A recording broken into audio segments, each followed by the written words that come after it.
Максим Гарэцкі. Две душы. Частка першая.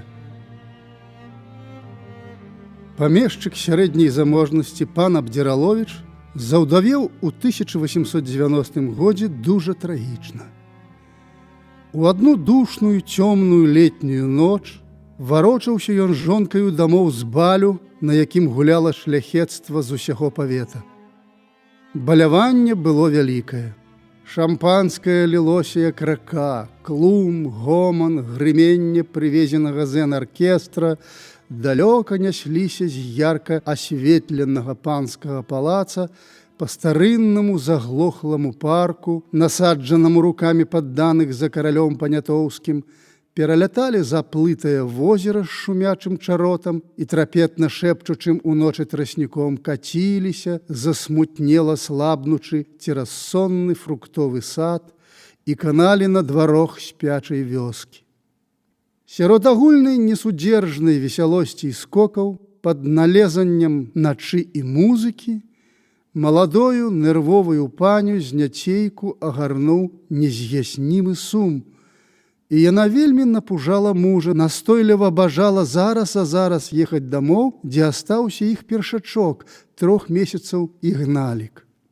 Але ж дуўся, уставаў з-за картэўнага століка, прабаваў рассеяць прадчуцце аб няшчасцю агорчаны пан муж. Яшчэ гэтак рана, усё спакойна, у нас знайшлася добрая партыя. Паня раптам уся задрыжэла, слёзы пырснулі з воч і абпяклі яго руку. Ігналік мой, Ігналік, барзджэй дамоў да яго. Дзіўной трывозе і клопату маладой жонкі баляваннікі надта не падзівілі і без думак гулялі аж да шэрай гадзіны рання, калі мужыкі, схапіўшы косы, беглі ў макраватай імгле золаку на сенажаць і прыкра чулі на хаду слабнучыя гукі панскай гульні. А наканованае прадчуццё не ашукала яе. Сярод чорнай цямноты ў чартовым барку, а поўначы на іх без меры смела напалі імслівыя людзі і без следу ўцяклі. Коні паціху асцярожна пераступалі па дарожнаму лесавому карчэўю, вадзілі вушмі і чуючы пырскалі. Фаэтон гоцаў і гутаўся, у няцямлівай дрыготцы прытулілася да мужа паня. Нешта крэхнула, штосьці зашумела. І блізюхтенька ў лесе каля дарогі дзіка гэйкнулі, схапілі коні за паводдзя і першы раз дзіўны голасна вухнулі ў лесавой нямой цішы калом па будцы фаэтона, прабілі яе. Другі раз меркавалі пану і далі ў вісок яго жонцы. Коні рвануліся на дыбкі і быццам шалёныя паляцелі. Жудасна, як звер, роў здурнелы пан, сціскаў ліпкімі ад крыві пальцамі халадзеючы бязвольны труп. Хурман знямеў ад страху і сударажна ўпінаўся нагамі, намагаўся, каб не зваліцца з казлоў, не адарваць абкручаных вошкамі рук. Сонныя птушкі неспакойна, нездаволена трапыхалі крыллем у макушках сярод нявіданага ў чарноце вецця.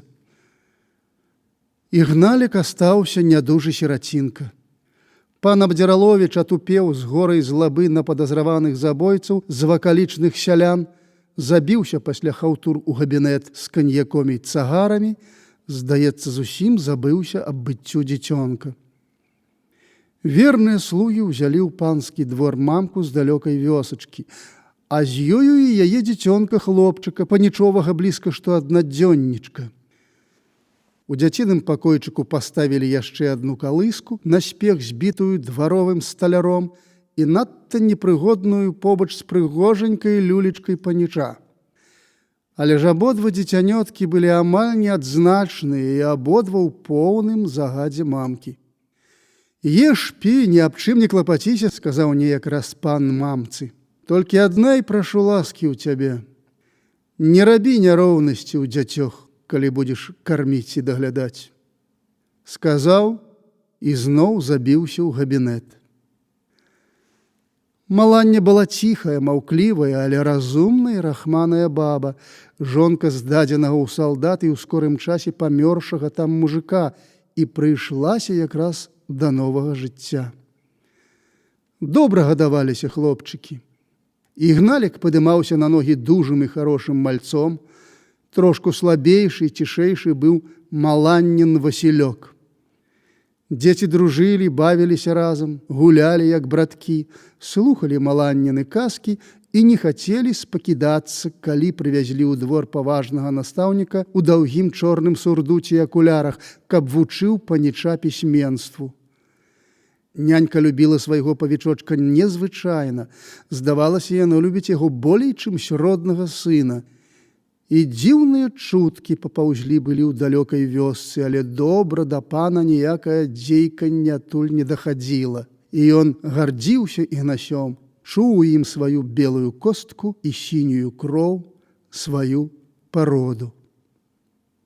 Толькі адзін раз, адзін нядобры момент быў, здалося Маланні, як быццам пан занадта доўга і пільна углядаецца ў Ігналіка і на вялікую карціну на сцяне, дзе быў намалёваны сам з нябожчыцаю жонкаю.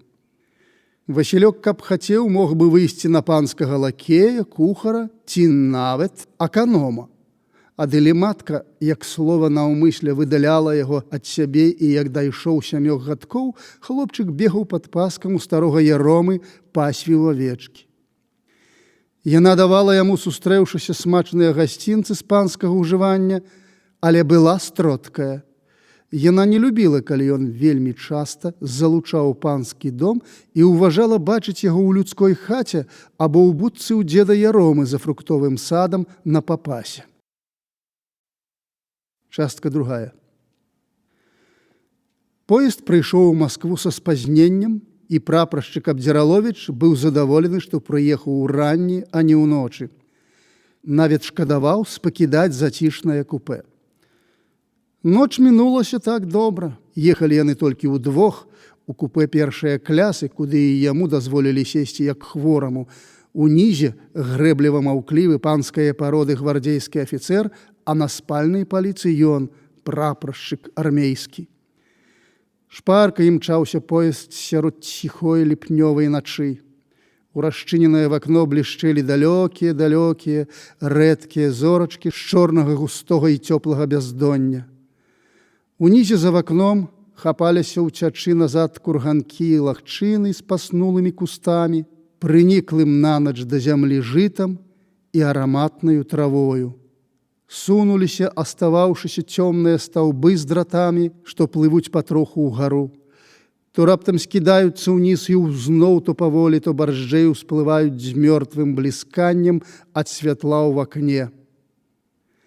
Некампанейскі пакутнік Абдзіраловіча паважна зняў з сеткі падарожную лазобачку, звонка адамкнуў яе, дастаў пакуначкі з ядою, расклаў на століку, выцягнуў бутэльку і чарачку, не ўважаў на троху нясціплы погляд суседа з паліцы і пачаў апетытна са смакам есці вялікі кавалак пражонага парасяці, хрупаў з зарумяненай скурачкай, потым нейкую дзічыну, тварожнічкі, піражкі, доўга абчышчаў жоўтую прыгожую надта вялікую грушу і чмокаў, аб'ядаў буйныя сакавыя кускі. Абдзіраловіч пашуршэў газетаю, которая тхнула свежую друкарскую фарбаю, зморана паляжаў нейкі час у нерухомых моўчках з выцягнутымі ўздоўж цела рукамі і неадназначнаю думкаю. Гвардзеец выцер чырвоны, мяккі, губасты рот, на верхняй голенай губе збоку чорная барадавачка салфеткаю з вялізнымі на ёй ініцыяламі пад каронаю, потым ручніком пульхлыя холеныя рукі і пачаў усё класці назад у лазобачку. Абдзіраловіч меў ваўчыны апетыт за ўвесь час лепшання пасля хваробы і цяпер надарма з ім змагаўся, глытаў слюню, чуў нейкую знелюбеласць да гвардзейца, што сам не можа гэтак пад'есці. Закурыў папіроску і высунуўся ў вакно пад прыемны халадок лёгкага дзьмухання ночы. Пасля месяца цяжкой хваробы ў дывізійным лазарэце, пасля мучэнняў і турбот на пазіцыі, дзе быццам у захвіцэнню быў даўнейшы, маладых лецяў, дух яго, пасля прыкра недакучлівай маруднасці на пунктах і вакзалах, доктарскіх камісіях, Ён з радасцю і бесклапотным чуццём лёгкасці і спакою у ачунялым целе углядаўся ў соннае поле і дыхаў араматам сена і красак. Яму здавалася, што ізноў адраджаецца да жыцця. Зварочыліся ўспаміны аб далёкіх гадах маленства, калі аднойчы ўцёк з двара ў поле, глядзеў, як косяць сена, абедаў з касцамі і качаўся на свежым пахучым сене, бегаў басанож па колкай сенажаць. Ах, як гэтыя думкі і гэтая прынадная ноч сярод палёў у грымячым поезду на мяккіх, зыбкіх падушках, ах, як ізноў захвалявалі яны сэрца, што ўзята ад зямлі і вечна туды, да яе цягнецца, ёю вабіцца і да яе гукае сярод чужога і непрыемнага. Гвардзеец выняў коўдрачку, падушачку, пазваніў правадніку і з яго памаганнем асцярожна здзеў бліскучыя кволыя боцікі, потым, адпусціўшы яго, раздзеўся, склаў сцеражліва фрэнч, скінуў з яго пухавінку, лёг, увінуўся і заснуў з маленькім свістаннем у носе. З грыменнем налятаў поезд на масты, паціху сіпеў пад гару, лёгка імчаўся па роўні, дзе сярод чорных кучак хат і садоў, дзе там, а там блішчэлі жоўценькім і ціхім вясковым святлом вакенцы, а далёка ў розных канцох чуваць было, гаўкалі сабакі ў невядомым рускім сяле. Летуцелася аб працы ў вольнай старонцы, аб дзеяльнасці. Усё здавалася цяпер харошым, ясным і духоўна, нез'ясніма на словах зразумелым. Нават абраз грознага, няправеднага бацькі, который адрокся ад нарадалюбцы і апрашчоніка і быў рад, што яго выкінулі з універсітэта, нават ён не быў цяпер балючым яму зданнём. І гледзячы на гэтага сытага, крывістага гвардзейца, ён з сумнымі думкамі нагадаў баявы ўчастак свае роты ў Палессю, у лесе і балоце. Рота таяла. Цынга і крываўка адменілі яе склад так скора. І ах, тыя часы, калі велікароссы пабілі капітана Н, украінскага самасційніка. І ах, калі мусіў з фальшам на душы ўмаляць людзей, каб цярпліва знасілі гэтае абрыдлае жыццё. Ён пачуў прыкрасць, і што чырванее, адылі зараз уздыхнуў лёгка і спакойна. «Лепшаю», – сказаў ён сам сабе, адхіляючыся ад вакна і кладучы замест падушкі шэрую, шорсткую, але якуюсь люба блізкую шинель. «Лепшаю». Уранні пад Масквою прачнуўся ціхамірны і здаволены ўсім наўкола і сваёю долею. А па небе хадзілі хмары, ужо курыўся ля закапцелых фабрычных комінаў дробны дожджык і часам гусцеў і буйнеў.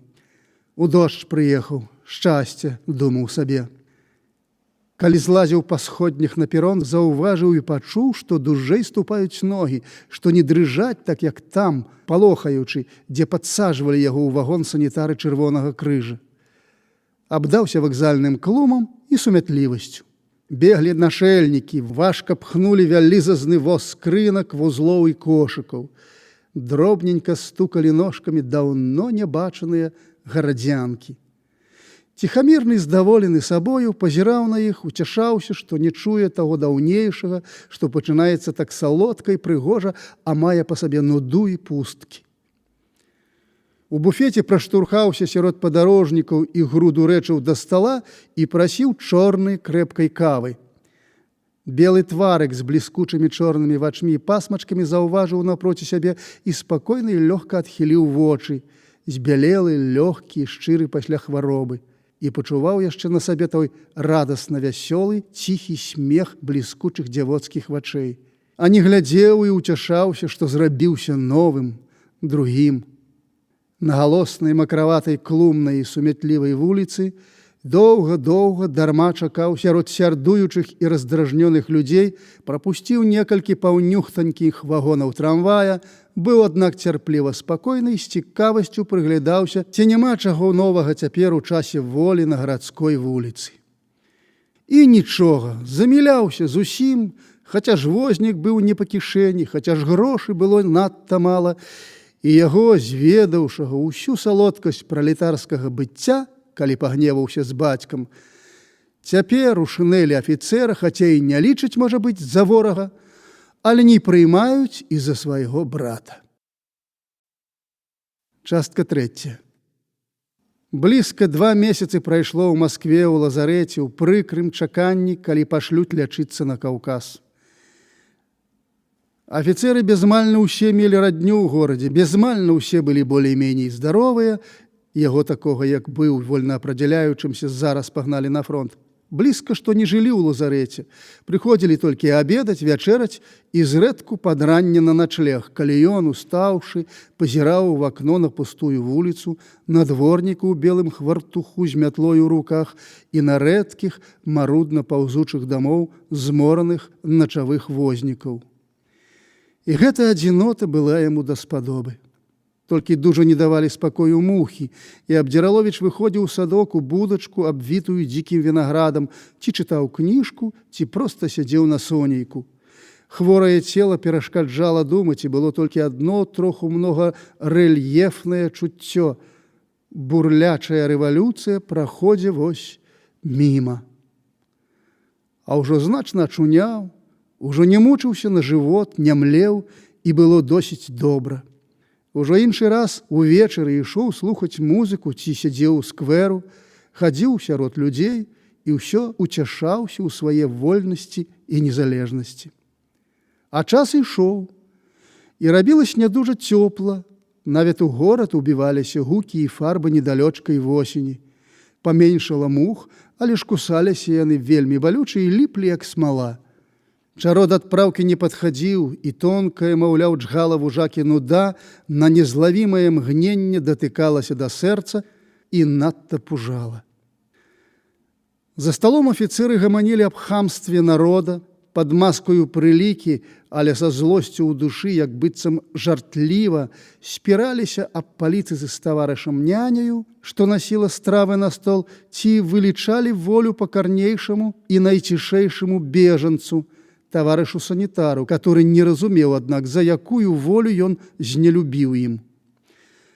Можна было ізноў распусціцца з нервамі. Трэба барзджэй выязджаць, думаў Абдзіраловіч, седзячы ў скверу і гледзячы на гуляннікаў. Нейкі работнік у сіняй замасленай блюзе пад выпетранай шынелькою без пагонаў ішоў, хапаўся. Ён пацягнуў за сабою пагляд сваім, здаецца, надта знаёмым абліччам. «Васіль!» – гукнуў сняцейку для сябе Абдзіраловіч, і работнік прыстояў, пазнаючы яго. «Ігнат Восіпавіч?» – з нясмелаю радасцей прамовіў ён. Не ведаў, парукацца яму ці не. «А я, любы Васілёк, я самы! Як жа рад нечаканай сустрэчы з табою ў чужой Маскве!» І абшчапіў яго шчыра і проста. Пацалаваліся. «Васілёк, як быццам мяне чаго саромішся», – сказаў Абдзіраловіч. «Ты што, галубец? Прысядзь, родненькі, пагамонім. Цяпер аджа не тая пара. Памятаеш, як цябе ніжняга чына не пусцілі са мною ў залю першыя клясы ў Смаленску?» «Так», – ціха адказаў Васіль, марудна трапляючы на патрэбны тон. А быў і ён здаволены. «Ці ж ты не салдат ужо?» – спытаў Абдзіраловіч. «Не, мяне выпісалі шчасці, і я працую на фабрыцы. Жыву з маткаю». «Што?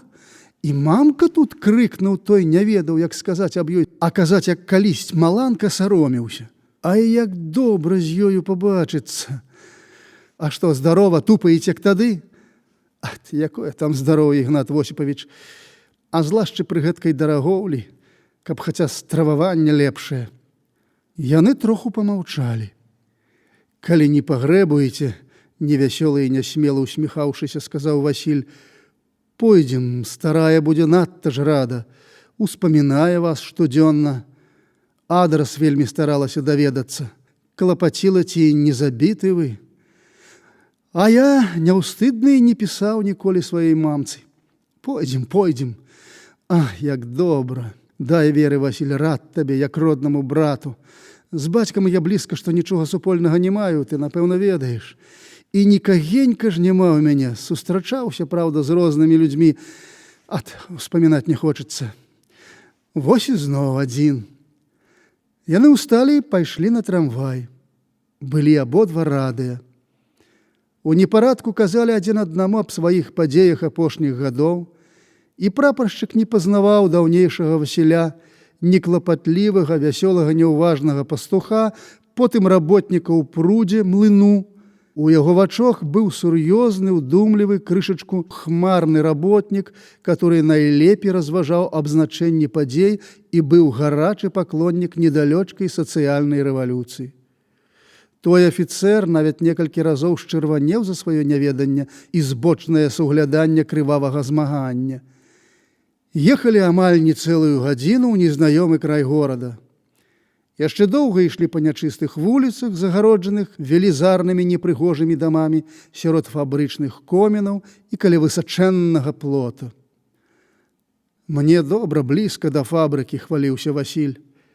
Збочылі ў вузенькі завулак, узышлі на грамадны панадворак з некалькімі павароткамі, са смуродам ад дзёгцю і вапны, з патабыяк збітых дашчаных патрэбных каморак і ўрэшце апынуліся каля нізенькага ўвойсця ў падвал.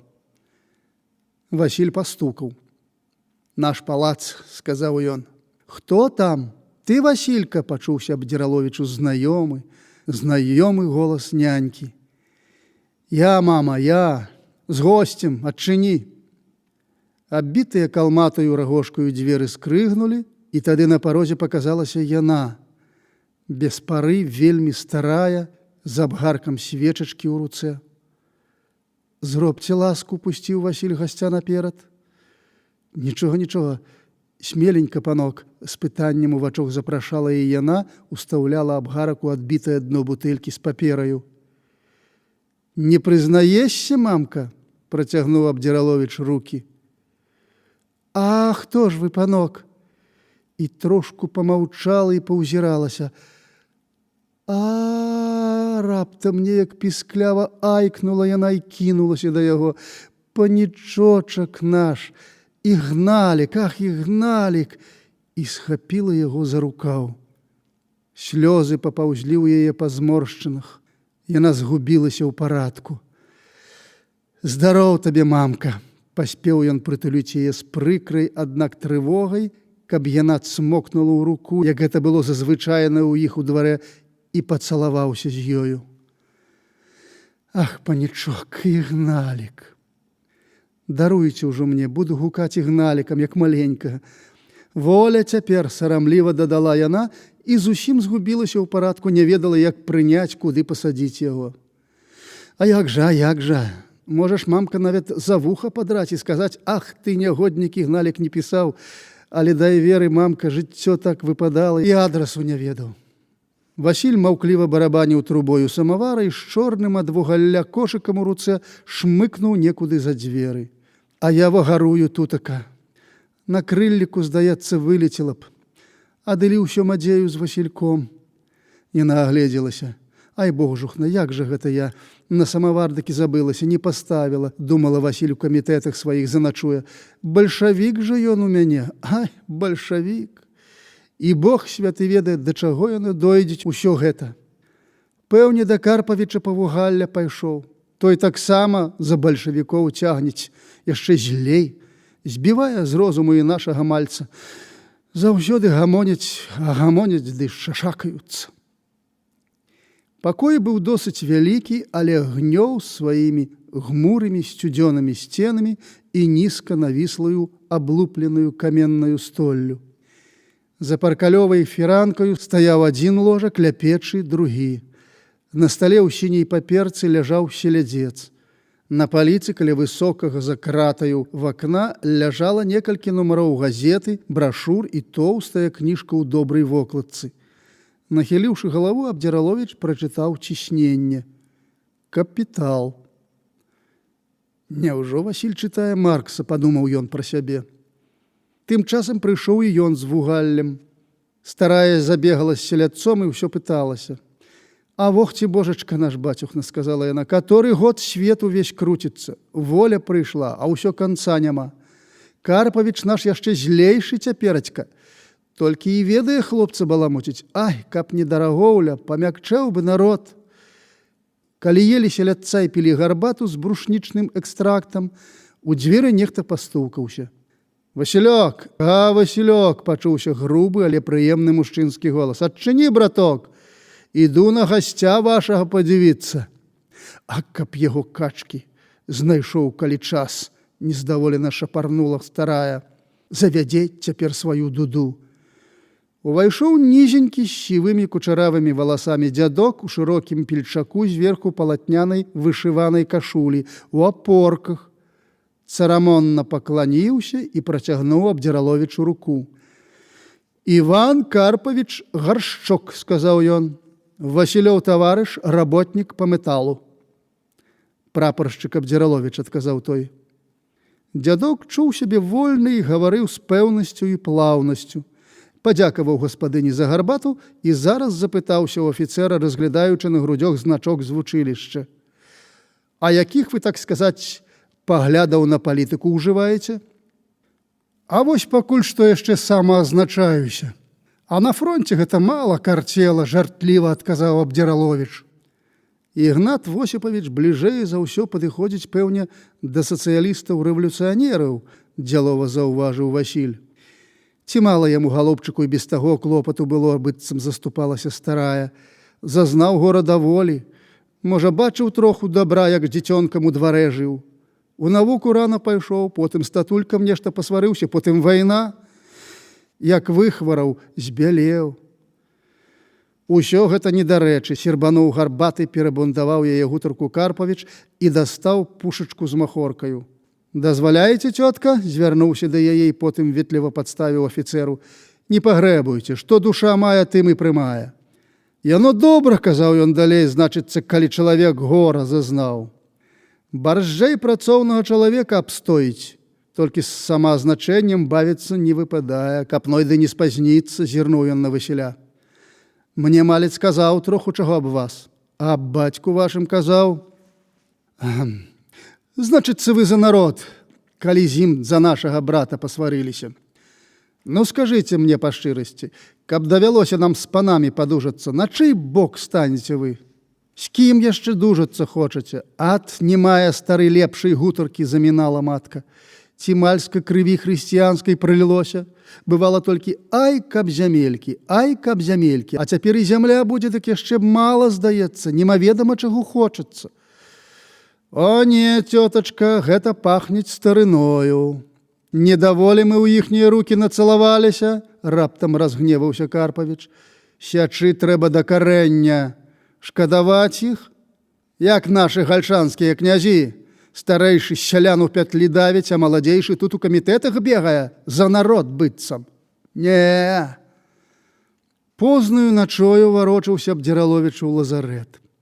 Васіль праводзіў яго да вялікай вуліцы, крэпка жмаў яму руку і прасіў не браць у крыўду словы Карпавіча, бо і Карпавіч добры чалавек і аб ім нічога благога не думае і ведае, што ён афіцэр, а стаіць за народ. Частка 4. Белы тварык з бліскучымі чорнымі вачмі і пасмачкамі, а ў тых вачох радасна вясёлы ціхі смех. Вось гэткая Аля Макасеева, старэйшая дачушка энскага дамаўласніка, што нажыў за вайну вялікія мільёны. Апошнія 2 гады Макасеі з пачатку вясны да астатніх дзён сезону жылі на каўказскіх курортах, а з прыгоды рэвалюцыі і голаду УН стары Макасей, хаця ж сам бавіў найболей УН, надумаўся купіць у Пяцігорску ці Кіславодску дом і пакінуць там сваю сям'ю на ўсю зіму. Пад канец сезону курорт быў бязлюдны, і ў небыццё свайго старога мадам Макасеева ад нуды ахвотна запрашала да сябе афіцэраў, што лячыліся там. Не бачыла яна ў тых знаёмствах нічога асаблівага і старалася толькі бавіць сябе і сваю капрызную супярэчніцу Алечку. Часам пісала ў лазарэт пісульку, рыхтавала стол з фруктамі, віном і папіросамі, і моладзь з'яўлялася скакаць і весяліцца, піць і есці. Алечка летуцела быць балерынаю, танцавала многа і з вялікай прыемнасцю, а матулька бавіла час на балконе ў гутарках з князем Галынанскім, который не любіў сябраваць з афіцэрамі простага роду, дзеля таго, што яны зазвычай нядобра ўзгадованы. І чорная маленькая меценка, падобная да барадаўкі на верхняй губе, збоку не магла змякчыць яго грэблівай замкнутасці, а давала нават часам выгляд дурнаватай здаволенай пышнасці. Князь не хаваўся, што не люб яму Абдзіраловіч, другі паўсёдны гасцяваннік макасееўскага дому. А той чуў да князя тое самае. Памятаў ліпнёвую ноч у купе, як князь еў парасёнка. І калі ў прысутнасці князя маці дражніла Алечку Абдзіраловічам, казала, што дзяўчына трызніць ему во сне і ўяве і клоніцца яму быццам Богу, гвардзеец быў маўклівы, уважаў, што за нудою і так ужо вельмі рызыкоўна бярэць у абшар сваіх знаёмых нежаданы элемент. Але яшчэ ніколі бадай не кахала і не ведала, ці так наагул кахаюць, як яна Абдзіраловіча. У парку зрання сцярог ён, калі ці скора пакажацца яе лёгкая фігурка з курчаваю, без хусткі чорнай галоўкай сярод грудка маленькіх браткоў і сястрыц. І быў несказана як рад, калі яны ўсёй вятачкай валілі клавацца, дзе сядзеў ён, хлопчыкі па-салдацку казыралі, а дзяўчынкі прысядалі, вітаючы, і потым лезлі яму на плечы. Яна ж ведала, што яму салодка карціць адысціся з ёю двох у глыб парку ці лезці на гару і бавіцца там. Яны часта ўздумвалі на сваю першую сустрэчу ў Маскве на вакзале, калі яна усміхнулася яму, а ён адхіліў свае вочы. Яны даўно сказалі сабе, што любяцца, і згаварыліся чакаць да налецця. Яна ж спадзявалася, што незабавам прыедзе бацька, вельмі хацелася паведаць старому радасную тайну сваю і пахваліцца ігналікам. Болей нікому не имела яна веры. Ігналік павінен быў спадабацца Міколу Мартынавічу. Яна была ў гэтым пэўна. Аднойчы Абдзіраловіч распачаў гутарку аб яе паглядах на пахаджэнне з роду, багацце і як уважае палітычныя пытанні. Але яна, відаць, зразумела так, што каханак бяднейшы за яе і зажмала яму рот бусямі, прасіла, каб болей не казаў аб палітыцы. Ён пачуў прыкрасць і боль. Адэлі супакоіў сябе, што вінават гэта буржуазны лад жыцця, а яна не вінавата. І зараз на тое забыўшыся здзівіўся, што гэта ў душы яго з якоюсь прыкрасцю дваілася. Тым часам князь, як слова наўмысля, выдумляў паездкі вярхом у горы ці ў экіпажах у італьянскую калонію, есці мёд і купляць віно. І Абдзіраловіч мусіў сачыняць у галаве розныя добрыя прыгоды, каб адмовіцца, бо не меў на тое кампанейства грошай. Цалюткі дзень меўся ён тагды ў парку з яе браткамі і сястрыцамі, і яны пыталіся, што яму, што ён гэтак засмуціўся, і з дзяцінай простасцю пацяшалі, што Аля ўвечары прыедзе. Іногды чакаў бясплодна аж да паўночы і раздзіраўся балючаю бязверыцаю, разважаў, ці ж яна кахае, калі шукаюць прыемнасці без яго, пакідаюць яго аднаго так лёгка і мець веры, што ў яго галава баліць, калі трэба ехаць. Ці ж янаткі кахаюць. Аднойчы ўранні хтосьці прынёс і вывесіў у лазарэце абвестку, што ў той жа дзень у Пяцігорску ў Лермантаўскай галерэі адбудзецца першы арганізацыйны сход грамадзян беларусаў, которые закінуты доляю на каўказскія мінеральныя воды. Згукае ініцыятыўная група. І Абдзіраловіч з недаўменнасцю прачытаў сярод другіх салдацкіх афіцэрскіх подпісаў «Князь Гальшанскі». «Таксама, значыцца, беларус», – падумаў ён, – «забаўная штука». А быў сам несвядомы і хоць горача любіў бацькаўшчыну, але з якоюсь недавернасцю думаў аб руху адраджэння, аб якім некалі чуў краем вуха. Калі ён прыехаў на сход, то пераверыўся, што князь, который непрыхільна кіўнуў яму галавою, нават кіруе ўсім карагодам, стоячы сярод груду сабраных на сцэне хлапцоў і дзяўчат, салдатаў і нейкіх, відаць, вучыцялёў бежанцаў. Збіраліся беларусы надта ж неакуратна і марудна. А ўрэшце панайшло дужа многа ўкраінцаў, а потым прынырнуў вялікі натоўп бежанцаў Горадзенскай губерні, старых і дзяцей, дзяўчат і баб. З першую прамоваю па-руску выступіў князь Гальшанскі. Ён салідна казаў аб тым, што ён любіць і што ўсім трэба любіць забытую, акінутую намі няшчасную матку Белую Русь, бо цяпер уже самаазначаюцца, запрашаў да працы і еднасці, каб забыліся на ўзаемныя крыўды з боку паноў і мужикоў. Няможна было зразумець, які чарвяк тут найпільней яго точыць. Але нічога. Выступалі хворыя салдаты і нясмелыя, але заядлыя вучыцялі. Гарачых слоў было сказана шмат. «У нас, беларусов, нет классовой борьбы», смачным, зычным голосом проголошал князь у закончальной промове. «Нет, ее не должно быть и не будет. Мы все от пана до Степана, как говорится, будем стоять заодно. Тесный союз с Россией и законное наделение малоземельных крестьян землею». Так казаў князь, а ніхто з прысутных, ахвяруючы во імя бацькаўшчыны, не пярэчыў яму, калі быў і нязгодны. Абдзіраловіч чуў, што сэрца ў яго тыхаіць, як молат. І раптам штось падхапіла яго і занясло на трыбуну.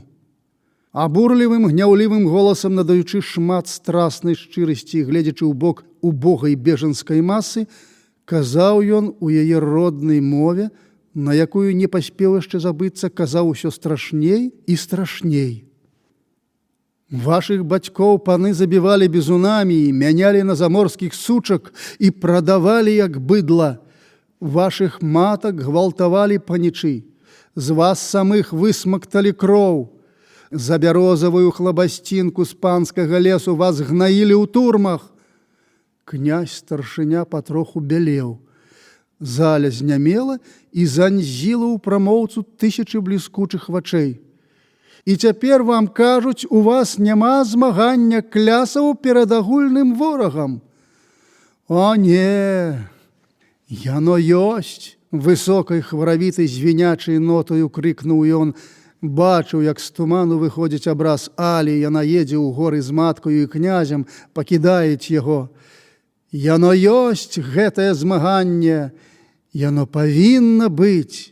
Хто яго не прызнае, той не ведае голаду. А вы, падзівуйцеся на сябе, уздумайце, што было. Вы, бедны, убогі, дзеці вашыя галодны і няшчасны, і тысячы крыжоў капалі па дарозе, уцякаючы з бацькаўшчыны». Ён чуў, што кажа зусім не тое, што меўся казаць, што словы рвуцца без парадку, без яго поўнай волі, а гаварыў доўга. Адылі быў гром воплескаў, галасы, плак нейкай бабулькі. Прамова перарвалася. Салдаты пакінулі князя і абгуртавалі яго, быццам абіралі так на свайго глаўнага. Князь збялела, як папера, але замкнуты і маўклівы, горды, нервова барабаніў па стале пальцамі. Сход гудам гудзеў. Частка 5. На другі дзень ён сустрэўся з Аляю.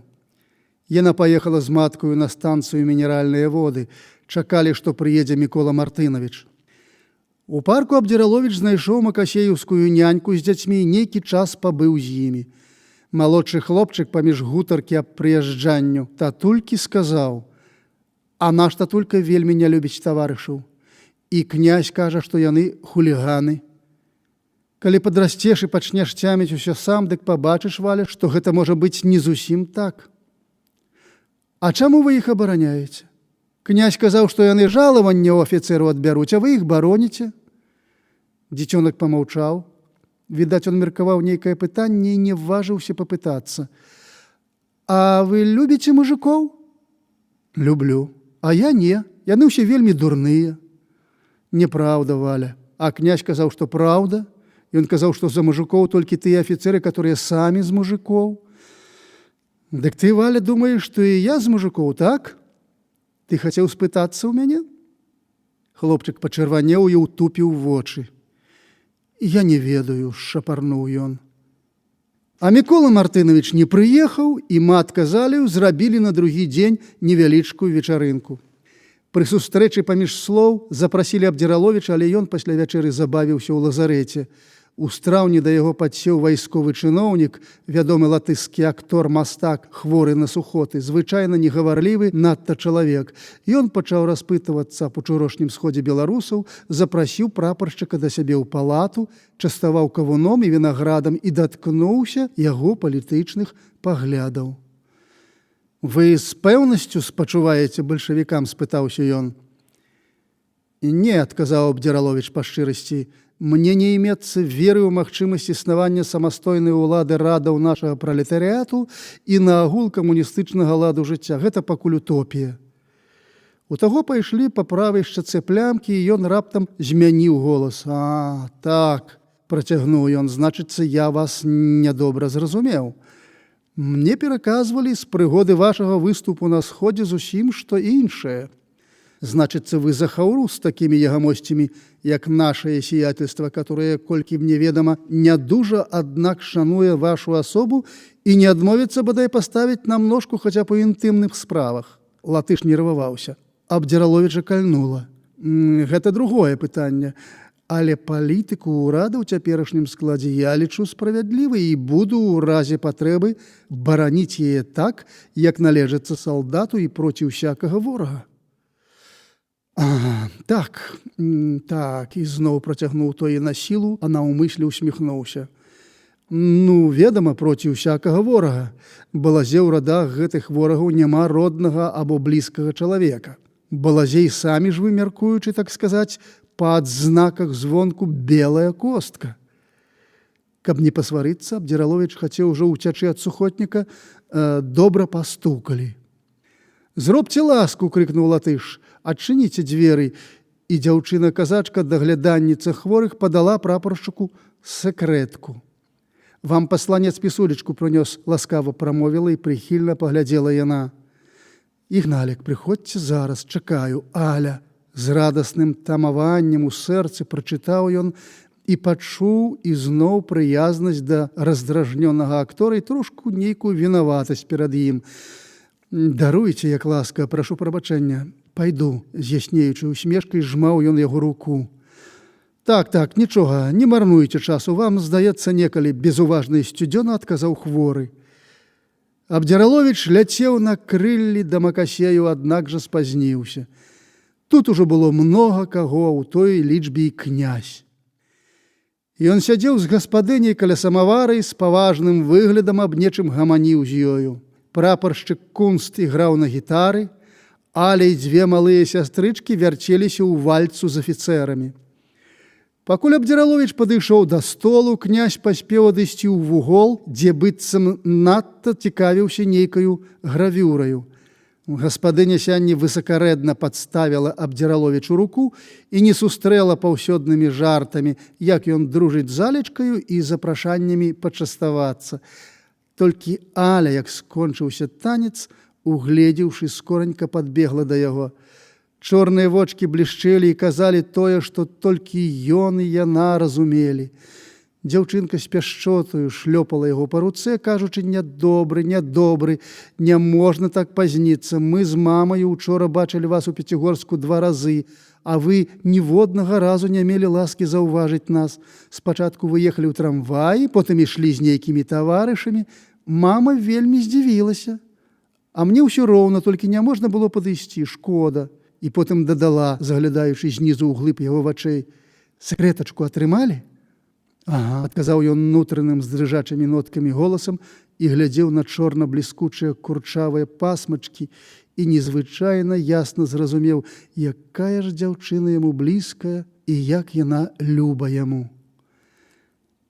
Князь рана пайшоў, ён гэта прыкмеціў. Матка Алі быццам і не змяніла ласку, хоць і была якась ужо не ранейшая. Абдзіраловіч прагуляў вечар шчасліва і як ніколі.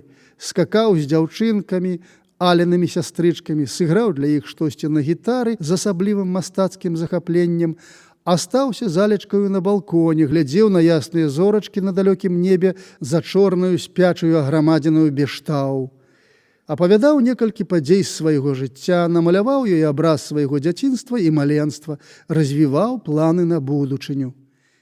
Яна далікатненькая і кволая, са збялелым у цямноце тварыкам, з любасцю слухала яго, паклаўшы яму на плечы свае рукі. Спачатку матка прыслала сястру з хвусткаю, а потым, каб гукнуць іх у пакоі, каб не застудзіліся. Частка 6. І пачаліся дні балючай рэўнасці, адчаю і смяротнай тугі. Але як быццам зусім забылася на яго. Яна бавіла ўвесь час у паездках з маткаю і князем то ў Кіславодск, то ў горы, то ў італьянскую калонію. Яго месца каля Алі забраў сабе князь. Гэта было ясна. І нават няня Макасея ў парку, калі дзеці хацелі гуляць каля лавачкі, дзе сядзеў Абдзіраловіч, вінаватая вяла іх да яго. На другую за той вечарынку ён не быў запрошаны. І бесклапотныя прапаршчыкі, што хадзілі туды наядацца і піць віно, ласкава і па-прасцецку казалі яму: «Эй, кіньце, прапаршчык Абдзіраловіч, ці ж вы гэта запраўды? Бо яна ж яшчэ зялёная дзяўчынка, ветрык. І ведаеце, надта спатворная, як яна выказуецца. Курыць, п'ець віно, троху чаго ані прычым цалуецца з князем і з кім пападзя. Нават князю сорамна». Абдзіраловіч хацеў быў забіць іх за гэткія прыкрыя гутаркі аб яго ідэалу, але толькі наўмысле усміхаўся і пільнаваў, каб як уцячы ад усіх іх і быць аднаму. І буркаў толькі ў адказ ім: «Ну, вось яшчэ любіце плесці неведама што, не варта слухаць». Аднак яны ведалі, што ён мучаецца, вельмі тым уражаліся і ніякай рады даць не маглі. Аднойчы ўранні і надта рана, калі ён змучаны бяссоннаю начою туляўся ў пустым парку і бязмэтна трапіў на вакзал якраз к адходу першага ранняга поезда, яго вочы сутыкнуліся там ля касы з няняю Макасею з кошыкам у руках. Дзяўчына кінула спуджаным вокам у бок і прамовіла: «Мы паедзем на станцыю Бештау па пірог. Валя сянне імяніннік». Ён нічога не адказаў і паспяшыў да вагона, дзе стаяла Аля і махала новенькім гнуткім стэкам. З весялосцю, як быццам нічога не здарылася. Усё добра. Прывіталася яна з Абдзіраловічам і пачала апавядаць, як цікаўна з'ездзілі яны ўчора. Аля у трывозе і запыхаўся і хапаўся скарэй сказаць усё, і дрыжачым голасам прамовіў ён: «Скажыце мне, Аля, што гэта ёсць? Няўжо ўсё скончана? Вы задаліся мэтаю папсаваць мне настрой? Хоць некалькі дзён не бачылі мяне. Слухайце, Ігналік, мне ж не выпадае бегаць за вамі. Што могуць усе падумаць? Ці я вінавата, што вы нейкі...» Яна памаўчала. «Самотны нейкі, уважаеце ўхіляцца ад паязджання з намі?» Сэрца яго балюча зазнебела. «Чаму ж вы не адказвалі на мае пісьмы? Ай, ну вось! Вы ўсім вінаваціце толькі мяне. Я не пісала таму, што спадзявалася сустрэцца з вамі, спадзявалася кожнага дня і не беглі адзін за адным. Падумайце», без абыякога звязку перапыхнула яна з радасным смехам, «падумайце, князь рыхтуецца прыйсці да мяне ў сваты. Чакай толькі татусю. Ах, што за дурны чалавек, як усе мужчыны. Хоць, ведаеце, запраўды ён паважна гэта робіць. Гэткі знелюбелы. Ну, што я адкажу яму? Падараваў мне стэк. Гляньце, срэбная мышачка і якая прынадная манаграмка. Бываеце здаровы, Аля? Так?» Апаўшым голасам, абезнадзеіўшы, спытаўся ён. «Слухайце, Ігналік, калі не хочаце пасварыцца канец з канцом, дык пакіньце сваю драматычнасць і злуванне. Чуеце?» Паравоз запыхкаў і дзьмухнуў белаю параю. Сірэна чыстым, звонкім і зычным голасам прапела ў свежым горным паветры. Яны рассталіся. Доўга стаяў Абдзіраловіч і глядзеў туды, дзе ў лесе хаваўся за дрэвы і кусты, уцякаючы поезд. Яна некалькі разоў, жадаючы пацешыць яго, махнула ручкаю, але скарэй, чымсьці ён усё яшчэ спадзяваўся, схавалася за дзвярмі. «Милостливый пане гаспадару, прошу адкінуць усякія думкі аб маей дачцэ. І гэтае маё жаданне зусім натуральнае пры поўным з майго боку няведанні аб тым, хто вы і што вы ў вашым грамадскім стане па-за вайсковаю службаю. Маю надзею, будзе вамі, як афіцэрам, добра споўнена. Макасеева», прачытаў ён у прынесеным пасля снедання пісьме і зняможна лёг на канапку. Князь прадыктаваў.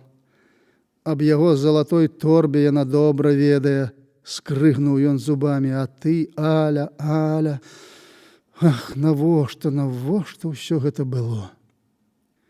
І цяжкі гнёт наваліўся на яго, апанаваў яго. Белы тварык з чорнымі бліскучымі вачмі і курчавымі пасмачкамі, дзявоцкі смех і жарты — гэта быў боль і мука без паратунку. Душа дваілася. Адна палова несказанна плакала і жалілася на другую, нашто яна мучыць яе падманкамі, і калі ён троху выстагнаўся, сказала: «Уцячы, уцячы». Частка 7.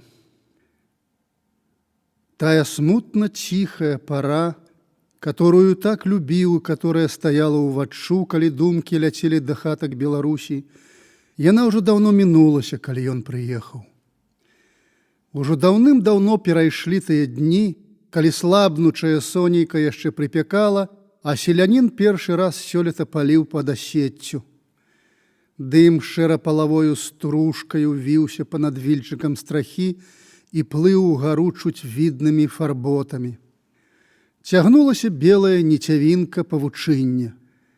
Вераб'іная стая дружна хуркала з-пад плота на канаплянішча, і хлопчык бег па высокай і вузкай нязручнай мяжы сярод зялёных густых канапель зганяць іх, а яны хурр паляцелі ў поле на снапы жоўтай пшанічкі ці ў лес. Ёмка кідаў ён шубнем і думаў з прыкрасцю, што ах, колькі канапелек збіта, і з уцехаю, што нічога, заўтра яго возьмуць ляшыць жыта і паднасіць сяўню. Перайшлі тыя дні. Перайшлі ў яго там, дзе было прыгожае сонечнае ранне. Курортны поезд бег ад мінеральных водаў пад Пяцігорскам. Над таранам морыць сон. Пасажыры дрэмлюць. Усходзіць сонца. Далякосці абгорнуты посеня залатою імглою, яна пачынае таяць, і там, аж тут касулькі бліскуча радаснага святла граюць ужо на кізілавых кустох і на тэлеграфным дроце, і на полі. Дзе ж горы?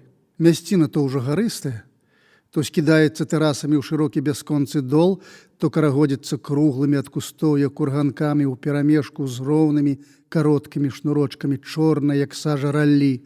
З левага боку ў другое вакно сунецца з туману якаясь цёмная грамада. Крутая паваротка дарогі, загрукатаў паравоз у правы бок, і горы блізка-блізка, як на далоні, як на карцінцы або ў біноклю. Там голая скаліна, там зялёныя грудочкі кустоўя. Здаецца, не надта вялікая гара стаіць на самоце, адна як курган. Адылі бягуць мінуты, далёка забег поезд, яна ўсё ж такая блізкая, а вёрстаў 20 будзе да яе адгэтуль, а можа і болей. І горны лес, што ўкрыў яе, рысуецца зялёнымі плямамі кустоў ці травы і моху. Гэта гара волат Бештау. Як сон прайшла тая пара. І светлы, залаты, і чорны, цяжкі сон. Сядзіць ля вакна. Адзін. Мікола пайшоў у другую палову, дзе кляс. Па небе шпарка ляцяць цёмныя воблакі.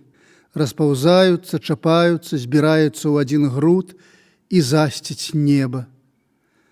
Смоўжам звілася над зямелькаю брудна-шэрая грамадная пялёнка, яна хавае сонца. Пачырванелі дробныя ручачкі ў хлопчыкаў і дзяўчынак, што з кніжнымі торбачкамі цераз плячо бягуць па апусцеламу шляху, абсаджанаму з двух бакоў чарадою смутных бяроз. Сцюдзёна, З неба белым курам пыляцца сняжынкі, сіродкамі сыплюцца знеткуль з гары, з няяснасці. Выплываюць і мякка кладуцца на зямлю, на суччо бяроз, на убогую вопратачку дзяцей, на зімовыя шапачкі і хвустачкі. Няможна трываць, як цяжка. Газет няма трэці дзень. У сяле ходзяць нейкія дурныя чуткі, быццам у Расіі будуць забіваць усіх чыста паноў, быццам панскія двары сахою ўзаруць. І выплываюць абразы. Князь, белая крэйда, кажа з трыбуны, што на Беларусі няма клясавага змагання. Вялікі груд бежанцаў, старыя, дзеці, бабы раптам шалёна кідаюцца на яго. Растоўля-Дона, станцыя. Каўказскі і маскоўскі сустрэчныя паязды стаяць побач цэлую гадзіну ці блізка таго. Клумлівая куламеса людзей, там усе нацыі, клясы, бітма набіла перон.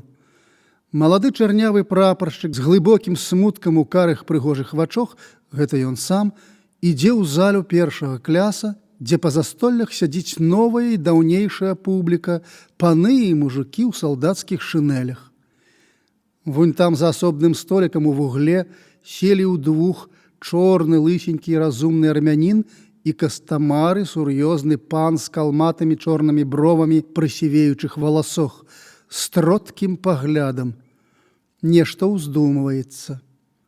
Ах, ды гэта ж яна казала, што такі яе бацька.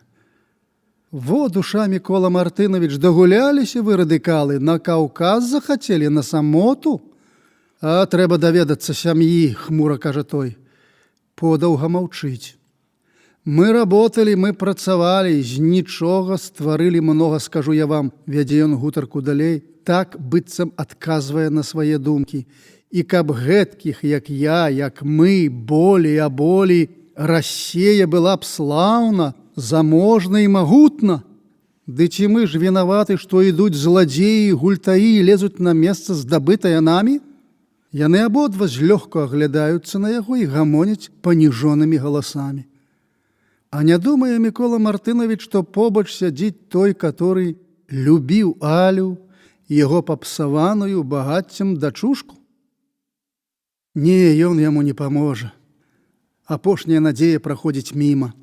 І клумлівая куламеса людзей з перона раптам шалёна кідаецца на яго і лысенькага армяніна. І душа дваіцца. Дзве душы. Тая, што плакала і жалілася на другую, што яна мучыць яе падманкамі, цяпер цвярдзець, але робіцца нядобраю, набірае ўсё болей калянасці і нават жорсткасці. Няхай сабе тая плача па нейкай паненцы, ёй не шкода. І яна не здрыгнецца, калі дзікая людская куламеса пашарпае на шматкі князя і Макасея мільёншчыка і разумца армяніна. Ёй не шкода.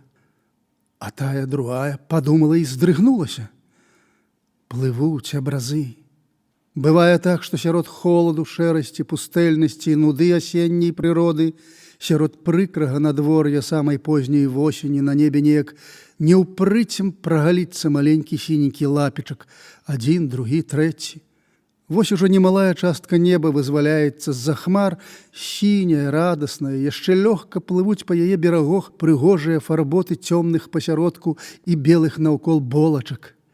Яшчэ вісіць чорная, палавая туча далёка-далёка над лесам, як слова яна там дужа добра ўчапілася.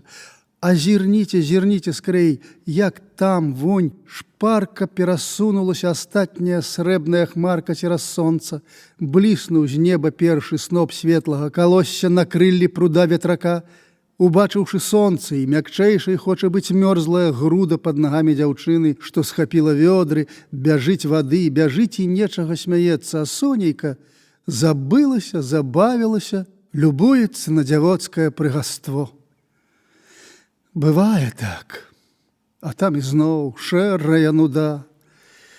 Белы тварык з чорнымі бліскучымі вачмі і пасмачкамі, а ў тых вачох радасна вясёлы ціхі смех. Стаіць Аля ў сонечным арэоле і ўсё весялеець, робіцца прыгожым.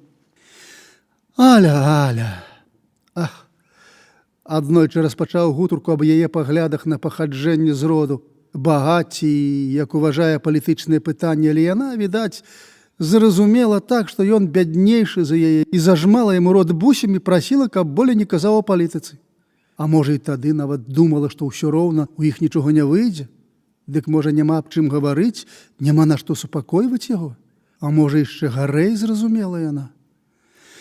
Напэўна, яна думала, што на яе багацце галяцца. Бывае так. І тады шэрая нуда. Так, бывае. Кінуўся ад вакна. Што ты крычыш тут адзін? Уваходзіць Мікола, добры, слаўны Мікола. Кажу, бывае, ўсё бывае. Вось уздумаў на аднаго знаёмага. Міколу Мартынавіча, цёзку, бач твайго. Ніколі не бачыў яго, а як жывы стаіць мне ўваччу. Ну так, бывае, не зразумеў Мікола. А ведаеш, кажа ён наўмысле дужа звычайным голасам, навіну пачуў ад дзяцей. Крупкі учора таксама, ведаеш, разбіты мужикамі. Дом, ведаеш, братка, спалілі. Нічога, бацька паспеў уцячы ў Магілёў. Ездзілі нашы на станцыю, даведаліся. Дык вось, ведаеш, цябе тут ніхто не знае, не думай. А бацька, аднак, паспеў жа уцячы. Ах так, крупкі. Дзе я радзіўся, дзе рос. Дзе вісеў партрэт надменнай прыгажуні Полькі, што людзі казалі, твая матка. Яна памёрла, як ты радзіўся. Забілі мужыкі, даведаўся я. Крупкі, касавіца, снежань, маленства. А ну, чорт і з ім, ці не ўсё роўна. Так, ці не ўсё роўна. Дачка ляснічага Іра кахала мяне, а не прызналася, бо не мела веры, каб я, багатыр, узяў яе мяшчанку без пасагі. Я люблю Алю. Я павінен даць дарогу князю. Якая дурната, і чорт з ім зусім. Чорт з ім, мармочыць ён, палохае Міколу. Што ты кажаш? А, бацька ўцёк? Чорт з ім. З кім? Зусім не разумее Мікола свайго Ігнася і зноў пытаецца, з кім? Так, зусім, не шкода. Бібліятэка, братка, згарэла. А, няхай сабе, яны створаць сабе, калі ім будзе ў тым патрэба. Хто яны? Людзі аднай з табой косці, аднаго і табою цела. Браце Мікола, але з духам, не папсаваным цывілізацыяй, як у цябе. Аб іх кажу. Ну і што? Што? Нашы дзяды мардавалі вашых, а даўгі спаганяюць, бач, унукі з унукаў. Браце Ігнась, мне цяпер не імецца веры ў цалебнасць каўказскіх мінеральных водаў. З натугаю жартуе сціплы друг, каб скіраваць думкі з прыкрай нейкай дурной сцежкі. Так, яны атручаны. Мікола, згубіўшыся ў парадку, пабегаў па пакоі. Вось што, Ігнат, буду прасіць цябе. Пасядзі ў класе, пакуль я збегаю на сяло. Дзядулька там адзін памірае, прыслаў па мяне. Нешта хоча, ведаеш, сказаць перад смерцей. Добра, зроб ласку. Даведаюся якраз, якія навіны ёсць. У Маскве быццам салдаты б'юцца з юнкерамі і афіцэрамі. Нешта, ведаеш, незразумелае. Не іму веры, пакуль не прыйдуць газеты. Трэці дзень няма іх. Пайшоў Мікола. Кляс быў даволі раскошны. Ціха сядзелі дзеці і ўкрадня, а пільна прыглядаліся да чужога, маўклівага, новага. Абдзіраловіч сеў за стол, пісаў, сажмаў галаву. Прайшоўся па клясу раз, другі. Дзеці прызвычаіліся і пачынаюць патроху шумець. За печкаю ў куточку, дзе ў пагодлівыя дні можа добра прыгрэць сонейка, сядзіць дробненькі хлопчык з мізэрным, хударлявенькім цельцам і вялікаю галавою з валасамі ёжыкам. Спачатку ён кідае зладзейскім вокам на гэтага злога пана, але бачыць, не глядзіць той на яго ані-ні, і хлопчык захапляецца нейкай вельмі пацешнай гульнёю. Пад партаю, прыставіўшы да яе пакладзены на калені буквар, ён ставіць у парадку панскія партрэцікі, што прынеслі людзі з панскага двара, калі хадзілі разбіваць яго. Ставіць іх і з рознымі хітрыкамі і кпінкамі, з пануючай радасцю даець ім кукішы. Абдзіраловіч нарэшце заўважае, што хлопчык вырабляецца. Што ты робіш? Нічога, вось, я і жа Богу нічогенька. Картачкі валяцца на зямлю. Хлопчык утупіў вочы. Абдзіраловіч падняўся і надта ўразіўся. Пабачыў сябе маленькім хлопчыкам, пабачыў таго, што людзі казалі «твой бацька». Пабачыў яшчэ некалькі далёкіх знаёмых, што часам гасцявалі ў бацькі. На вечную памятку аб шчаснай пары, прагасцёванай у мілых прынадных крупках у нашага каханага, прачытаў ён на адвароце. «Таўкач паноў дражніць», – сказалі наперабой дзеці. «Яго бацька прыгожую кніжку з людзьмі прынёс сабе, як панскі будынак згарэў». Разнародныя пачуцці збунтаваліся ў ім і пакаціліся вялікім непрыемным клубком. Адна душа казала «мне ўсё роўна, мне ўсё роўна», а другая прыкра балела і маўчала.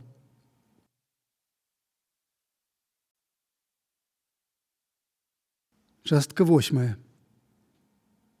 На паўдарозе да станцыі ёсць невялічкія высілкі. Яны прытуліліся з боку шляху пад узгоркам і жывуць сваім асобным жыццём, у якім няма нічога супольнага з тым, што ў балагольскіх будках едуць на шляху з Н на станцыю ці з поезду ў Н. З тым у чорным, што ўночы кураць папіросы, бліскаючы жоўтымі аганькамі, гамоняць то паціху, то голасна, смеючыся і пытаючы з будкі. «Што, коні паіць будзем?» А ўранні дрэмлюць, жмураць вочы ў халаднаватым паветры рання і няўважна кінуць вокам раз-другі на зялёныя ад моху і пырніку стрэхі высялкоўскіх хат і едуць сабе далей, і дрэмлюць сабе далей аж да самага Н. Ніхто не з'язджае ў высілкі, бо і коні там паіць нязручна, калодзеж дрэнны, вада гніллём тхнець, вядро не скора знайдзецца. Заязджаюць у высілкі хіба падводнікі сяляне, асабліва з белага боку, у якім людзі яшчэ і дагэтуль носяць белыя жупаны на вілачках і белыя маргеркі. А ў высілках таксама жывуць белыя беларусы. Ціха заўсёды на шляху каля высілак. Улетку толькі часам гуляюць пад старой каравай бярозаю дзеці з беленькімі ці жоўценькімі альнянымі валасамі, а ў даўгіх да пят белых кашулях ды туляецца гультай сабака з калматым хвастом і калматымі звіслымі вушамі. Поле высялкоўскае за балотам, за хвайняком, па той бок ад высілак, і са шляху яго не відаць. А людзюхны улетку на полі. А ўвосень яшчэ смутней на высілках. Жывой душы не відаць ад шляху на бруднай і шэрай вуліцы. Дзе ж іхныя хлопцы і дзеўкі, которым належыцца весяліць усе высілкі? Багавіца іх ведае. Глухая старана, глухі народ. Такімі якраз адбіліся высілкі ў памяці Абдзіраловіча, і надта быў ён здзіўлены, што парушаецца чарада яго сумных думак нейкім рухам на шляху і ў высілках, што ў аднастайнасць маркоты ўбіваюцца звонку негарманічныя для цішы ўспамінаў звонкія гукі. Паміж шляхамі высілкамі стаяла старэнькая каплічка на крутым курганку пры вузенькай дарозе. Размывалася дарога, спаўзала чырвоная гліна і не давалі рады пакутныя вербы. А блізка шляху і каплічкі, каб ніхто не ездзіў па руні, добры селянін згарадзіў плот. Стаялі пад каплічкаю, сядзелі на плоце, на карчох вярбін і нават на тым курганку пры дарозе, спусціўшы ногі на чырвоную размытую гліну весялкоўцы, і слухалі аратара, але не ўсе ўважна. Апазіцыя ці што галдзела. А гэты аратар, малады яшчэ хлапец, вучань гарэцкага каморна-агранаміцкага вучылішча, калі пад'ехалі калёсы з Абдзіраловічам, аратар гэты, стоячы на плоце, абшчапіўшы адной рукой кол, другою змёрзлую, грубую, чырвоную, быццам тая карэлая гліна, махаў у рытм прастуднага, сіплага, але маладога і дужага голасу. «Браты сяляне, браты беларусы! Значыцца, будзем галасаваць за свой спісак, за беларускі спісак. Спісак нумар 8, памятаеце?» І ўсё махаў рукою, як слова бласлаўляў, як поп сваіх слухачоў. Старэйшыя людзі, дзядзькі і цёткі, ветліва і ўважна слухалі хлапца. Таксама і частка моладзі, а невялічкі гурток хлапцоў наўмысля рагатаў, каб збянтэжыць аратара. Падбіваў іх кучаравы дзядок у гарадскім адзенні, который не пазнаў у лабяной дажджавой накідцы Абдзіраловіча, а той пасля толькі пазнаў, што гэта Карпавіч. Усім трэба ісці курным і ўкідаць свае білецікі. Хоць адзін дзень аджалееце ўжо, не працуйце, ідзіце. Няхай ідуць не толькі мужчыны, але ўсе, і вы, цёткі, блаславіў вучань кіўком рукі бабскі грудок. Тыя ані плюснулі і добра слухалі далей. І вы, дзевачкі, кіўнуў ён у дзявоцкі бок. Дзяўчаты пачалі сарамліва аглядацца па бакох і пільнавацца па важнасці. З гэтага ўзрос клум і наперадак. Павялічаны дзяцьвішчы ў капліцы хлапецкімі жартамі, ненаўмысле і Карпавічам, і 2-3 наўмысля. «Брахня, пора канчаць!» — крыкнуў адзін з гэтых 2-3. Нейкі абшарпаннік, не то згалелы весялкоўскі гаспадар, не то п'янюга каменацёс сэн або са станцыі. Крыкнуў ён і азірнуўся на Карпавіча. «Маўчы, Калістрат! Я тебе знаю з горак», — злосна блаславіў крыкуна вучань-аратар і зноў гаварыў далей. А Карпавіч прабіваўся наперад, каб гаварыць за бальшавікоў. Абдзіраловіч зразумеў, што гэта выбары ў устаноўчы сойм і захацеў пабыць да канца. Падводнік яго апусціў каню падпінак і адкінуў яму жмуток сена. Сход болей ужо зварочваў увагі на калёсы. А надвор'е было імгліва халадковае, нуднае, і лепей бы сядзець у такую пару ў хаце. Старэйшыя, слабейшыя дзяды і бабы так і зрабілі. Патроху расхадзіліся да хат. Гэткім чынам беларуская старана, што была за вучня, аслабела, і Карпавіч узлез на прасла і абшчапіў другі кол.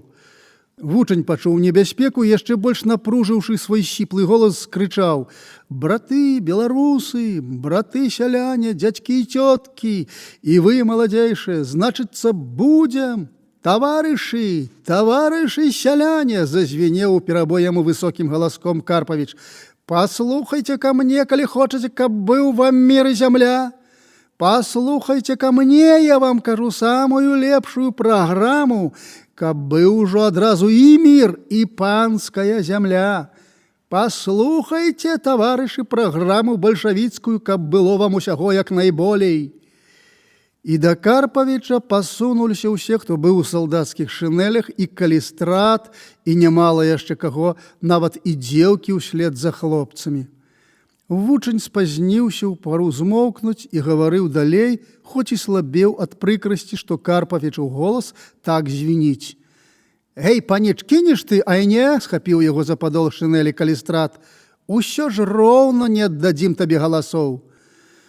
«Мы доўга слухалі паніча, і хоць ён казаў, што належыць да сацыял-рэвалюцыянераў», — вымаўляў акуратна па складах 2 астатнія словы Карпавіч, «і належыць нават да нейкіх беларускіх рэвалюцыянераў, быццам то самых наскіх, але ці пачулі мы ад яго, калі ж будзем дзяліць панскае дабро? Чаму не можам цяпер падзяліць? Ці чулі мы ад яго, чаму не можам зараз жа скончыць імперыялістычную вайну? Ці чулі мы ад яго, што гэта за людзі ідуць па беларускаму спіску нумар 8? Не чулі. А там ідуць, напэўна, адны паны, якія кіруюцца, каб як лаўчэй абдурыць мужика». «Так, справядліва!» — крыкнуў Калістрат.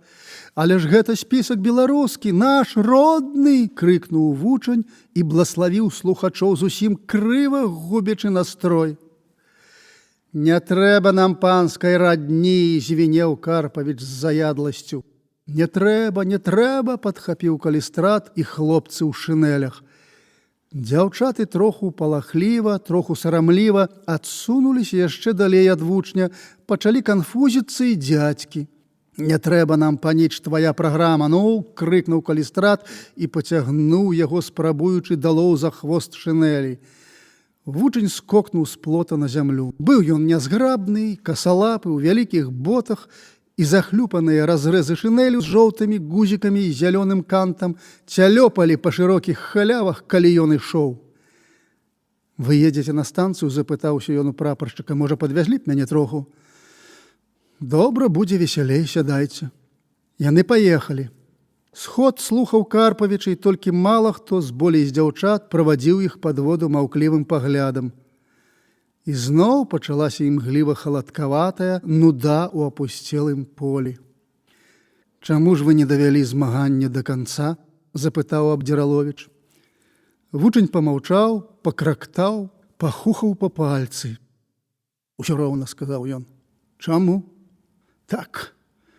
Няхай гэты дзядок бальшавік выедзе ў Маскву, тады да галасавання можна будзе яшчэ падысці сюды, ці я, ці хто з іншых паспее. А цяпер трэба агітаваць у эскай воласці. А тут нічога не выйдзе, бо селяніну бліжэй знаямей цяпер пытанне аб міры і зямлі, чымся аб беларускім адраджэнні. Дзядок карыстае». «І многа вас вучняў ходзіць так?» «Даволі». «Ад партыі ці як?» «Не, мы так, самі па сабе». Абдзіраловіч усё больш дзівіўся і цікавіўся. «Адкуль жа у вас такая стараннасць?» Не мог ён прыдумаць далікатнейшае пытанне і збоку ўзіраўся на просты, сялянскі, тыпічна беларускі твар хлопца. «Адкуль?» – весялей пачаў казаць хлопец, гледзячы проста перад сабою. «Ці вы не беларус, што пытаецеся?» «Беларус», – адказаў Абдзіраловіч роўна і проста, але з дробачкай спагаднага смеху. «А калі беларус, дык скажыце ж вы мне, што вы робіце, каб адрадзіць нашу няшчасную бацькаўшчыну?» Абдзіраловіч няўмысле усміхнуўся, але здзержаўся і спытаў у вучня. «Вы кажаце ўжо каторы раз аб адраджэнню. Што гэта вы хочаце тым словам сказаць?» «Аб ім вы лепей даведаецеся з беларускай літаратуры, чымся ад мяне», – сказаў хлопец непрыхільна. «Думаю ўжо, што перад ім вораг. А вы мне, аднак жа, адкажыце, што вы робіце для бацькаўшчыны, для маткі Беларусі?» Абдзіраловіч зноў няўмысля, але дужэй засмяяўся і не мог здзержацца, хоць пасля і ўцяміў, што пакрыўдзіць хлапца, і несур'ёзна, як ужо пайшло адразу, смеючыся дадаў. «Бацькаўшчына, матка Беларусь? Выбачайце, паночку, але моя бацькаўшчына ўся Расія». «А, так?» – раптам выскачыў хлапец з калёс. «Ну дык мне не па дарозе з рэнегатам», – сказаў і, глянуўшы назад, пайшоў пехатою па сцежачцы з боку дарогі, пад бярозамі. «Паночку, што вы, пажартавалі ці што? Сядайце, паедзем шыбчэй», – не ведаў, што сказаць, бо не разумеў хлапца Абдзіраловіч. «Які я вам, чорта, паночку?» – зусім злой і ўзноў не паглядзеўшы, адгукнуўся хлапец. «Я мужик беларус і пасылаю да ўсіх чартоў замаскаленых паноў рэнегатаў. Да ўсіх чартоў, чуеце?» – са злосцю крыкнуў ён і вярнуўся на ўбочную вузенькую дарожку. Пайшоў і пайшоў у імгліва халаднаватую, нудную восенную далячыню. «Стой!» – крыкнуў злаваны Абдзіраловіч свайму хурману і схапіўся за вожкі. Меўся ўжо бегчы за хлапцом. Чаго ён і як ён паважыўся лаяцца? «Ай, едь!» – пусціў, падумаўшы вожкі з рук. «Дурны нейкі, ці што?» – казаў быццам сабе, быццам падводніку, і пачаў супакойвацца. Яшчэ ён і лаецца. «Ось дурань!» «Дурань нейкі!» – згодзіўся і маўклівы падводнік і перасунуў белую маргелку з лба на зморшчаную старую патыліцу.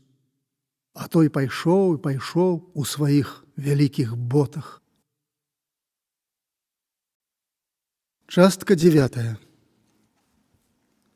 Іншыя натуры, каб жыць далей і мець нейкі спакой, чуюць пільную патрэбу ў яснасці і добрай цямнасці ва ўсім, што ёсць навокал. І таксама ў сваім жыцці за астатні, пасля такога ж уразумення час. Гэтакіх натур найболей сярод славянаў і народаў усходу. Яны патрабуюць нейкага здавальнення і спакою духу ў адносінах да ўсяго, што ёсць і што дзеецца на свеце. Час да часу проста карціць ім упарадкаваць думкі свае. Гэта азначае, хоць і не развязаць спрадвечнага пытання, адкуль усё і што яно, дык хоць супакоіць сябе, падумаўшы, палетуцеўшы і ізноў набраўшыся яснасці ў паглядах на спрадвечна няяснае. З аднаго боку гэта выглядае патрэбным чалавеку падрахункам, а з другога боку непатрэбнай і шкоднай штукай у такую пару, калі грошы час. Найбольш яснасці маюць людзі ў саўсім маладым ці саўсім старым веку. А людзі веку сярэдняга не маюць на тое часу сярод клопата і клуму жыцця. Дзе ж калі тут падумаць і ўцяміць аб сабе і аб свеце, калі навокал усё круціцца, казаў той, у скоках, раз навокал усё гручыць, як грузавы аўтамабіль па каменні.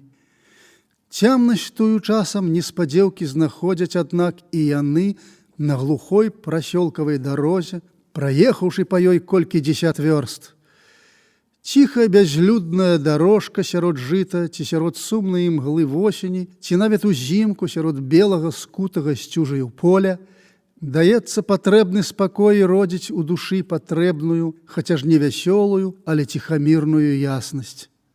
Залежыць тое ад спосабу язды. Патрошку цюхціў карый конь, бразгаючы банячкою на дузе. Ён паддаваў шпаркасці там, дзе дарога роўная, а яшчэ з невялічкай горкі, але найчасцей выпадала ісці з тупою, то з крутой гары, то па грэблі, то ізноў пад вялікую гару, а роўнасці на дарозе мала. Калі патроху забылася прыкрасць з вучням-агітатарам, калі сумная і родная імгла восені ізноў патрошкі ахоплівала сэрца, Абдзіраловіч пачаў набірацца тыя яснасці.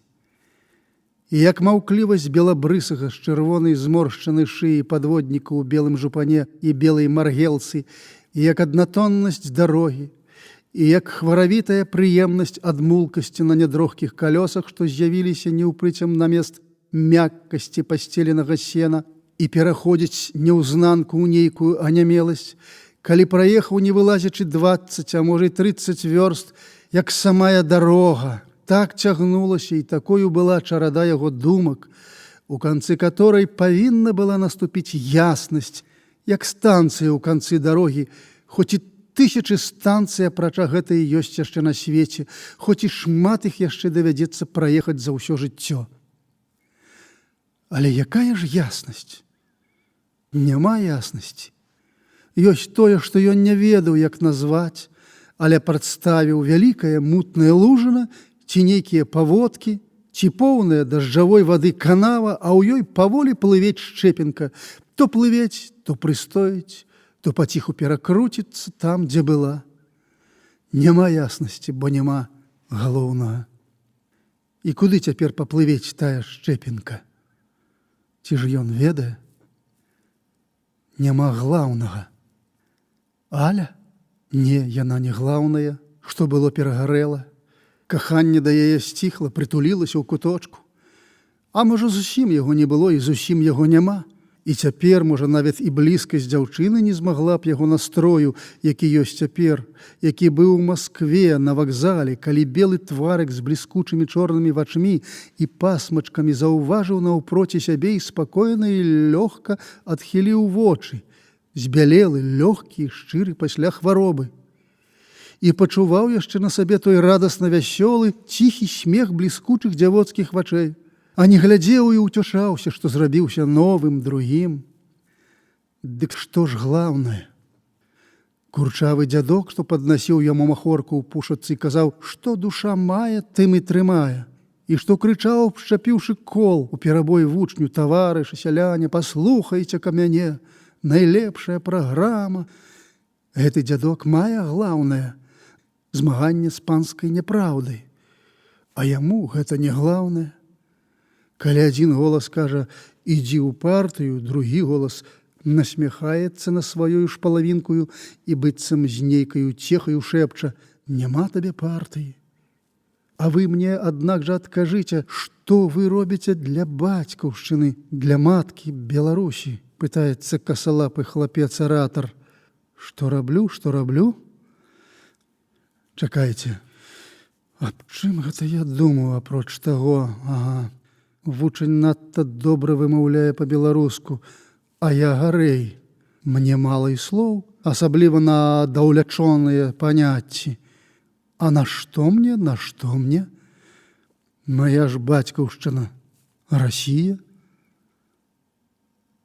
Апанавала дрымота сярод сумнай імглы восені на дрохкіх калёсах з нейкай прыемнай, нямеючай мулкасцю боку і нагам.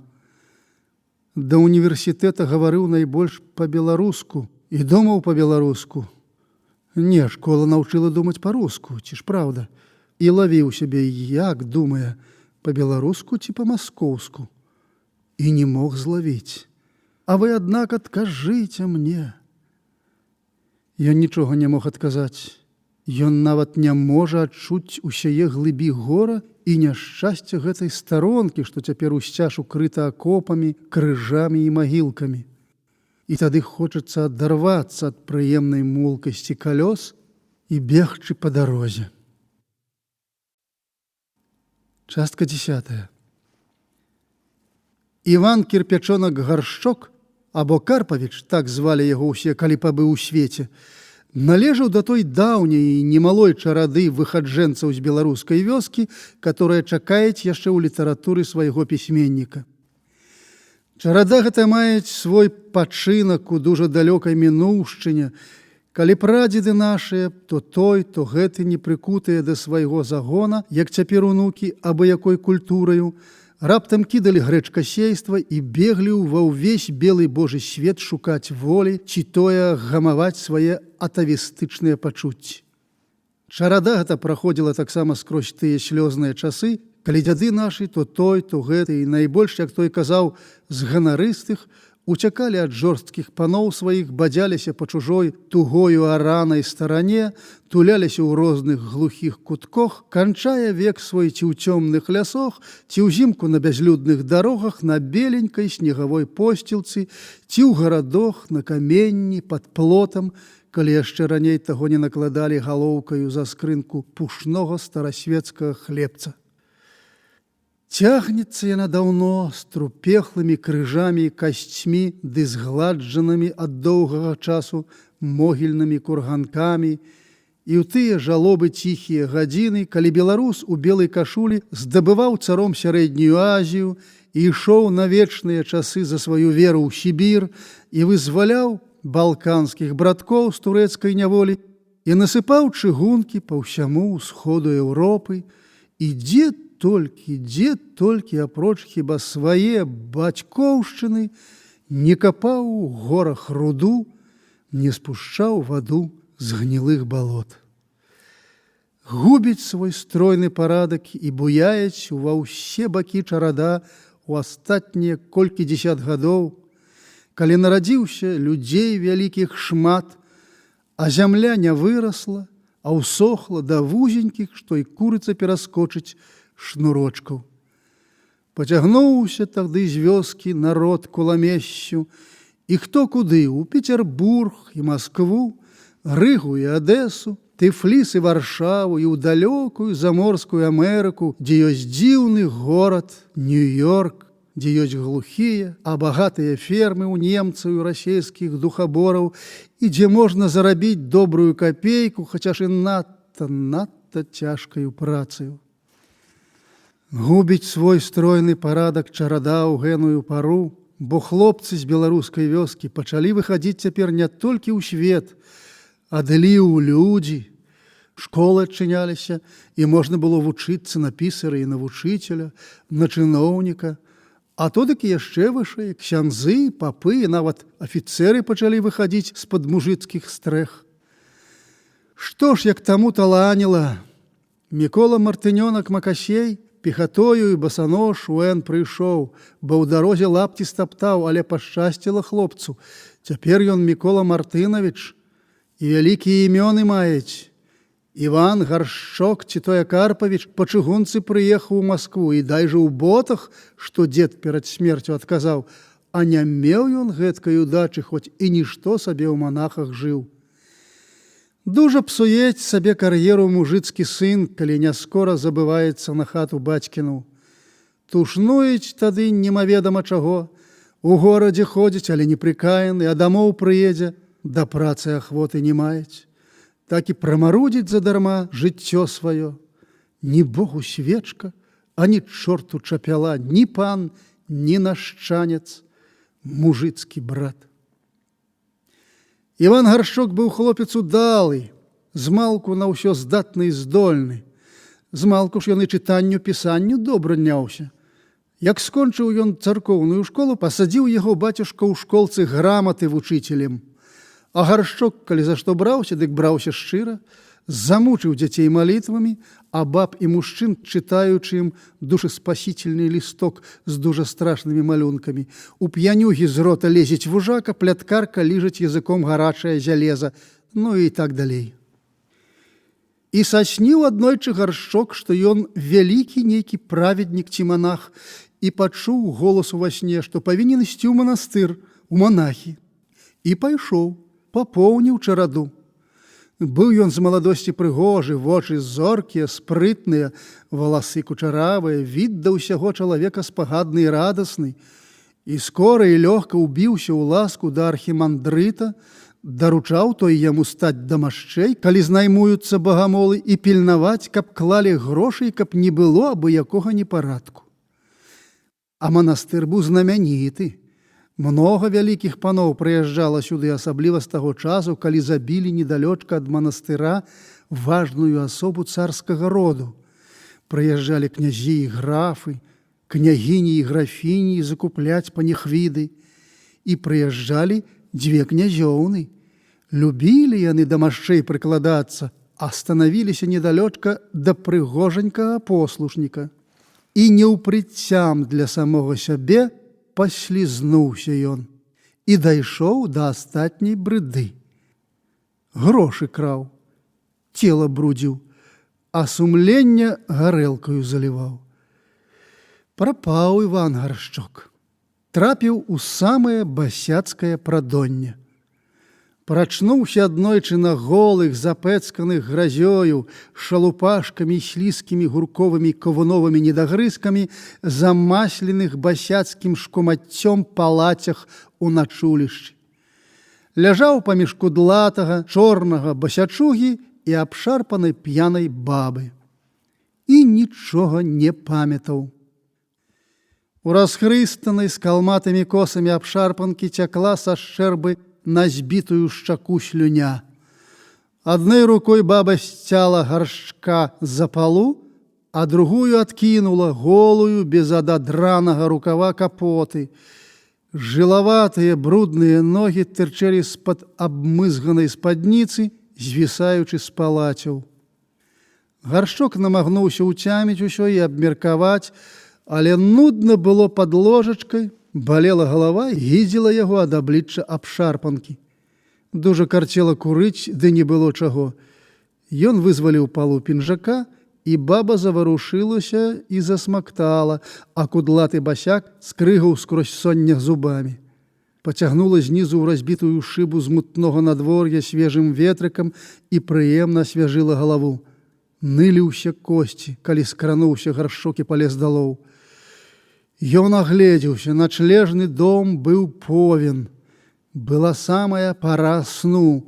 Стаяла густое, цёплае, смуроднае паветра, нёсся храп, свістанне і варушэнне. У адным вугле ўзняўся глухі гоман, нейкая ваганіна, хрыпаты смех і лайба, усё паніжонымі начавымі галасамі. Пайшоў туды, каб дастаць табакі. Это прыйшлі з начной працы гаспадары начулішча, яе паважаныя паўсёдныя жыхары. Месца кожнага, зазначанае каменем або цэглінай, замест падушкі, пуставала, бо ўсе ведалі, што тут заняты, што гаспадар прыйдзе і мае права стурыць. Але на адным месцы скорчыўся блізка, што голы, аброслы чорнымі валасамі дробненькі чалавечак, не то цыган, не то армянін ці жыд, і гаспадар каменя загневаўся на гэткае зняважанне сваіх правоў. Ён злосна плюнуў, без усякай жаласці схапіў навічка, незнаёмага яшчэ з тутэйшымі парадкамі за ногі, звалок яго з палацяў, кінуў на памост, як нейкі мяшок, набіты мякінаю. Ніхто і ўвагі не звярнуў, а пабіты чорны перацягнуўся, як ніцы сабака, і заснуў проста на падлозе слізкай і бруднай. Гаршчок папрасіў табакі ў таго, хто кідаў.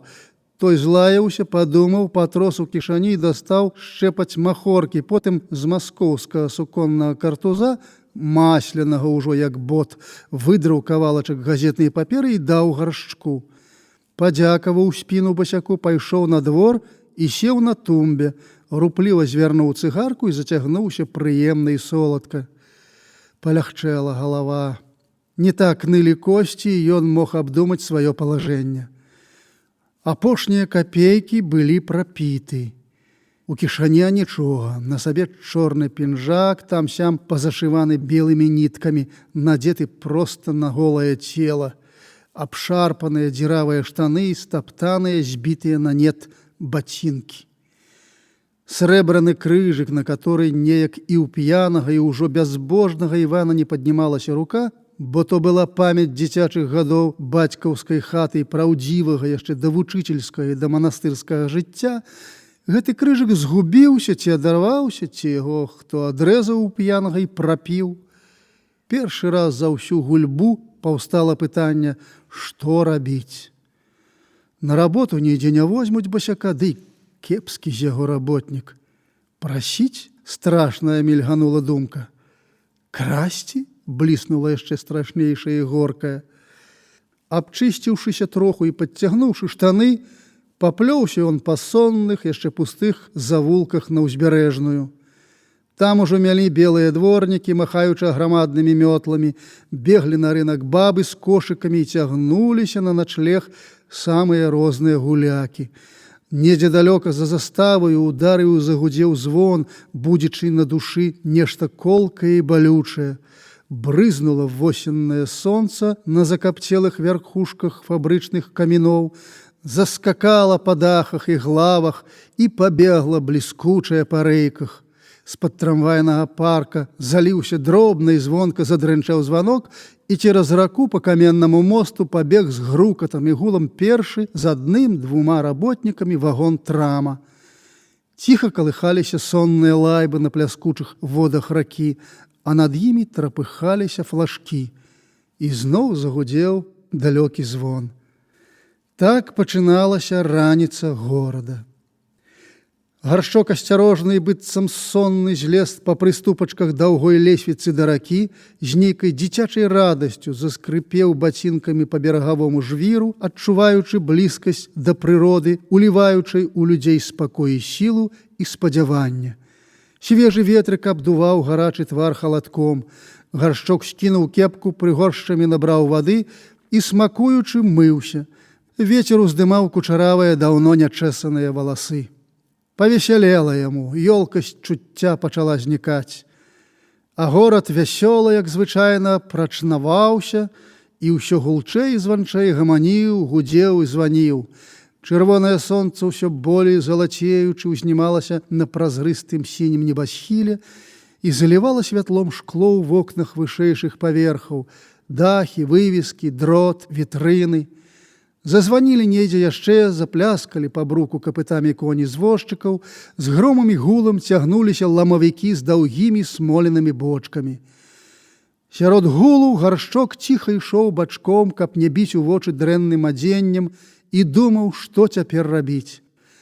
Паехаць дамоў к брату і сабрацца з сіламі? Не выпадае. На зіму на гатовы хлеб прыйшоў валацуга, скажуць людзі. Чаму не прыходзіў раней, як меў грошы? Тады пазабыўся, што і браценнік ёсць, так скажуць яму ў вочы і за вочы. А брат жа карыстаецца з майго паўнадзела, упіраўся другі свой голас. Аднак сам-то ты не хочаш карыстаць з яго, скажуць горкую праўду. Прыйдзеш дамоў і пачнеш хадзіць па лесе ды па дуброве за красою, а бульбу капаць ці каноплі браць. Памажы вам, Божа, а я не хачу. Ніяк не можна ехаць дамоў, ды і на што білет купіць? Аставалася адно пайсці да архімандрыта і спытаць, колькі рублёў, што некалі разам у манастыры зараблялі. Доўга так ішоў ён, куды ішлі ногі, а ногі давялі да сцен манастыра. 4 гады назад ішоў ён сюды адухоўлены, поўны веры і сілы духу, ішоў, каб быць бліжэй да Бога. Цяпер он ішоў злы, бязбожны, з непрыхільнасцю і дайжа пагардай да гэтых муроў. Будь што будзе, уголас прагаварыў ён сабе і сігнуў за чыгунную кратчатую калітку. У прыдзеле адпраўлялі раннюю абедню. Зара павінен быў выходзіць з царквы архімандрыт. Як усё да апошняй драбніцы знаёма тут было Гаршку. Не можна было ўгамаваць тую больку, той разлад прыкры, што сушыў яму сэрца, тую думку, што вось страціла ўсю тут для яго святасць, усякую духоўнасць. Яго ўжо прыкмецілі. Таўсты Паісій, з чорнай, як лапата, барадой і бліскучай чырвонай лысінай, хітра ўхмыліўся пад густыя вусы, павёўшы вокам у бок Гаршчка, дзеля чагосьці засунуў рукі за чорны кушак, выняў і зноў зірнуў з-пад кліраса на Гаршчка і гудзеў басам на ўсю царкву. Худы, як шчэпка Нікадзім, палючымі глыбокімі вачамі часта калоў Гаршчка з несхаванай злосцю. Прапелі ўсё, як мае быць. Пацягнуліся чорныя бабулькі цалаваць абразы, ксціліся і пільнавалі, калі пройдзе архімандрыт. Гаршчок убачыў яго, як ён, надаўшы паважнасці і святасці, нягледзячы на баб, ксціў іх і падстаўляў цалаваць свае рыжыя валасатыя рукі. Гаршчок патроху адхадзіў з чарадою да дзвярэй, где лаўчыўся падайсці, як народ высыпліць на цвінтар. Хлопчык-послушнік, знаёмы Гаршчку вінавата, скаўзануў міма, патрос чорнымі кудзеркамі і пачаў гасіць свечы. Здаецца, ён непрыкметна кіўнуў Гаршчку, як бы кажучы, і такога люблю цябе. Не чакаючы і не просячы блаславення, падышоў да архімандрыта Гаршчок і загаварыў да яго, загарадзіўшы яму дарогу. Шыя ў архімандрыта пачырванела. Ён сцяміў, чаго той хочаць ад яго. Арыштант, сацыяліст, ідзі туды, адкуль прыйшоў, раптам прасіпеў ён. Гаршчок згубіў панаванне над сваёю волею. Я пайду, закіпеў і ён, махаючы рукамі ад вялікага абурэння. Я пайду, але ты няўзнанку з'ехаў з вы на ты. Калі ты аддасі мне маіх 300 рублёў, што я зарабіў, піючы з табою пры адправах, то ты пойдзеш яшчэ далей за мяне. Памятай, Панагію. І для нячулага старога архімандрыта гэтыя словы былі незвычайнаю крыўдаю. О, колькі клопату і страху дадала яму гэтая ў цішку прададзеная Панагія. Гукнуць паліцыю ківернуўся да послушнікаў архімандрыт, аж шугаў ад гнеўнасці. Гукай, непрытомна галасіў Гаршчок, я пра Панагію на ўсю Расею крыкну. Няхай ведаюць, як рызнічныя перахоўваюць манастырскае старавечнае дабро. Не аддасцё мне маіх грошай, дык зраблю іначай з вамі. Неасцярожна дадаў ён якраз словы з пісьма, што пісаў архімандрыту троху раней. Надта дзікаю выглядала такая праява ў царкве. Послушнікі выпіхнулі Гаршчка на цвінтар, дзе ўжо беглі 2 гарадавых. У паліцыю хулігана, быццам гусак, сіпеў і гагатаў айцец архімандрыт. Вусатыя чырвоныя гарадавікі баяліся гэтага кандыдата на епіскапы, добра ведаючы яго вагу сярод паноў. Не спрачаліся і не распытваліся, схапілі Гаршчка за рукі, дырганулі і павалаклі за чыгунныя кратчатыя варотцы на гаманлівую, бліскучую, звонкую вуліцу.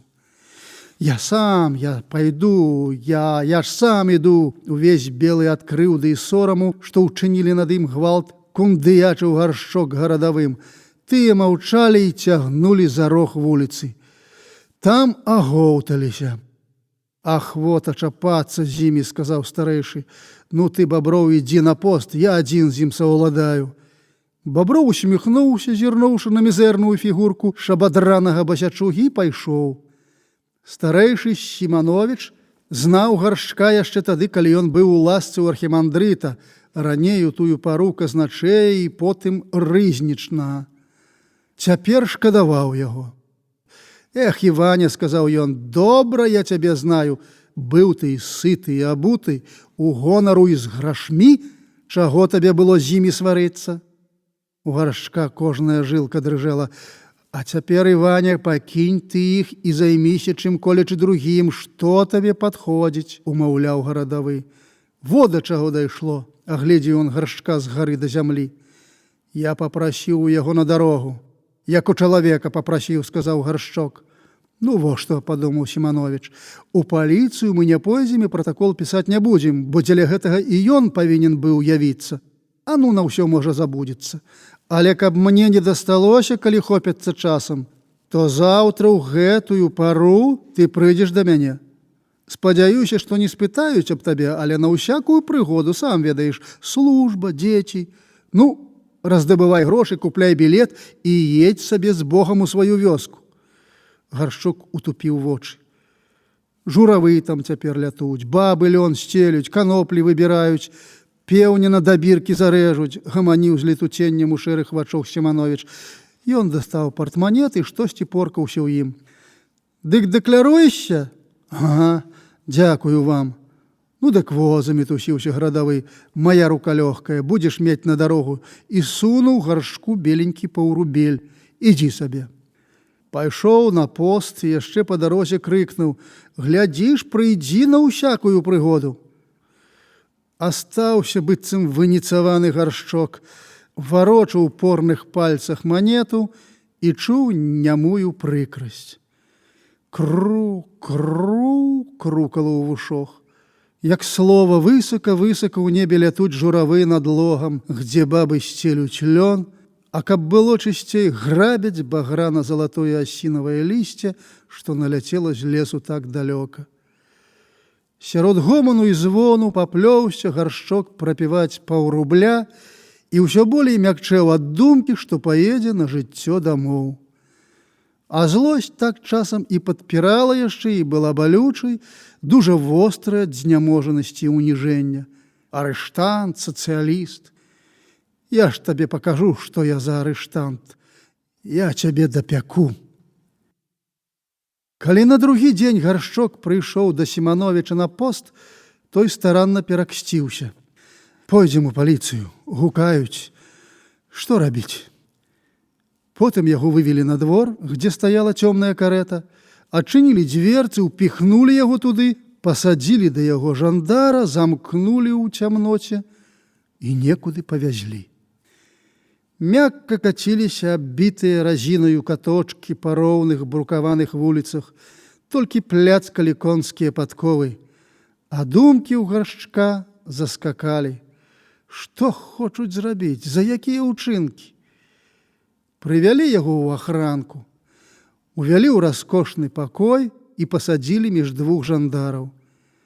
Зараз выйшлі з другіх пакояў жандарскія афіцэры, адзін меў у руках Гаршкова пісьмо да архімандрыта, у которым якраз і было тое: калі не аддасцё маіх грошай, зраблю іначай з вамі. І зноў пачаліся распытванні, хто, адкуль, чым займаўся, завошта меўся забіць архімандрыта, ці меў памагачых у нападзе. У турме сядзеў? Ні разу, пане палкоўнік. Афіцэру не падабалася паня. Гаршчок чутка заўважыў: брэшаш, латруга. Ніяк не брашу, ваш скародзіе. Ага, ну мы праверым. Прывалаклі аграмадны альбом з фатаграфіямі розных злачынцаў і зачалі лістаць і шукаць. Доўга цягнулася гэтая работа. Было горача і прыкра. Так, першы раз у нас. І ведамасцяў з другіх гарадоў аб табе няма, сказаў палкоўнік. Анархіст, рэвалюцыянер, бальшавік? Папытаў у яго далей палкоўнік. Гаршчок вытарашчыў вочы, капітан усміхнуўся. Мяркуючы па яго пісьму і правапісу, пане палкоўнік, стрыкнуў ён па пісьму. Абодва засмяяліся, Гаршчок пачырванеў, што смяюцца з яго цемнаты. Ну, ты добра спісаў тут манастырскія парадкі. Толькі як паважыўся пагражаць? Што значыць словы «зраблю з вамі іначай»? Тое, што буду судзіцца за свае грошы, адказаў Гаршчок. Ага, так. Ну, добра. Яны пайшлі ў другі пакой і доўга рагаталі там, яшчэ раз перачытваючы Гаршкова пісьмо, перасланае ў ахранку архімандрытам. Адылі выйшлі. Ну што ж, хочаш, каб мы цябе адправілі на родзіну? Хачу, ваш скародзіе. Узрадаваўся Гаршчок, думаючы, што яму дадуць бясплатны праезд, як нічога не маючаму і невінаватаму ні ў чым. Добра, пішы, сказалі пісару і пайшлі сабе. Пісар напісаў паперу, падаў яе салдату і сказаў: «Уэмную перасыльную». «Як? У турму па этапу?» – скалануўся Гаршчок. «А то як жа, сам прасіў». «Я не тое, я не хачу», – узняў голас Гаршчок. «Ну, ўжо канец зроблена. Вядзі яго». Даўгім і стыдным быў час да турмы сярод двух салдатаў са штыхамі па самай сярэдзіне вуліцы, па каменю. Па этапу, з салдатамі дамоў, о, сорам, сорам, мысліў Гаршчок у адчаю. Яшчэ доўга мучылі яго, пакуль прыймалі ў турме, і зноў пісалі, і зноў пыталі. Цэлы дзень мінуўся, макавай расінкі ў роце не было. Потым упіхнулі ў смуродную, брудную, поўную арыштантаў камеру з палацямі. «Яшчэ раз я прапаў», – разважаў Гаршчок. Толькі цераз 3 месяцы, пацягаўшы па ўсіх пунктах і турмах, даставілі яго ў родны губернскі горад. І за гэты час Гаршчок шмат чаго новага для сябе пабачыў і пачуў. Не забавіўся цяпер у брата нават месяца, і зноў паехаў у свет. Вывучыўся рабіць па металу і чытаў безразборна ўсякую нелегальшчыну з гэткай жа стараннасцю, як некалі душеспасительны лісток. Здабыў пашану за розум свой ад таварышаў, работнікаў і стаўся Карпавічам. Але правадыры-інтэлігенты з іх характэрнай інстынктыўнай цямнасцю не мелі для яго асаблівай прыхільнасці. Чулі ў Карпавічу той гатунак людзей-самавукаў, которые хоць і вялікай высакосці даходзяць у мастацтве, палітыцы ці абы якой навуцы, але назаўсёды застаюцца з нейкай хібаю ў самым грунтоўным, а дзеля таго неспадзеўкі і страшна лёгка звальваюцца часам на самы дол чалавечай думкі. Яны гэтакія нейкім дзівам сумяшчаюць у душы сваёй найлепшы, здаецца, гуманізм і найгоршае, акажацца, чалавеканялюбства, хімію і алхімію, марксізм і хірамантыю і з аднолькавай шчырасцю веруюць у тое і другое. Багі іхнія любяць завадзіць сварку, скідаюць адзін аднаго з пасаду і робяць у галаве свайго паклонніка незвычайны сумбур. Багоў гэных зазвычай надта многа, але бываюць часіны, што і няма нічога, вось тагды людзі такога гатунку і вырабляюць розныя неспадзеўныя штучкі. Нікоменьку не прызнаюся, сам сабе думаў інагды Карпавіч, але чую, што ў абы якой партыі мог бы знаходзіцца з поўнай шчырасцю. І праўда. У пачатку вайны ён троху чаго не зрабіўся самым яркім, ісцінна рускім патрыётам, потым пад уплывам сваіх знаёмых студэнтаў, свядомых беларусаў, дужа скора асцюдзянеў. І нічога дзіўнага, што за нядоўгі час перамахнуў ён аж да бальшавіцкага лагера. У бальшавізме Карпавіч пачуў нешта блізкае, роднае і любае.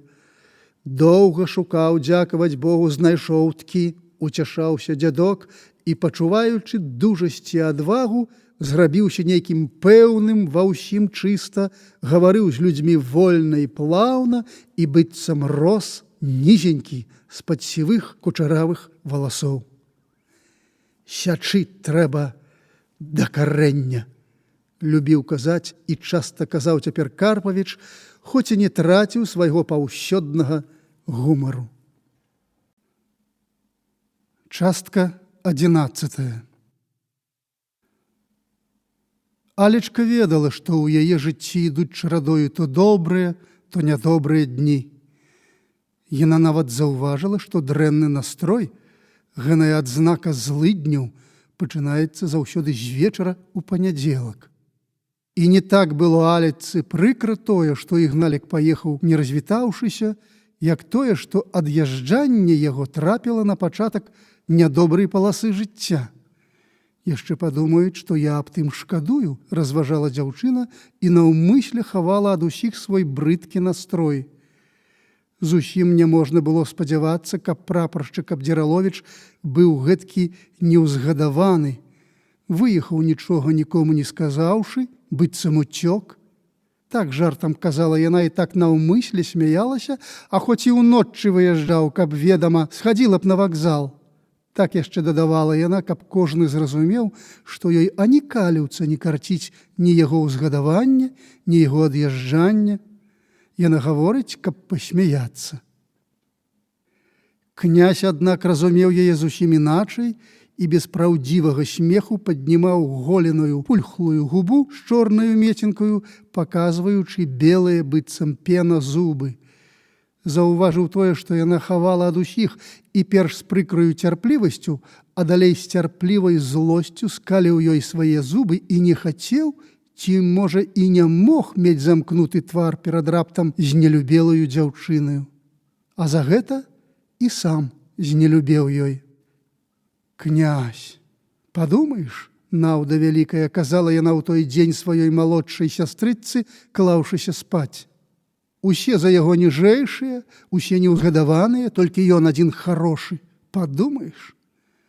«Мне ён ні разу не падабаўся», адмовіла маўклівая Лёля. «А мне, думаеш, падабаўся?» спытала Алечка і не ведала, што яшчэ казаць, трошку памаўчала. «Хто цябе ведаець?» Неяк здалёку і быццам з неахвотай казала сястра, закідаючы рукі за голову на падушкі. Пэўне, падабаўся, калі прапаршчыка Абдзіраловіча памяняла на яго, а той быў такі добры і слаўны. Ад гэтых слоў Аля яшчэ болей усердзілася. «Ат, нічога ты, Лёлька, не разумееш», скоранька адказала яна. «Не магла ж я сама бегаць за гэтым святым Абдзіраловічам, калі ён не хацеў гуляць з намі». «Што там табе казаць?» звярнула Лёля размову на шчырасць. «Пан Ігнат быў табе зусім не гэты, і дарма ты завеш яго святым. Каб ты не слухала князя, хто якога роду, дык бы лепей было. Ну што б было? А тое, што князю не выпадае казаць у нас аб тым, хто якога роду, калі мы самі з мужикоў». Аля пачырванела. «Ты, Лёлька, малая, а лезеш у вялікае і нічога не разумееш. Нічогенька, а нічым чагенька. І таксама было б лепей, каб ты ніколі не гаварыла аб нашым родзе. Мамачка, ведай, гэтага не любіць. Наша мамачка ўнучка генерала, а татульчын толькі дзед быў з простых. Гэта ўжо даўно. А ты не разумееш. Нехай сабе я не разумею, а ты, Аля, разумееш. А пана Ігната пакрыўдзіла. А цяпер шкадуеш. Лёлька, маўчы. Пакахаеш сама, тады будзеш ведаць, як казаць. Спі адна, калі ты гэткая». Скрозь слёзы скончыла гутарку Аля і пайшла спаць у пакой да няні. У гэты час у сенцах зазвенеў званок. Няня адчыніла і шыбка прыбегла назад сказаць, што прыехаў сам Мікола Мартынавіч. Алечка была ў бацькі аблюбёнаю дачушкаю, аблюбёным дзіцёнкам і з прыемнасцю чула аб сабе бацькаву любоў. Алечка заўсёды бывала дужа рада, калі ён прыязджаў і не ведала, што рабіць з тае радасці. Чапалася яму на шыю, абляпляла яго бусямі, гладзіла яго сівую бараду і парослыя валаскамі рукі, тулілася да яго, чуючы, што ва ўсім свеце толькі ён адзін разумеець яе, даруець ёй памылкі і абмашкі і любіць яе так, што дзеля гэтага толькі жывець. Яна была зачараваная бацькавым розумам, яго цвёрдасцю ў адносінах да людзей, яго багаццем. З маткаю ж не мела тых прыязна любых звязкаў і любіла матку менш, чымся яго. А з гэтых прычын чакаць татульку было для яе быццам нейкай дадатковай і паўсёднай у запасе прыемнасцю, которая ратавала ад вялікага смутку у чарот нядобрых дзён і надавала асаблівай прынаднасці салодкага прыгаства яе шчасным дням. Цяпер жа, калі няня прыбегла і сказала, што прыехаў сам Мікола Мартынавіч, Алечка замест радасці пачула нешта новае, дзіўное, зусім недобрае. Было ёй ці то прыкра, ці то боязна, чула, што будзе нешта дрэннае, благое, быццам апала яе сэрца. Яна стаяла ў дзвярах пакоя, дзе жыла няня, глядзела ўздоўж па калідоры, дзе з канца з цямноты выходзіла вялікая фігура бацькі, аб нечым разважала і ведала толькі адно, што ёй боязна перад новым невядомым. «Што, Алюся, не пазнала таты?» З пяшчотаю негасцю і наплываннем асаблівай вялікай любасці ў сэрцы пасля доўгага разлучэння сказаў Мікола Мартынавіч і далікатненька абшчапіў яе і пацалаваў яе. «Татусю, пазнала», – адказала яна і прытулілася да бацькі, але тое новае не пакінула яе. «Сцюдзёна табе, Алюся?» – спытаўся стары, заўважыў, што яна не такая, як заўсёды, быццам мімаволі куксіцца. І калі выйшла жонка, ён, павітаўшыся перш-наперш, спытаўся, што гэта за Люсій, ці здарова яна. «Чаго ж ёй хварэць?» – спакойна і нават трошку іранічна адмовіла матка. «Здарова, толькі непаседліва, нападалася за дзень, бо ў хаце не стыкаецца». Аля чула, што сказала матка, і падумала, як яна нялюба кажаць, і з прыкрасцю чакала, што зараз яна пачне яшчэ хваліцца князем, што ён, напэўна, прыйдзе ў сваты. І нялюбасць да ўсяго чыста спавіла дзяўчыну і піхала на самыя неспадзяваныя ўчынкі. Толькі Аля ведала, што гэта пройдзе, што гэта благая чарада жыцця, і дзеля таго толькі аддзержвала сябе. Цяжкі настрой не пакінуў Алю і ўранні на другі дзень. Яна сніла Ігналіка, быццам яна з ім і з нейкімі людзьмі плавала ў чаўне па мору. Човен абярнуўся, і яна з Ігналікам абшчапілася, і абодва заліваліся ў сцюдзёнай, сольнай і мутна-сіняй вадзе. З беленькага катара знеткуль кінулі ім вяроўкі з гумавымі паясамі, яна схапілася, а Ігналік з маўклівай, пакутнай і даруючай за крыўды усмешкаю адпіхнуўся і пачаў залівацца адзін. Яна ўстала, як звычайна, і снедала разам з усімі, хоць і не мела апетыту, але ў парк гуляць не пайшла і лягла з кніжкаю на качалку. І не магла чытаць. Перш чула нейкую мляўкасць ува ўсім целе і як слова хмель у галаве. А потым зразумела, што пачынае гарэць. Калі прыйшоў князь, каб паказацца Міколу Мартынавічу і адным заходам пашчупаць грунт у справе сватання, бо маруда была яму не з рукі і надакучыла яму, Аля ўжо ляжала завінутая коўдраю на пасцелі, ля яе сядзеў старэнькі, вясёленькі дзядок, курортны доктар і воддаль Мікола Мартынавіч. Князя ўвяла і сказала аб ім сама гаспадыня якраз у той час, калі доктар гладзіў Алю па ручцы і ласкава супакойваў яе, кажучы ёй і каб чуў бацька. «Нічога, нічога, маё дзетка, маленькая нервовая хваробка. Трэба супакоіцца, выпіць мае мікстуркі, хоць ад іх і невялікая польза, і як рукою здыме. Найлепшая ж рада і лякарства – спакой». Мікола Мартынавіч быццам і цікавасці не меў прыгледзецца да князя і безуважна кіўнуў рукою на крэсла, каб той садзіўся. Такое прыйманне было нялюба князю, і ён адразу пачуў нейкую непрыхільнасць да мільёншчыка. Але яшчэ пабольшала яе тым, што адвярнулася да сцяны, калі князь прыйшоў. І пасля візіту князь зразумеў, што абставіны спляліся так, што сватацца няма чаго патыкацца. Мець абы якія справы з лапацонам, як ён у думках аблаяў мільёншчыка, было нялёгка. Хвароба ж дрыжонай дачушкі, відаць, зусім у благі бок скіравала настрой і думкі Міколы Мартынавіча. Дарма зрабіў князь спробу завесці з ім размову аб ратаванні маёмасці ад розных у часе рэвалюцыі магчымасцей, дарма казаў яму пасля абеду ў кабінеце аб лісце ад пэўнага чалавека з Масквы, што трэба, як га, ратаваць домы і капіталы і сваё ўласнае жыццё. Дарма падбіваў старога прадаваць усё і выязджаць за граніцу, той слухаў няўважліва і маўчаў, бо нават гаварыць аб тым не хацеў.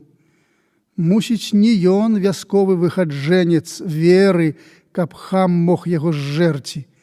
І князь пастанавіў выехаць у сталіцу. Той ліст аб чаканых грозных падзеях напалохаў яго і прымусіў парупіцца. Прыкра было яму, і ён удаўся ў маркоту. Увечары таго ж дня гасцяваў яго вясёленькі старэнькі курортны доктар, который памагаў яму развеяць гора і салодка патужыць. Выпілі яны кахетынскага, добра пад'елі, пачырванелі, пасядалі ў мяккія крэслы і курылі, сумна думаючы. Потым князь узяў у рукі гітару і навёў струны на мінорны лад. Гукі гітары, гукі тужлівыя плылі ў дымна-сінім змроку цёплага пакоя да расчыненага балкона і таялі ў смутным паветры шумячай жоўтым лісцём восені.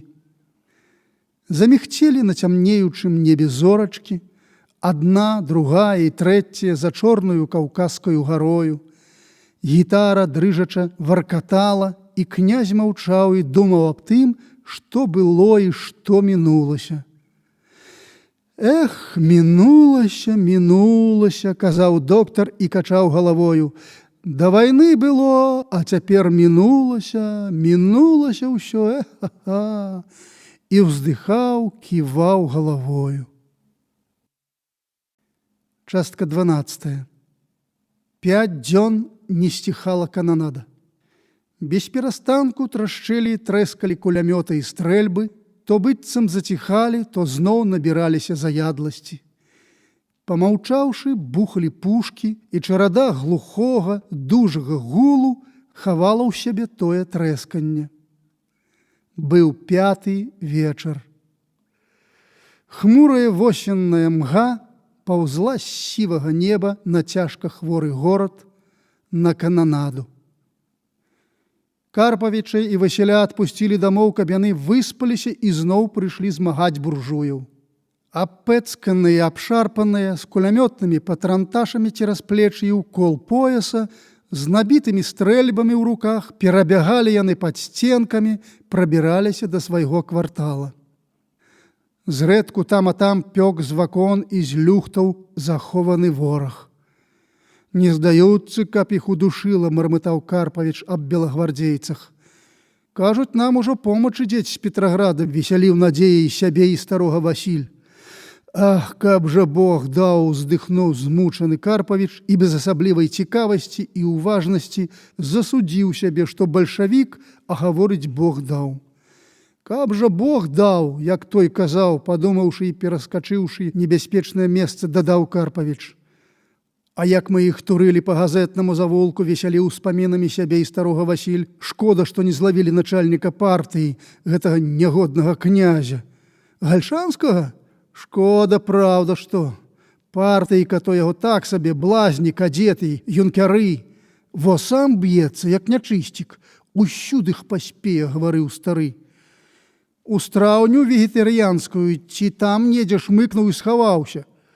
5 кулек пусціў яму ў сугон, ды абмахнуўся, пашчасціла князю ўцячы». Раптам загудзела міма граната і з вялікім грукатам бахнулася высока аб мур. Сыпанулася вапна, цэгла і закурыўся пыл. Яны шпарка ўбеглі ў вароты. «Пачакаем. Трэба». «А, не ведаю, як маецца матка», – сказаў Васіль. «Але здалася старка. Каб ногды зусім не развіталася з намі. І што ёй? І здаецца ж век, як не Бог ведаеце які. Каб толькі, кажа, яшчэ хоць на паніча Ігналіка зірнуць. З галавы ёй нешта не выходзіць гэны паніч. Ну як жа, узгадавала яго, сіротку. А цікаўна, як ён цяпер? З чыйго боку, пытаючы, казаў Карпавіч. І раптам неўспадзеўкі наперадзе нехта дужа свіснуў. «Стой!» – сунуўся груд людзей. Група ўсякіх мясцовых паноў, з'ёжаных і падняўшых каўняры, нейкіх яшчэ шабадраных жулікаў і 2-3 чалавек у шынелях, абкружаныя ўзброенымі чырвонагвардзейцамі, рушыла ўгору па вуліцы. «Свае, свае!» Яны прад'явілі паролі і сказаліся. «А, таварыш Гаршчок, з газетнага завулка? Вы, як, мабыць, усыпалі ім, калі яны ўцякалі?» «Нічога, як трапілася», – адказаў Карпавіч. «Васілёк!» – зняцеўку пачуўся з групай арыштаваных абніжоны голас Абдзіраловіча. Ігнат Восіпавіч? Як гэта вы папаліся, пазнаў яго ў шынелі з адрэзанымі наплечнікамі і адгукнуўся Васіль. Таварыш начальнік, папрасіўся ён у галоўнага канваіра, дазвольце паздароўкацца. Я ехаў на доктарскую камісію, я не ведаў, што дзеецца ў месце, і на вакзале мяне ніхто не задзержаў. Во, запіска, што ў мяне адабрана аружжа. Ішоў я, Васілёк, да вас, тут мяне арыштавалі. А я чалавек хворы і не магу змагацца з ніводнага боку. І я, таварышы, ледзь на нагах стаю, сказаў Абдзіраловіч. Вы яго знаеце? Спытаў начальнік канвоя ў Васіля. Добра знаю. І я таксама, адгукнуўся Карпавіч. Ну дык можаце ўзяць яго да сябе. Абдзіраловіч радасна выйшаў з прыкрага кола. Яны пайшлі. А мама дужа хварэць, зазначыў Васілёк. Ну што ты, занепакоіўся Абдзіраловіч. А так, дужа хварэць. Будзе рада, што вы прыйдзеце. Ды толькі яны ступілі некалькі сігоў, як блізнюхтанька з варот пасыпаліся рэвальверныя стрэлы. Яны махам крутнуліся ў бок. Але Карпавіч, відаць, зачапіўся за нешта, спатыкнуўся і заваліўся. «Таварышы!» — нейкім песклявым галаском завапіў ён. «Таварышы, ратуйце!» З варот выбегла некалькі чалавек белай гвардыі са знаёмым Абдзіраловічу па лазарэце капітанам Гарэшкам задаводцу. Яны ў момент абкружылі Абдзіраловіча. Васіль некуды кінуўся на ўцёкі і як наскрозь доння праваліўся. Высокі Гарэшка злажыўся рэвальверам на ляжачага дробненькага Карпавіча. «Капітан, стойце, здурнелі!» — праразліва загаласіў Абдзіраловіч і выставіў рукі перад Гарэшкам. Той не мог ужо здзержацца і стрэліў, але сківірнуўся перад рукамі, і куля папала толькі ў нагу Гаршку. «Ай-яй-яй-яй!» — заікатаў, як сабака, дзядок, схапіўшыся за нагу. «Няма чаго шкадаваць такую дрэнь!» — зласліва адказаў капітан. «Ператрэсці яго!» — даў ён злёгку выспецкам у бок Карпавічу. «Ну, а вы, прапаршчык, якім чынам укруціліся ў добрую кампанію? Яны вас вялі пад канвоем?» «Так, пане капітане, яны не далі веры маім паперам і вялі мяне ў свой камітэт. Хваліце ж Бога за іхную дурнату. Даўно маглі б яны адправіць вас на лона святых радзіцелькаў. Што ж, вааружаецеся? Спадзяюся, вы зробіце, як вам падкажа ваша сумленне і службовая павіннасць». На вуліцы было зусім цёмна. Гуд бою сцішыўся на ноч. З Карпавіча паздзіралі патранташы і чырвоныя перавязкі, паклалі на насілкі, панеслі ў бальніцу. Яны, як афіцэры, вялі перад і ішлі побач. Калі Абдзіраловіч зірнуў збоку на капітана, ён адразу выявіў тыя, быццам надта даўно былыя часы, калі чарот ехаць на Каўказ не прыхадзіў яму, і тонкая, нібы джала вужакі, нуда незлавімым моментам датыкалася болем да сэрца і на той момент пужала яго. Фізічна чуў сябе тады ўжо досыць добра і нават іншы раз увечары ішоў слухаць музыку ці сядзеў у скверу, хадзіў сярод людзей, каб толькі даць абы-якую разрыўку думкам сваім.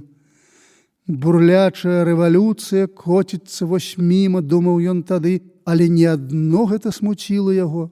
Ён баяўся, што пакуль выправіць паперы ў канцылярыях, сярод немагчымай маруды і куламесы рэвалюцыйнай пары, што ізноў пачнуць круціцца нервы, а пасля гэтага з'явіцца, можа, і тое ненавіднае у вобразе спакусніцы. А другі голас спрабаваў шаптаць тады яму, што не ўсё ж і адзінота, самота, кнігі і думкі, што трэба нейкага іншага, агульнага з людзьмі і весялейшага бавення. І 3 дні бадзяўся прапаршчык па камітэтах, саюзах і пунктах, пакуль дастаў усе патрэбныя дакументы і тым клопатам здушыў крыху вужачая джгала. І ў астатні вечар, ідучы на бульвар па люднаму тратуару з гэтым Гарэшкам, старым дзявочнікам і цынікам, афіцэрам яшчэ мірнага часу, чуў ад яго: Вы простое гэткі ціхоне святы, што не ачунялі, як мае быць пасля хваробы. Так казаў Гарэшка па-конску, рагочучы, і дадаваў: «А, пане браце, люблю зірнуць у прыгожыя вочкі». «Мне таксама люба бачыць прыгаство», – адказаў Абдзіраловіч. «Калі нам хочацца смакаваць хараство абробленым па-мастацку каменю ці на палатне, дык чаму ж не палюбавацца на жывое, Богам створанае хараство?» «Дзіўны чалавек, дальбо дзіўны вы чалавек», – зарагатаў капітан, хоць і няўважна зусім слухаў, а можа і не чуў, што сказаў прапаршчык. «Дзіўны вы чалавек, ведаеце, сучасны манах ці хітры мудрагель, прытварка, который мае любасць у самаашуканстве. Разумееце вы, пане мой? А я, стары грахавод, люблю зірнуць у прыгожыя вочкі. Разумееце вы, прапар?» Яшчэ раз паглядзеў Абдзіраловіч збоку на сівеючыя каля вуха на чырвонай спечанай скурыцы валасы капітана і здзівіўся ад успамінаў сваіх і падзівіў спакою свайму. Падзівіў сябе, што не чуў сораму, што не развітаўся з Карпавічам, нават не паглядзеў, калі яго панеслі ў бок ад іхняй дарогі. Нерваў быццам не было. А капітан распытаваўся ў яго, як жылося на Каўказе і як прапаршчык апынуўся тут. «Наш начальнік атрада, казаў ён, таксама толькі што з Каўказа і трапіў проста ў гэтую кашу. Ён гвардзеец, князь, гальшанскі, можа, чулі калі? Баявы, ведаеце, працуе. У палон чырвоных не бярэць, а хто і перадасца яму, не ўцешыцца да сценкі». Я, здаецца, сустракаўся з ім у вайсковага начальства ў Пяцігорску, але ён не рыхтаваўся выязджаць так скора. Ён, кажа, баяўся, што дарогі стануць, што ў яго тут справы ў штабу. Абдзіраловіч размаўляў ціхім, аслаблым голасам. Ён не мог супакойна ўцяміць частых перамен свайго палажэння. Прыгода з дзядком-бальшавіком, яго айкання стаяла яму ўваччу. «Пане капітане, я павінен вас пакінуць на нейкі час і залучыць тут у адну знаёмую сям'ю. Заўтра ўранні яўлюся», – папрасіў ён. Гарэшка задумаўся і падцёр сваю рэдзенькую сівізну ля вуха. «Ано можаце пайсці, ды пільнуйце, галубок, сценкі і плота. Смеху будзе варта, калі згінеце за неасцярожнасць». «Зі-зі» зняцейку зазвенела міма вуха. Людзі шурхнулі ва ўсе бакі і прыгнуліся. «Во, бачыце?» – крыкнуў яму капітан удагон. «І чорт яго ведае адкуль і хто, свой ці чужы?» Абдзіраловіч аддаў чэсць і трушком пабег за рог дома, спадзяваўся знайсці Васіля ці пабрацца на вакзал. «Так, свой ці чужы», – падумаў ён з нейкім сорамам ці каяннем. «Я не ведаю, хто мне свой і хто чужы. Я дзяржуся дзікага нейтралітэту і ашуківаю тых і гэтых і самога сябе. Няўжо панская кроў, которая цячэць у маіх жылах, маюць тут нейкае значэнне? А што за дурныя думкі? Гэтага не можа быць». І адна палова, которая разумела белых, маўчала, знямела, і другая палова яго, которая разумела чырвоных, вымагала, каб ён знайшоў князя і забіў яго, і каб ён дагнаў Гарэшку і даў яму выспетка пад грудзі, як той даў ляжачаму гаршку. Інстынктыўна загідаю матнуў ён рукою, которую пажмаў Гарэшка. Частка 13. Яна ведала, што смертухна стаіць блізка, у галавах у яе. «Васілёк, голубец, любенькі», – шаптала яна, трудна вымаўляючы словы. «Што, не заб'юць яны паніча? Ай, Карпавіч, дастаў, бедны Больку. За што ж яны баяны забівалі афіцэра? А ён, за каго ж ён руку дзяржыць? Ды так ён неяк, што не магу яго ўцяміць, як быццам за нас, як быццам не. Бадай, што ні за нас, ні за паноў. Не можа быць, каб ігналік проці народа пайшоў, не такоўскі ігналік, не павінен. А засмуцителя нашага, кажаш, падстралілі. Авохці, Карпавіч, даскакаўся стары авохці. Хворая ледзь шавяліла перасохлымі вуснамі, пазірала з глыбокіх вачавых ямен тужлівым і трудлівым зрокам і перабірала збялелымі, як белы воск, пальцамі па краюшку коўдры. Лямпачка тускла мігцела, і ў падвале было нудна. Вася грукаў і барабаніў самаварам для печы ў парозе, зрэдку далятаў сюды глухі гул артылерыі і ціхае трашчанне кулямёта. Як словам, вартаўнік круціў кляшчотку. У вакне адбіваўся чырвоны бліск пажарышча. А, боже мой, затужыла ізноў хворая. Памру, вой не пабачу яго, і ты, галубок, ці жыў застанешся, хто ведае, калі тая завіруха скончыцца. Карпавіч скакаў і дастаў сабе больку. Заўтра ўранні скончыцца, спакойна адказаў Васіль. Заўтра ўранні штурм. Што ж гэта за штурм? Кінемся ўсе раптам на белых і саб'ём іх. А, Боже ж мой, Божа, колька людзей паб'юць яшчэ. Дай вады, авохці, сканаець, твая матка, Васілёк, скора сканаець. Карпавіч наш, можа, там ужо пабачымся. Васіль маўчаў і быў невясёлы. Стук пачулася, як нехта стукнуў пад дзвярамі. Работнік схапіўся за стрэльбу і падбег. «Хто?» – крыкнуў ён. «Я, Ігнат Восіпавіч, адчыніце мне, Васілька!» Хворая, забыўшыся на боль, узнялася на локцях і ўстроміла вочы ў дзверы. «Ён!» – шаптала яна. Абдзіраловіч увайшоў. «Жыў, цэл, мой любенькі, мой залаценькі!» – працягнула да яго рукі хворая ў незвычайнай радасці, і калі ён схіліўся да яе, цалавала яго, дрыжачая, абнімаючы за галаву. І калі ён апавядаў, як выбавіўся і прыйшоў да іх, і калі ўспамянулі беднага Карпавіча, яе апанавалі прыкметна неспакой і нецярплівасць. «Васілька!» – з пакорнасцю і ласкаю звярнулася яна. «Схадзіў бы, даведаўся, ці пайшлі шукаць Карпавіча. Сканаіць гаротнік сярод чужых, ай, матачка наша найвышняя!» Васіль пайшоў. Хворая ўся раптам затрапяталася і падгукнула прапаршчыка. Той недаўменны з чуццём жалю схіліўся над ёю. Зірнуўшы на дзверы, яна ўся дрыжачая абхапіла яго шыю рукамі і, прыжмаўшы яго вуха да мокрага ад слёз зморшчанага твару, як у трасцы зашаптала: «Мой ты, мой родны сынок, а Васілёк панскі.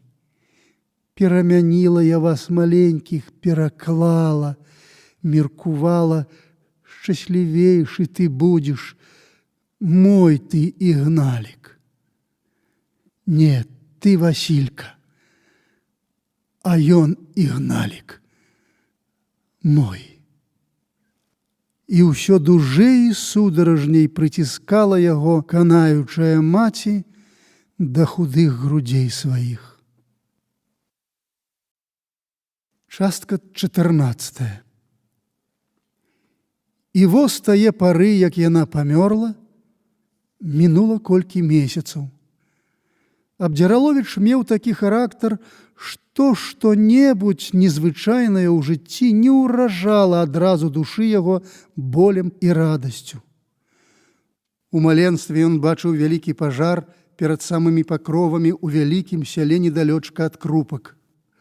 Шалёны агонь, як мятлою, змёў, злізаў і двары, і хаты, гумны і сянніцы. Пагарэлі дзеці і бабы, згарэў увесь скот і сабраны за цэлае лета хлеб. Заможныя гаспадары парабіліся старцамі. Людзі з горай рвалі на сабе валасы, ламалі рукі, горка плакалі, вылі і стагналі.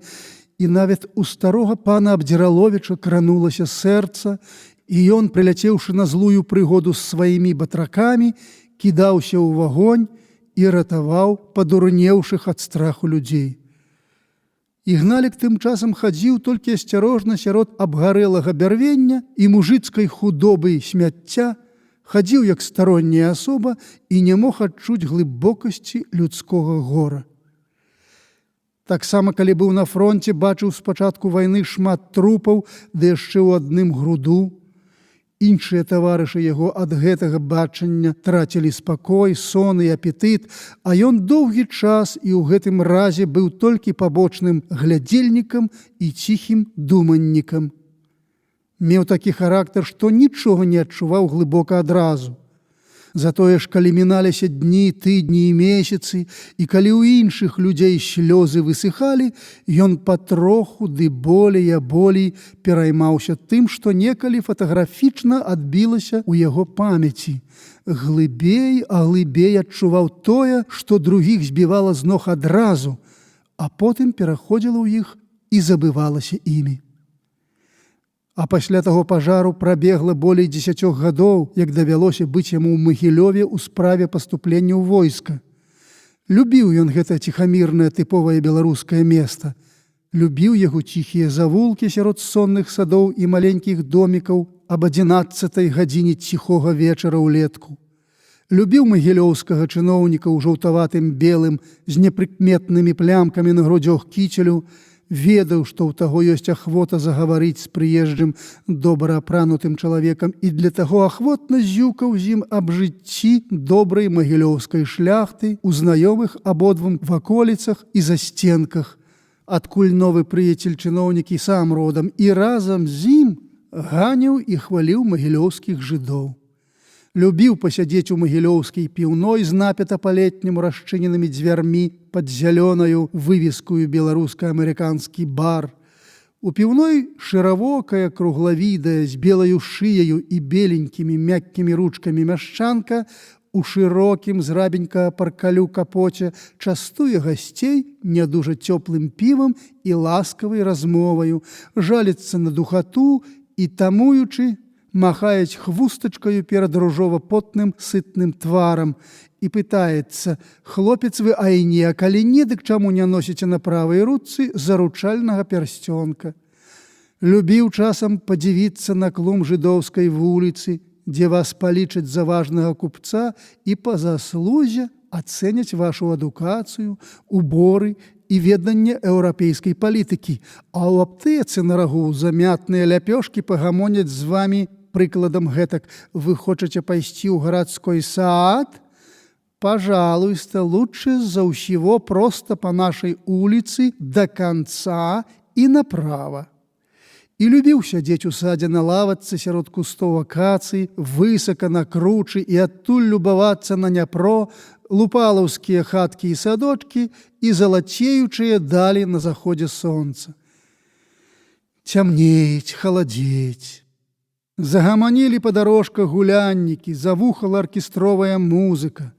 За плотам на адхоне дарогі каля тумбаў збіраліся хлопцы галузы, крычалі па-жыдоўску і па-беларуску, і сярод іхнай кашы нейкі мужык спакойна стаяў, слухаў музыку і ўвесь гам і маўкліва дзіваваўся на ўсё і на гуляючых паноў, адзінокі тут у сваёй белай кароткай світцы з даматканым паясом і ў белай маргелцы. Ну і што ж за дзіва? Невялікая ў тыя часы пракуда. Мясцовая публіка гуляла ў садзе, а мужык стаяў за плотам і дзіваваўся на паноў. Але нейкае засмучэнне гарнула душу Абдзіраловіча, быццам сорамна зрабілася яму. Слёзы навярнуліся на вачох, і ён глыбака адчуў усё вялікае гора тых даўніх, мінулых няшчасных пагарэлых, і разам усё вялікае спрадвечнае гора мужыцкай Беларусі. Так бывае з іншымі людзьмі, што не могуць яны памятаваць абы якога матыву, абы якога голасу ад першага разу. Затое ж, калі мінуцца дні, тыдні і месяцы, або й цэлыя годы, неўспадзеўкі нечакана з найменшай прыгоды, маючай нейкае адношанне да мінулай пары, у вушах раптам ясна, выразна і з дэталічнасцю падобна загучыць той матыў і запяець той голас, і збудзіць у душы абраз даўна пражытога часу і выгукнець асабліва тонкія пачуванні. Старую хаваў ён з Васільком, калі цела ўжо смярдзела, бо нябожчыца пралежала на стале колькі дзён, пакуль вуліцы сцішылись, а после калатніны, і можна было завесці яе на могільнік, скончыць нікому не патрэбную даўготу прыкрых і тупых мясцовых хаўтур. Ні Васіль, ні ён за ўсі гэтыя дні і нават у дзень пахавання маткі не плакалі па ёй і ў душах не шкадавалі, што памёрла, толькі як бы саромелись, што яны так думаюць і чуюцца, працівілі з'ясненню той думкі і таго чуцця і выглядам чэсна маўчалі. Спачатку ім замінаў заняты стол, а после нічога. Толькі ўвечары, як пахавалі яны без поўнай шчырасці, пагаманілі троху аб той, што ўжо не было ля іх і ні разу не будзе ля іх, а між іншым прыемна зліліся абодва думкамі на ўспаміне, як яна заўсёды ірвалася з мураванага падзямелля к жыццю пад саламянай стрэшкай сярод вольных палёў і лясоў роднай старонкі. «Надарма ірвалася», – сказаў Васіль, барабанячы ў парозе бляшаную самаварную трубою і не зірнуўшы к Абдзіраловічу.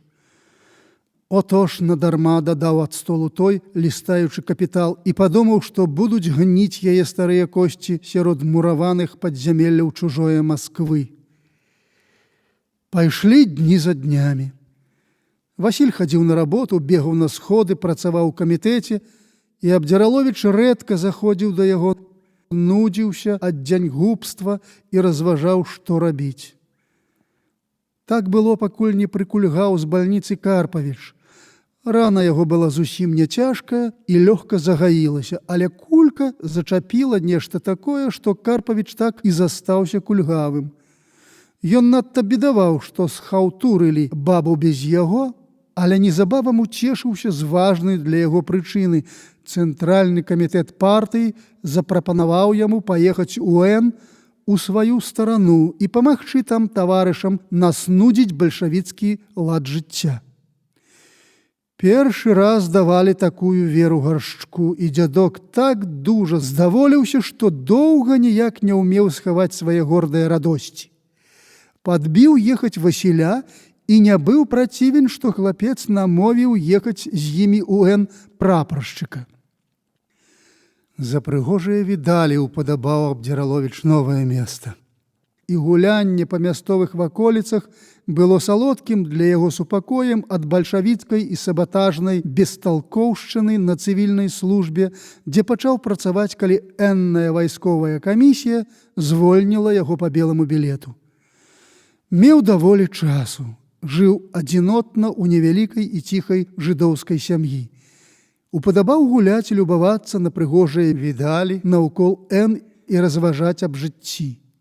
Перабіраў у памяці розныя часіны жыцця свайго, асабліва дзяціных гадоў, як знаходзіўся ў крупках, і пэўніўся цяпер, што ніколі не меў ён такога сынняга чуцця да старога пана Абдзіраловіча і да памяці забітай сялянамі пані, якое зазвычайна бываюць у дзяцей да сваіх бацькоў. Яму здавалася, што прынамсі да нябожчыцы маткі ён заўсёды болей чымся да іх меў прыязнасці і як бы кроўнай блізкасці, хоць і не ведаў, што яна не толькі любая для яго нянька-маланка, а яго родная матка. І цяпер разважаў так: «Ну, ведаю аб матчынай тайне, а што ж змянілася ў думках маіх ці ў чуццях маіх? Нічога». Але бесстаронні чалавек, паглядзеўшы на яго збоку і абмеркаваўшы кожны рух яго нутранога жыцця, сказаў бы, што калі прызнанне канаючай маткі нічога не адмяніла ў яго адносінах, хоць бы ў думках да блізкіх так ці іначай яму людзей, маткі старога Абдзіраловіча, забітай пані, Васіля, дык не ў прыцям для яго самога гэтае прызнанне ўжо адмяніла яго адносіны, ці лепей сказаць, пагляды на яго адношанне да сацыяльнай рэвалюцыі і на ўчасце ў наладжванні новага жыцця. Раней быў ён быццам звонку ад народа, ад сялянскай работніцкай грамады, пазіраў на рэвалюцыйную завіруху так, як некалі на вялікі пажар у сяле. Гэта значыць так, як можа пазіраць толькі старонняя асоба. Калі раней бачыў, як на кожным вакзале, на кожнай вярсце і чым бліжэй да фронту, дык тым болей катастрафічна гінула жыццё вялікай імперыі, створанае крывавымі мазалямі і потам гэнай грамады, калі бачыў, як разам з тым гінула наўкола астатняя сумленнасць і гінула астатняе спадзяванне, што ком яшчэ зачэпіцца на нейкім сучочку і не разаб'ецца ў дробныя брызачкі пад гарою, калі разважаў раней аб усім чыста, што дзеялася каля яго, дык ізноў-ткі ставіў сябе збоку, воддаль ад народнага няшчасця па-за праклятаю чыртою. Толькі часам плёскаў ён рукамі, як нехта добры над чужою бядою. Цяпер жа адмена яго была ў тым, што, пачуўшы прызнанне маткі, ён быццам пачуў і сябе тою грамадою, ад якой стаяў раней збоку. Калі раней на ўчынкі розных непачэсных ахвотнікаў кіраваць няшчасную людскою чарадою глядзеў, як на ўчынкі адурэлых, которые пакуль што сваволяць бескарана, дык цяпер пільнаваў з асаблівай балючасцю кожную з боку іх няпраўду, хоць і заставаўся яшчэ ў угоду свайму характару толькі пабочным глядзельнікам і ціхім думаннікам. Разам з тым усё болей не любіў тых афіцэраў, што ўсё выязджалі і выязджалі па-за чарту бальшавіцкага панавання, і ўсё болей набіраўся прыкрасці да сабатажнікаў у гэнай чырце. Разам з тым, аднак, усё болей цешыўся, што сам звольнены з войска па беламу білету. Тлумачэнне. Кавалак рукапісу дзвюх душ, пачынаючы ад гэтага радка, узялі і не аддалі назад прадстаўнікі акупацыйнай улады, што рабілі рэвізію ў ліпені 1919 года ў рэдакцыі «Беларуская думка», у якой аповесць друкавалася.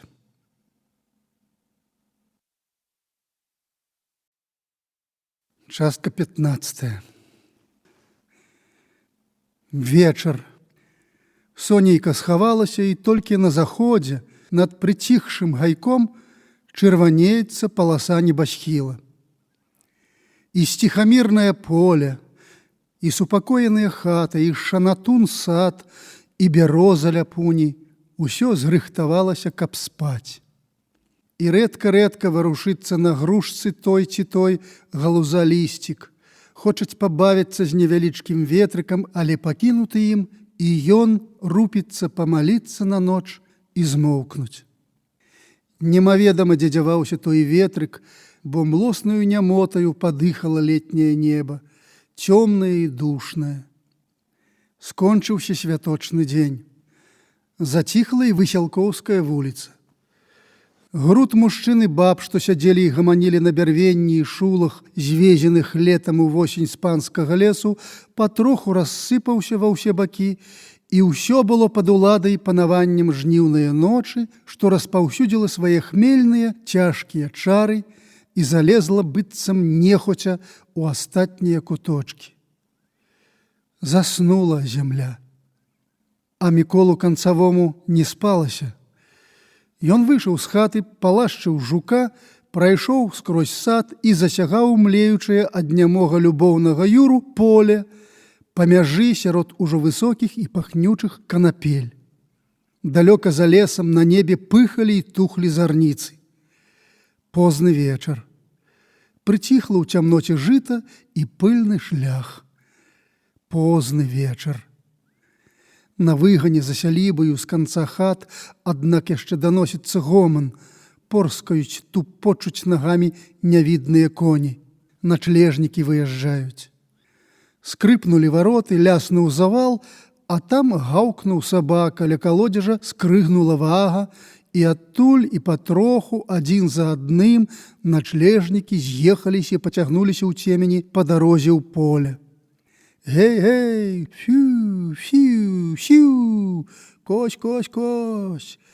Ад заднія мальцы, раскапусціўшись на конях, у знізах, таўкаюць іх пад бакі нагамі, а тыя, ані, патроху дыбаюць, паціху перастаўляюць ногі. І мальцам спачатку не маўчыцца, таўкач свішчыць, блышка на грыбы кадрылі граюць, а Касцючок з другога аддзялення вучань, што па дрэвах, як кот лазіць, то пяець песню. «Моя хвустка на пагодзе дуецца, а мой мілы на вайне ваюецца». Але чары гэтай душнай ночы сцішылі іх, маўчаць. Даволі доўга было ціха, а ціха ўсюды. Пачуўся, здаецца, гоман. Не, гэта крыкнула птушка. Не, не птушка крыкнула, далёка нехта гамоніць ці пяець па дарозе. Вучыцель пайшоў на гукі, а яны дужэлі і чуліся бліжэй. Спелае жыта абступіла энскую дарогу. Сярод жыта за ўзгоркам гаманілі два галасы. Мікола разабраў, што ідуць Іра і Сухавей, той гарэцкі нязграбны вучань, пэўне да яго. Як добра, як ён рад. Толькі з якімі-то навінамі аб святой справе адраджэння бацькаўшчыны? Трэба паслухаць, аб чым яны гутараць.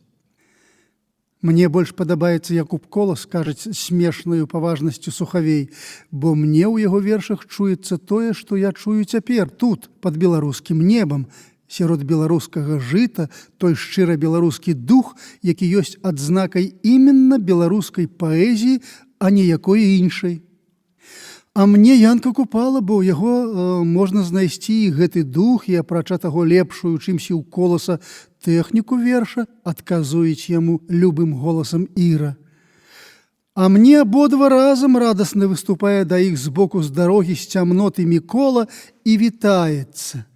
І думае толькі і гутаркі аб беларушчыне ўсюдых заўсёды.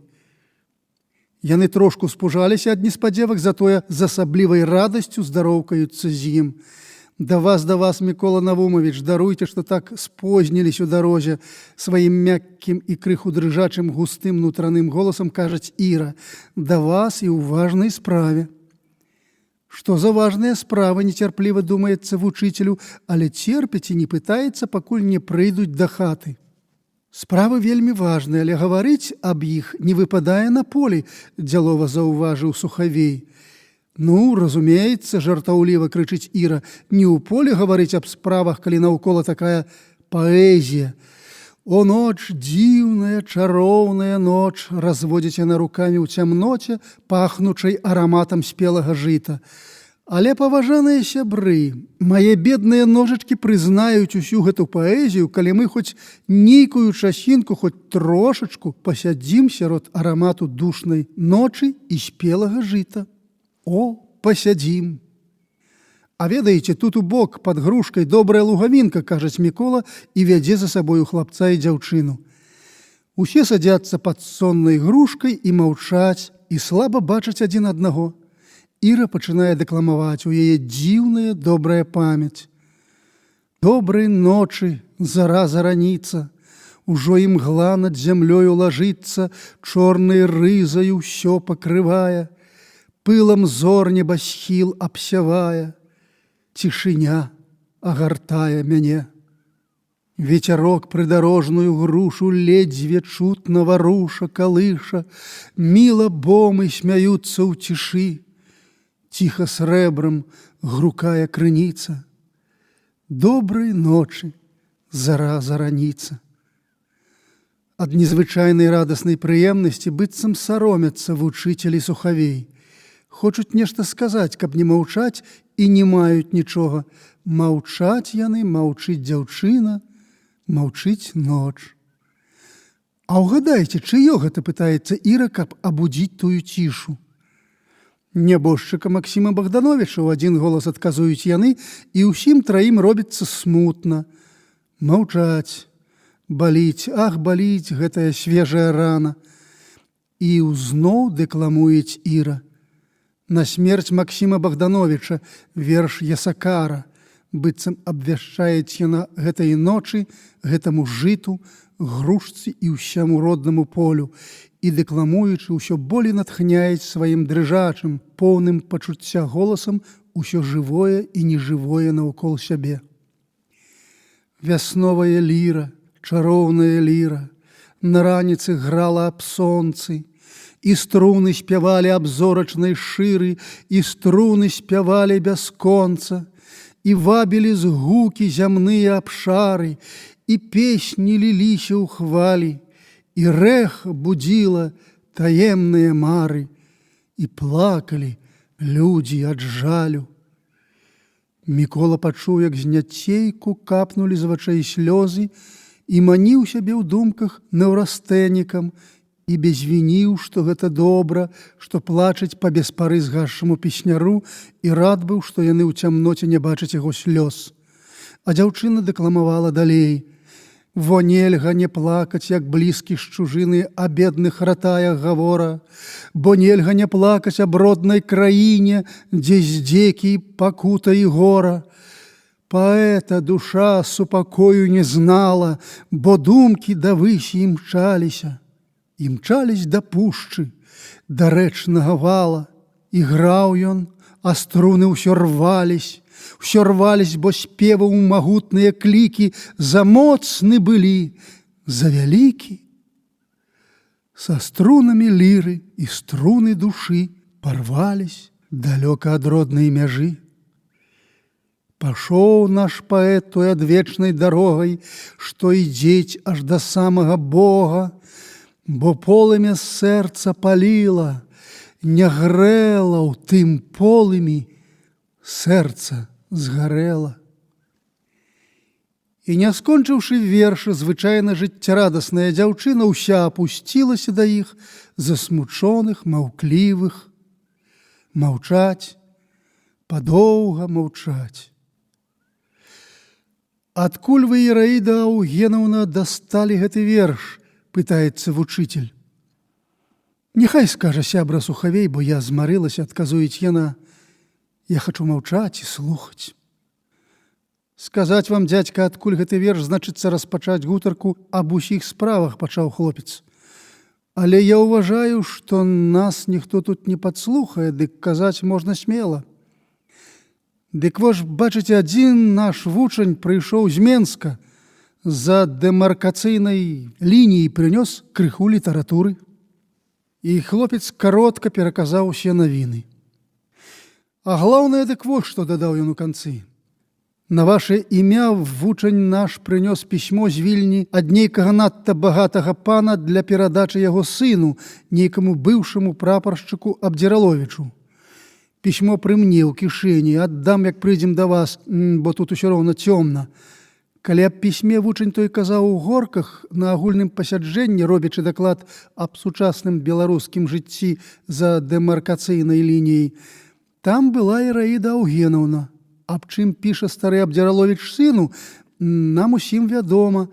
Ён чуець блізкую смерць і хочуць памірыцца з сынам, а разам з тым адказаць яму ўсё сваё багацце.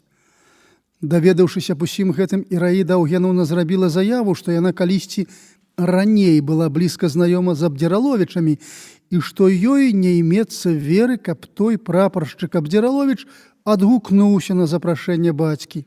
Грошы, а гэта грошы як-ніяк беларускія, дабытыя беларускім мазалём і на беларускай зямлі, могуць пагінуць, калі не ўмовіць маладога Абдзіраловіча ўзяць іх, хоць бы цаною прымірэння з нялюбым, ненавідным бацькам. Трэба, каб ён узяў іх.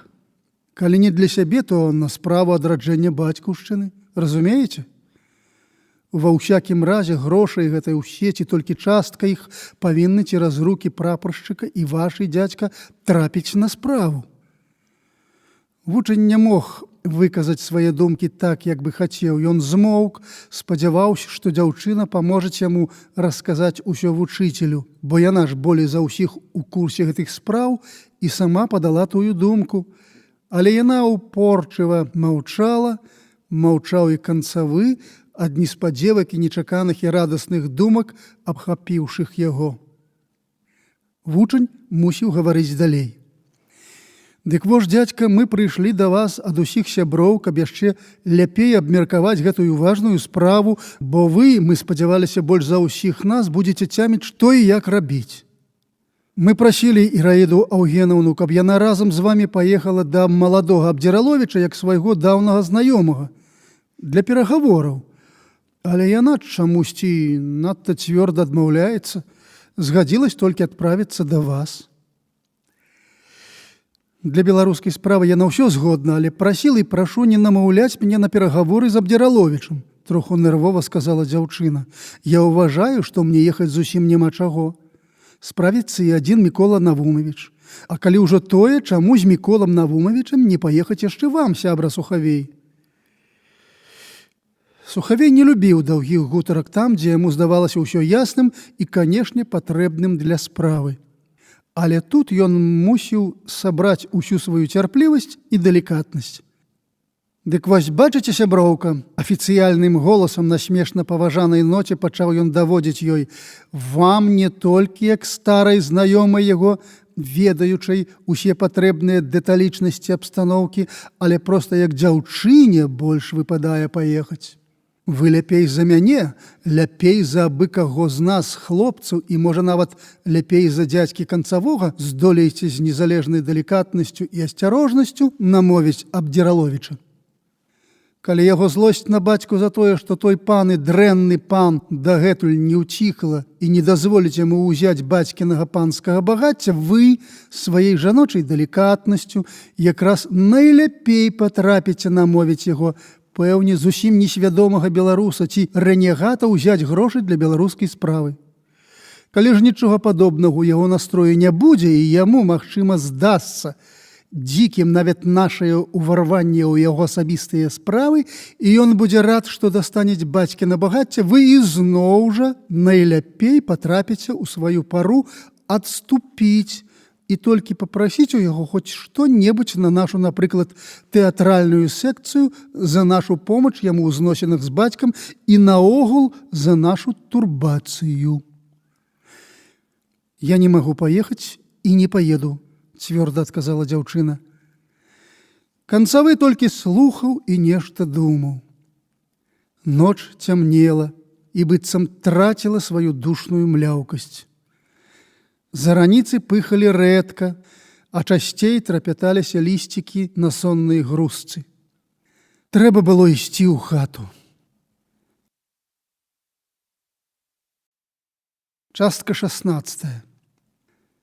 Добры, слаўны прыяцель Абдзіраловіча, вучыцель Мікола Канцавы, у которага ён гасцяваў, ехаўшы з Каўказа ў Маскву, яшчэ раней часам надта шкадаваў, што гэткі ж здавалася яму здольны і развіты чалавек, які гнась прападаюць для святой справы адраджэння, гінець у рэнегацтве. Але сярод бясконцай рупатнай штодзённасці Мікола забываўся на яго, і толькі тады, як надта ўжо балючай была нястача свядомых работнікаў сярод інтэлігентных беларусаў, ён ізноў уздумываў на прыяцеля і папікаў сябе самога, чаму ў сваю пару не навярнуў яго на беларускую свядомасць. Разам і вінаваціў, і бязвініў сябе за тое упушчэнства, бо ў думках у яго праляцеў той нейкі быццам сорам, які апанаваў яго калісьці, калі пачаў быў агітаваць Ігнася.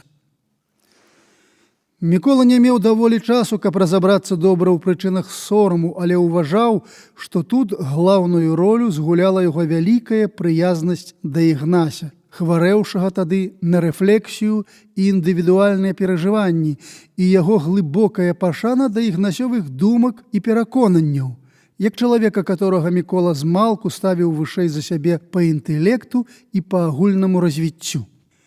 Яму здавалася, ці як бы чулася, што некалі Ігнась сам разгледзіцца і навернецца, і яшчэ павядзець за сабою такіх, як ён, Мікола.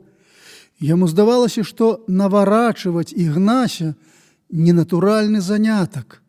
Дык жа і сорамна было б даводзіць Ігнасю тое, што можна даводзіць хіба цёмнаму, непісьменнаму чалавеку, который нават не ведае, што ён беларус. Апрача таго, Мікола з Ігнасём быў выхаванцам адной школы, у якой абодва былі звычайнымі рускімі, аб беларускай свядомасці нічога і не чулі, дык і дзеля гэтага было неяк сорамна агітаваць Абдзіраловіча, ці тое быццам даросламу і здольнаму чалавеку выкладаць па-настаўніцку новую азбуку, заместа той фальшывай, якую дала ім маскоўская школа. Ігнась Абдзіраловіч і азбука, хоць бы і новая, гэта ж дапраўды сорам, калі такі чалавек дасюль яшчэ патрабуюць яе. Так разважаў Мікола аб любым сваім таварышу, аднак не ганіў яго, бо ведаў, што і тут ёсць свае важныя прычыны, толькі гэты пункт праз недахват часу быў найболей нез'яснёны для самога вучыцеля. Апрача таго, Міколу Канцавому здавалася, што адраджэнне ў астатні час праз вайну і рэвалюцыю зваявала сабе каласальны паспех, так што няма ўжо патрэбы давадзіць шмат чаго такога, што вымагала даводжання яшчэ ўсяго якіх 5 гадоў таму назад. Яму здавалася, што ўсе рэнегаты беларусы ведаюць аб адраджэнні і аб тым, што павінна адраджацца, і калі не адраджаюцца, дык з прычыны прыкрай людской нядбайнасці і папсаванасці сваёй натуры. Разумеецца, Абдзіраловіч у вачах Міколы залічваўся да катэгорыі нядбайных, а не папсаваных рэнегатаў. Нават для нядбайнасці Абдзіраловіча Мікола прызнаваў важныя безвінячыя прычыны, бо дужа любіў і шанаваў яго. За астатні час Мікола Канцавы часта знаходзіўся ў ажыўленым падвышаным настрою і нават траціў сваю ранейшую нясмеласць, ціхасць і дагодлівасць перад усякім чалавекам.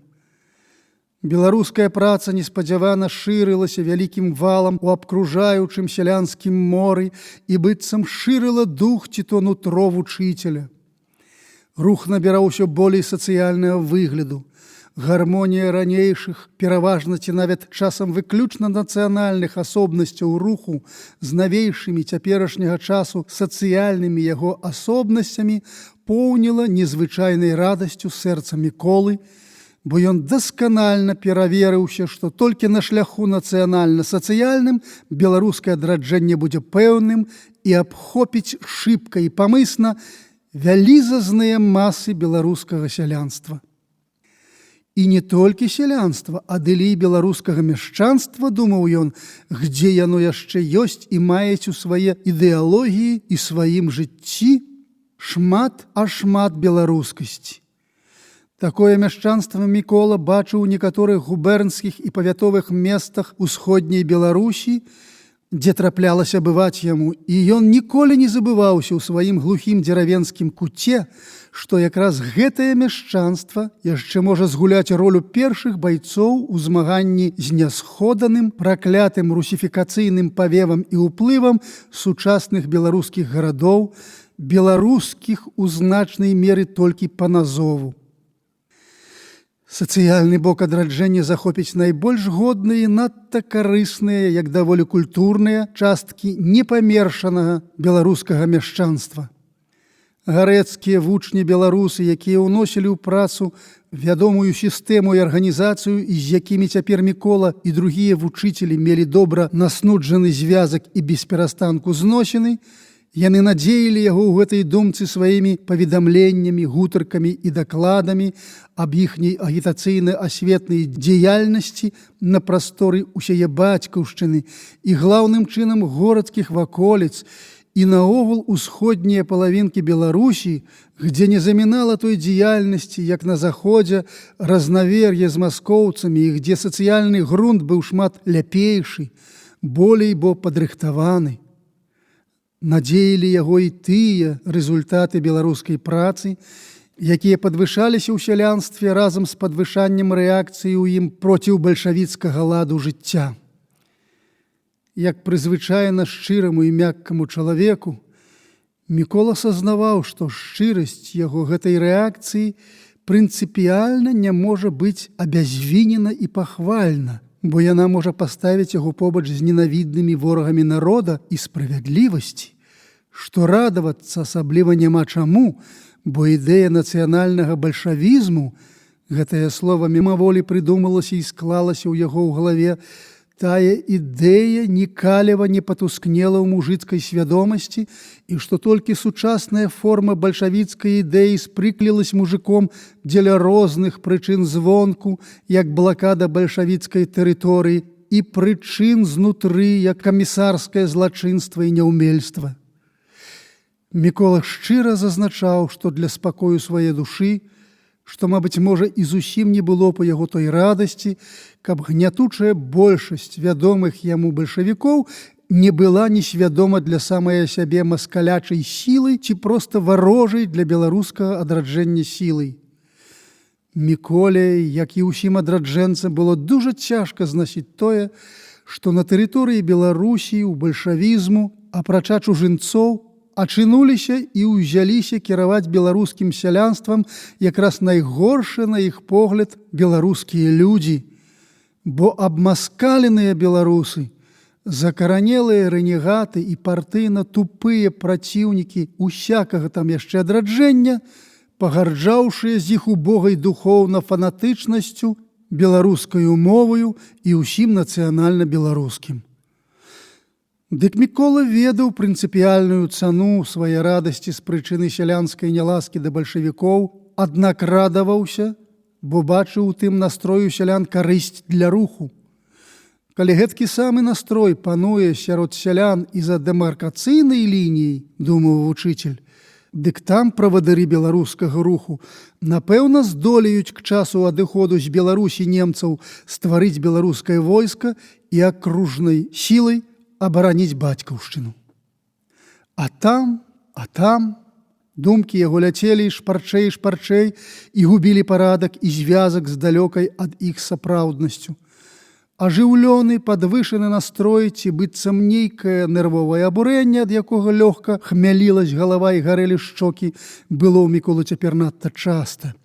Яно было, аднак, не толькі ад радасцяў, што беларускасць добра пашыраецца, але таксама з тае прычыны, што ён уцягнуўся ў небяспечнае змаганне, якое пагражала страшнай чразвычайкай. Калі прад вачмі плылі абразкі арышту, дапытаў у той чразвычайцы ці трыбунале, хто абстояў бы яго перад бальшавіцкімі дыктатарамі, ён прыемна азяляўся, хмяліўся, расчуляўся. Тут думкі яго ўзбіваліся на Абдзіраловіча. А той пісаў Міколу не якраз, што жывець у Н, што некалі абараніў ад смерці цяперашняга бальшавіцкага энскага завадэвуша кульгавага гаршчка, значыцца блізак да бальшавіцкіх вярхоў і можа вызваліць нават з чразвычайкі. І ён вызваляець адтуль свайго Міколу.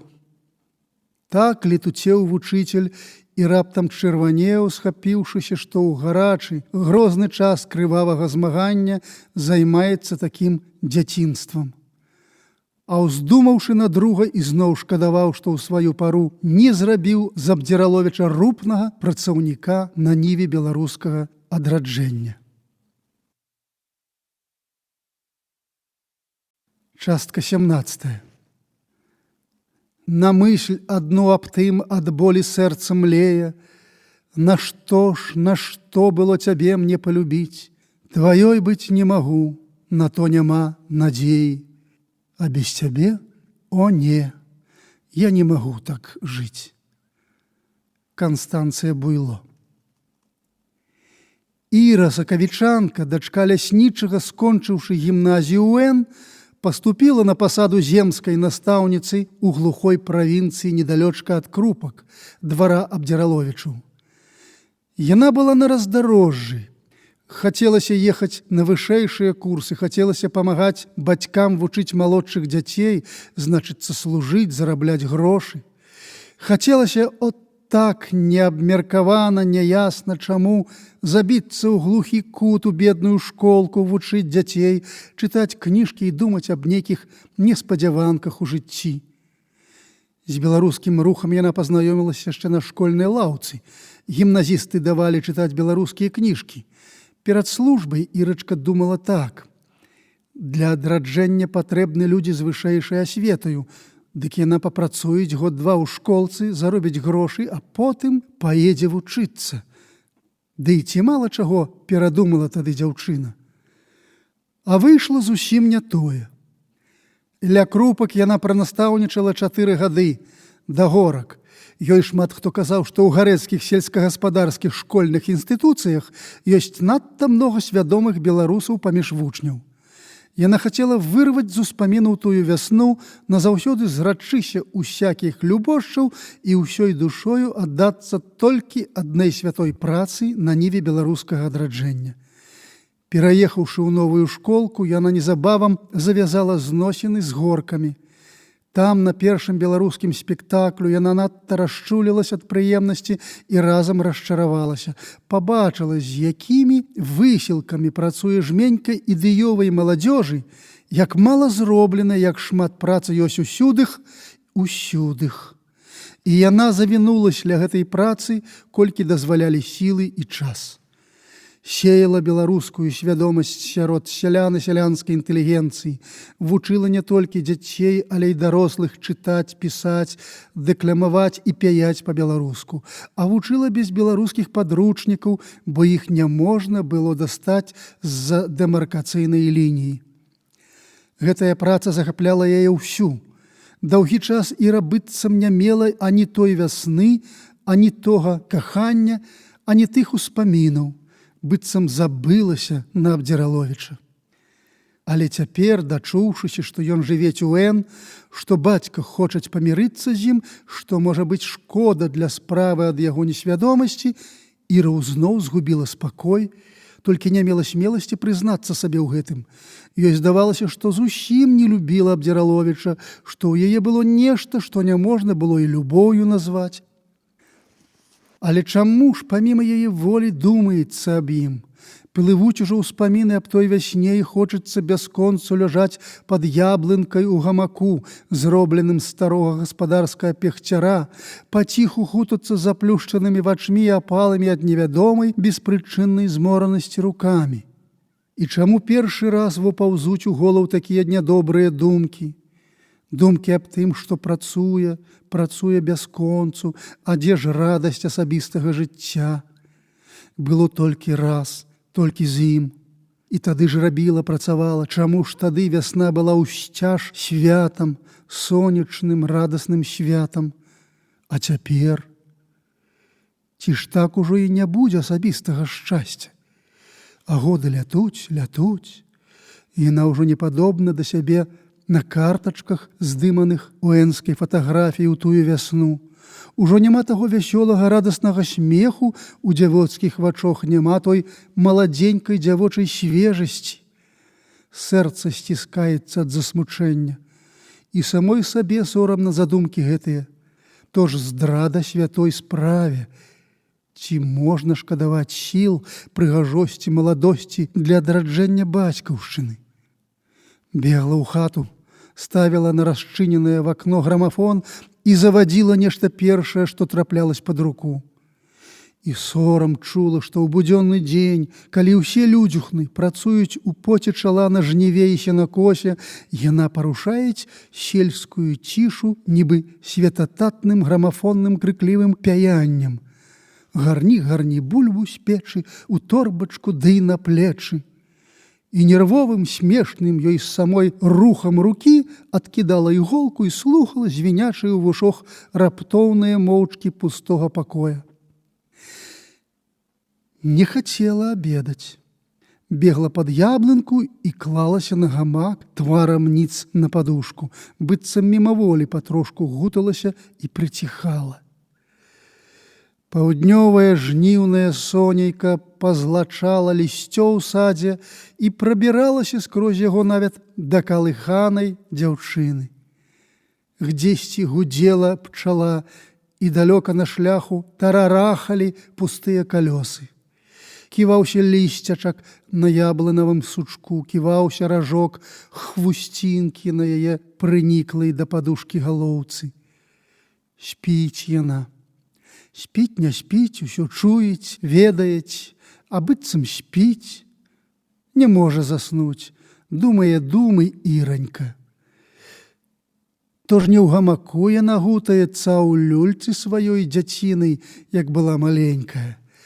Падпаўзаюць мухі, прыкра неадчэпныя, аж пад посцілку да дзіцёнка робяць яму яшчэ душнен, і тады бабулька, нянька, чуючы варушэнне баржджэй, налягаюць на пачопкі і пяець нашу дзіўную музыку дзяціных гадоў. А иди, котце, у лясок, принеси ты ирцы поясок, а иди, коце, на рынок, принеси дзяўчынцы разынак, а иди, коце, в торжок, принеси паненцы пирожок. Тишей, а тишей, скрипает люлечка, ды сонейка пробивается сквозь постелку и ворушить паненочку с пелянатою, пяеть нянька тое, что теперь ираньцы вспоминается, не то нудное, не то сонное. Сядзела котачка на кухні, у яе вочачкі папухлі. Чаго ж ты, котачка, плачаш? Ці піцькі, ці есці хочаш? Ни піцькі, ни есці хачу, па сваёй жалосці плачу. Пяець бабулька песню, якую пяяла сваім дзяцём і якую соладка сама слухала 80 год назад таму.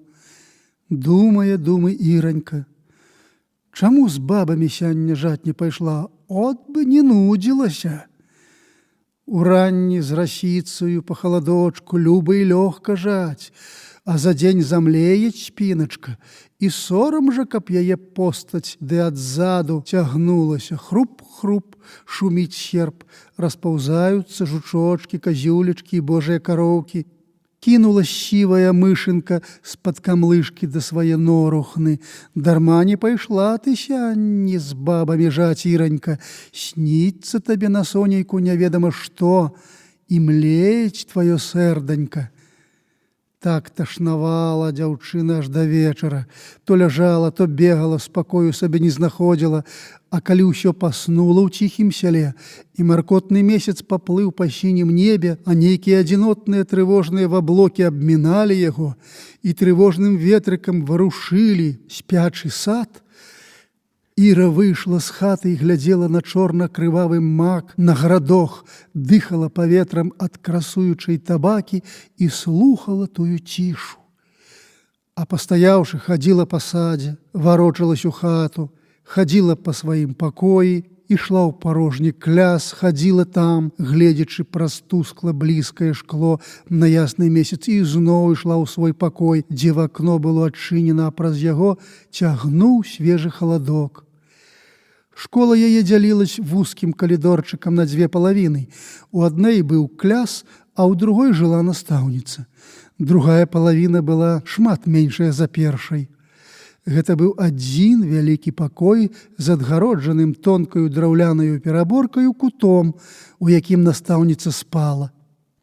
Ля адной сцяны стаяў даўгі вялікі стол, увесь закладзены кніжкамі, нотамі, рознымі паперамі і грамафоннымі кружэлкамі. Паміж столамі в акном стаяла пляцёнае з ракітніку крэсла з высокаю адкінутаю спінкаю, надта добрае для сядзення зморанаму ці летуцённаму чалавеку. Ля другой сцяны шырокая мяккая канапа, а на ёй гітара з чырвонаю стужкаю, а з двух канцоў канапы крэслы ў беларускім стылю з рэзьбаю, вялікія, цвёрдыя і простыя. На сценах без шпалераў вісела невялічкая карта Беларусі, а над ёю, абвіты беларускім паяском, вісеў маленькі партрэт у рамцы Янкі Купалы. На другой сцяне быў Тургенеў, і колькі выразаных з ілюстраваных часопісаў і проста налепленых на паперу фатаграфій беларускіх літаратараў і дзеячоў. Два вакны былі ў сад. Адно ўсё загароджанае хатнімі краскамі, другое ўдзень паказвала праз сябе клумбы з прыгожымі буйнымі краскамі, некалькі градак згародніну і далей невялікі садок, некалькі яблынак і слівак, кусты шуры і парэчак.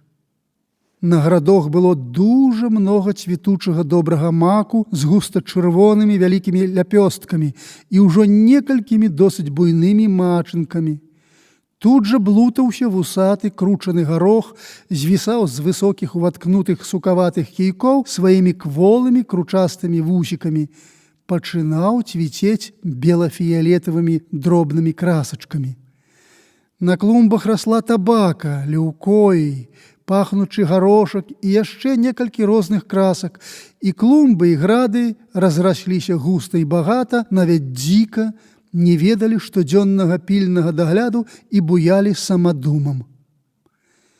І ўзноў маркотны месяц і ціхі сонны сад цягнулі дзяўчыну з яе цеснага пакойчыка туды, где ў цямноце буяў гарох і чарнеўся добры мак.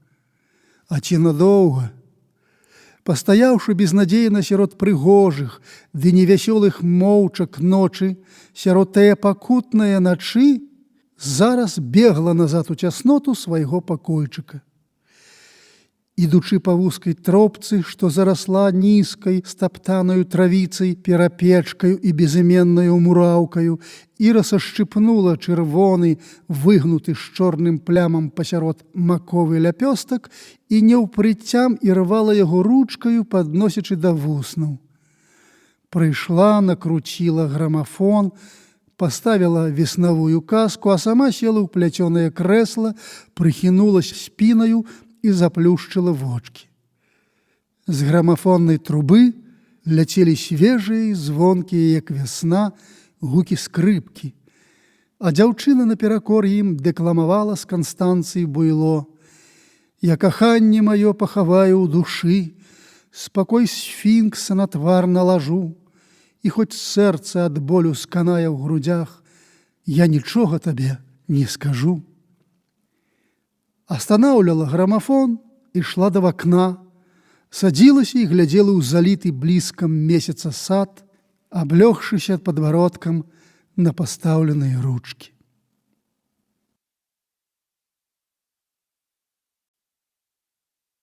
Частка 18. Сухавея і Міколу Канцавога арыштавалі і адаслалі ў энскую чрезвычайку. Гэткія навінкі прынёс настаўніцы Хайм Перакупшчык цераз некалькі дзён. Дзяўчына надта ўразілася, але ўцяміла, што марудзіць тут не можна, і паспяшыла ў горкі. Яна была пэўна, што пісьмо таксама папала ў чрезвычайку, і хаця не ведала, што з гэтага можа быць, але баялася, каб за яго не абвінавацілі арыштаваных у шпігоўстве. Гарэцкія хлопцы стараліся супакоіць яе, але і самі зусім страцілі пэўнасць настрою, бо не ведалі, за што схапілі іх сяброў, і баяліся, каб іх без віны не расстрэлілі. Пасля нарады даручылі Іраідзе Аўгенаўне, як дзяўчыне і найменш падазраванай, ехаць у Н даведацца, у чым іх вінавацяць, і прасіць, каб іх аддалі на парукі школьнай рады і вучыцельскага хаўрусу. Ніхто не падняў цяпер старога пытання, каб яна перагаварыла з Абдзіраловічам таксама аб пісьме і аб грашох.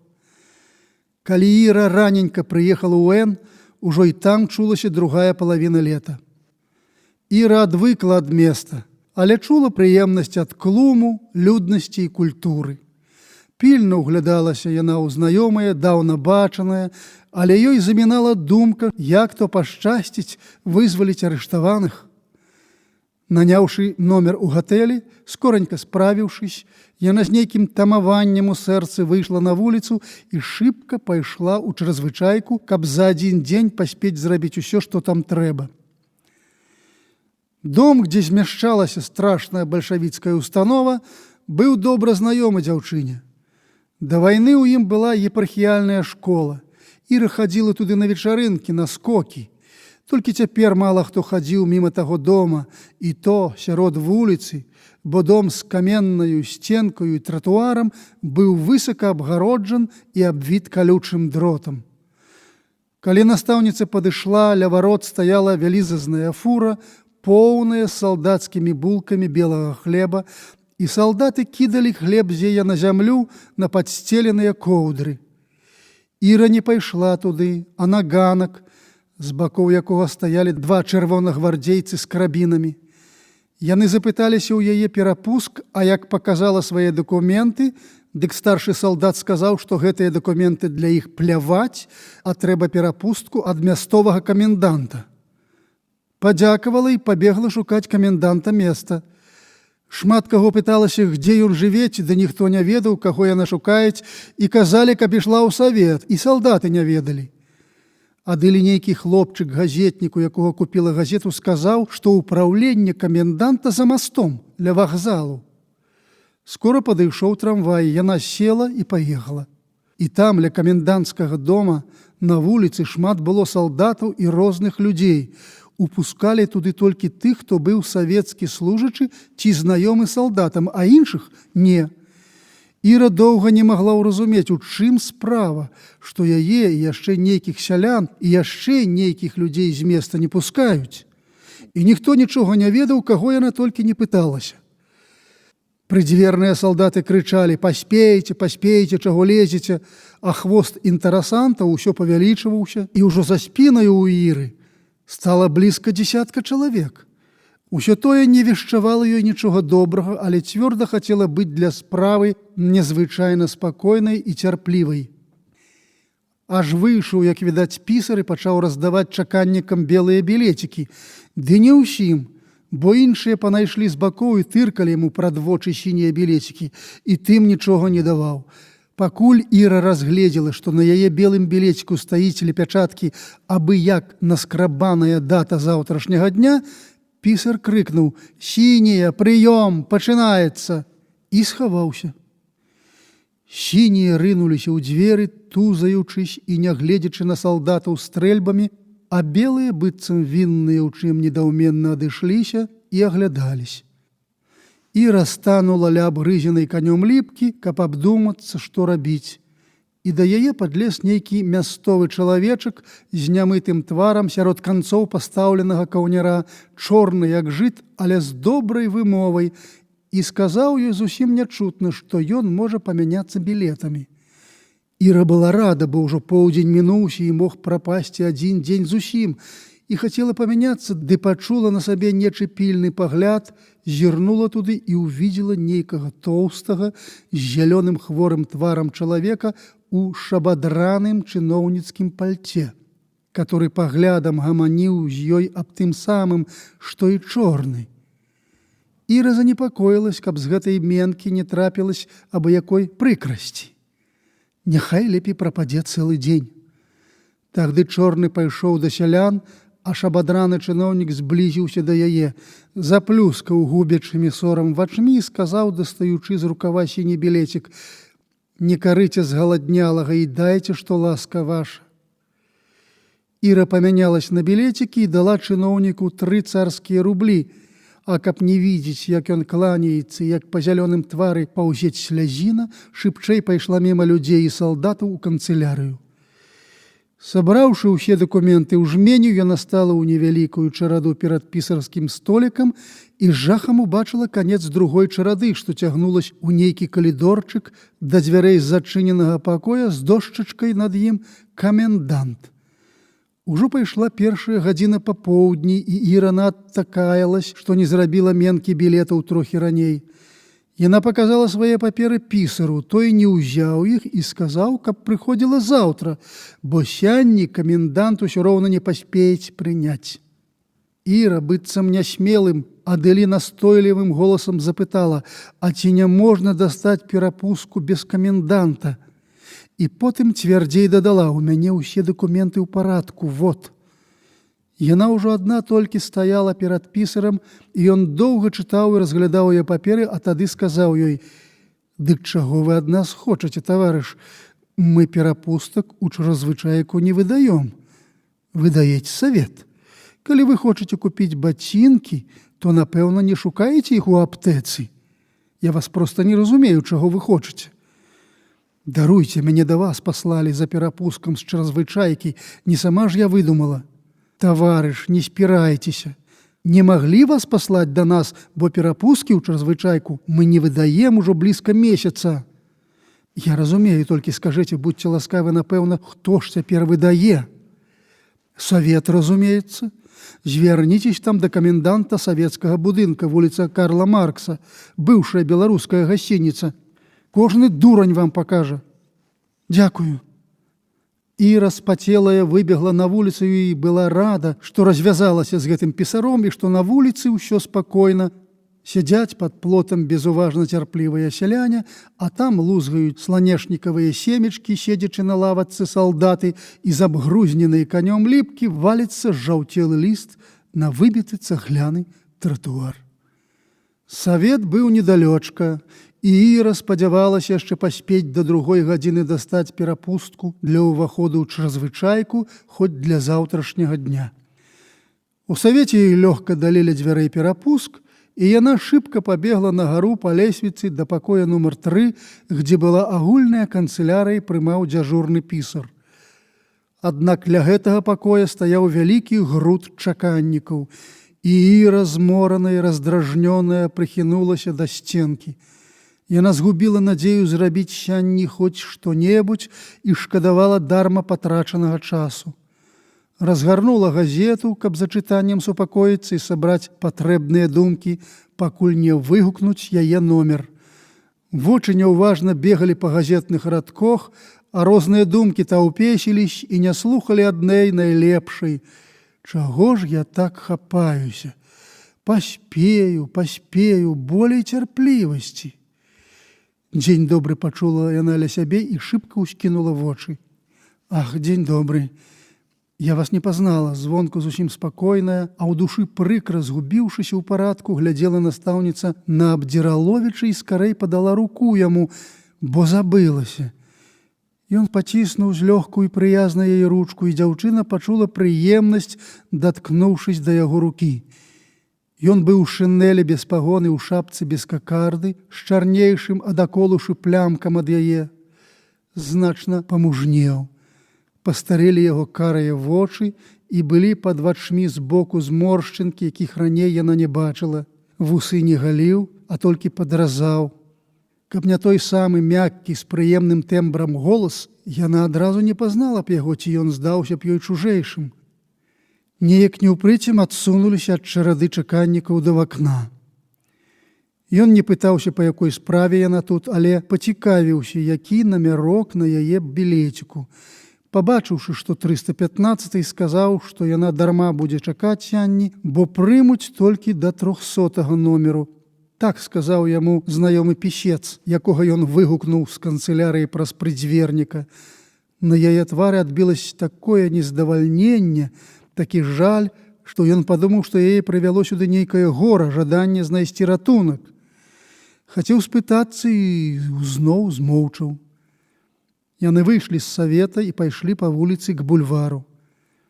Калі вы, Іраіда Аўгенаўна, не маеце ніводнага знаёмага вінціка ў гэтай новай пішучай машыне, дык доўга, бескарысна будзеце стаяць у розных чарадах, сказаў Абдзіраловіч. Не, нікога не маю, а можа і маю каго, ды не ведаю, бо толькі сяння прыехала сюды. Мне патрэбен перапуск у чрезвычайку, каб навесці там спраўкі аб арыштаваных. Аднаго з которых вы добра знаеце. Хто ж гэта? Вучыцель, свядомы беларус, Мікола Канцавы. Ён у чрезвычайцы? Ну, ага. Божа мой, Мікола, добры, слаўны Мікола у энскай чрезвычайцы? Гэта ж няшчасце. Ці якая абмылка? Трэба ж яго ратаваць. За што, у чым справа? Іраіда Аўгенаўна, скажыце. Або я сама ведаю, пытаннем адказала яна. Прыйшлі, ператрэслі ўсё чыста, забралі ўсю перапіску, некаторыя беларускія кніжкі, арыштавалі самога, а з ім аднаго вучня з горак, таксама свядомага беларуса, Сухавея. А за што? Ніхто з нас не ведае. Баімся, што за беларускую працу абвінавацяць іх у контррэвалюцыі і расстрэляць. О, барані Бог, гэтага не можа быць. Вы несправядліва дрэнна думаеце аб бальшавіках. Невінаватых не могуць забіць. Дзяўчына нічога не адказала, і яны моўчкі прайшлі палавіну алеі ў гарадскім садзе. Яна засмуцілася, ён гэта заўважыў і надта хацеў, каб даўжэй пабавіць з ёю і супакоіць яе. Ігнат Восіпавіч зірнула на яго Іра сваімі круглымі шэра-галубымі вачмі. Не будзем удавацца ў крытыку бальшавіцкага ладу. Толькі ўсімі сіламі памажыце ратаваць нашых заарыштаваных, бо крый Бог чаго. Гэта будзе такая страта, каб вы толькі маглі ведаць. Яна нервова паправіла жменьку валасоў ля вуха і змоўкла зноў. Ну так. Ну, разумеецца, казаў ён, толькі ж вы загадзя не прымаеце так да сэрца. Я думаю, што ўсё абойдзецца зусім не так страшна. Хацеў ён супакоіць дзяўчыну і ўздумаў на ладнейшы час, калі вучыўся разам з канцавым. Я ўсімі сіламі буду вызваляць свайго любага Міколу і яго прыяцеля, бо каб і вы толькі маглі ведаць, як цаню я канцавога. Вы яго цэніце як наогул добрага чалавека. Я ж цаню яго яшчэ як працаўніка на ніве адраджэння бацькаўшчыны. І страціць яго было б для мяне таксама больна, як некалі было больна, калі памёрла моя мамуся. Ах так, ваша мамуся памёрла. Памаўчаў і падумаў. Потым сказаў: «Праўда, я не магу так адчуць гэтай балючасці ад яго смерці як беларускага працаўніка. Не мог бы. Я нават не ведаў, што ён іграе ў руху такую роль». Абдзіраловіч пачуў, як нязлавімая прыкрасць чапнула яго радасны настрой. Прыкрасць з'явілась таго, што яна так уважна гаворыць аб другім, якім не мог быць сам. Але ён не хацеў видзець прычыну гэтым і шукаў яе ў сваёй непрыхільнасці да ўсякай заядласці. «А шкода», — сказала яна. «Што шкода? Што я не ведаю ўсіх вартасцей Міколы, ці што не працую так, каб мог адчуць?» «Усё разам», — коротко адказала Іра і падняла з дарожкі жоўты кляновы лісцік. «Вот добра, што вы навучыліся гаварыць па-беларуску», — сказала і прыязна зірнула на яго сваімі круглымі шэрымі вачмі. «Раней, здаецца, надта цяжка гаварылі, слаба ўмелі, ці не хацелі?» «Не думайце, Іраіда Аўгенаўна, што з мяне ўжо такі дрэнны беларус. Хто ведае? Каб я быў у свядомай беларускай сферы, можа, і я рабіў бы нейкую карысную для бацькаўшчыны справу». Слова «бацькаўшчыны» сказаў з павольным націсканнем, быццам набіраючыся смеласці ці часткай жартлівасці, абараняючы сваю ранейшую недзеяльнасць. «Я надоечы нават слоўнік маскоўска-беларускі купіў, знайшоў выстаўлены ў вітрыне». «Праўда?» — сказала яна ціха, з працягам нясмела радасна, з нарастаючым чуццём уцехі, і так паглядзела такім самым паглядам у самую душу яго, што пачуў незвычайную салодкасць. «Ну то вот вам, дарую гэты кляновы лісцік», — дадала яшчэ, і з нечаканай для яе невыгоднасцю ўтуліла вочы ў дарожку. «Дзякую», — таксама нялоўка і ціхенька прашапацеў ён. «Загаварылі аб бацькох», — вярнулася яна. «Даруйце мне, Ігнат Восіпавіч», — падняла вочы, што я не сказала адразу, не ведала, як будзе лепей сказаць ці пачакаць. «У Сухавее было пісьмо да вас ад вашага бацькі. Адзін гарэцкі вучань прыйшоў за дэмаркацыйнай лініі і прынёс. Пісьмо таксама невядома, дзе цяпер. Бацька ваш хварэе, кліча вас да сябе». «Боже мой, колькі мне сянне неспадзевак і навін», — сказаў ён і мімаволі закрыў твар далонямі. Яна моўчкі зірнула на яго і радасна, нявідна здрыганулася.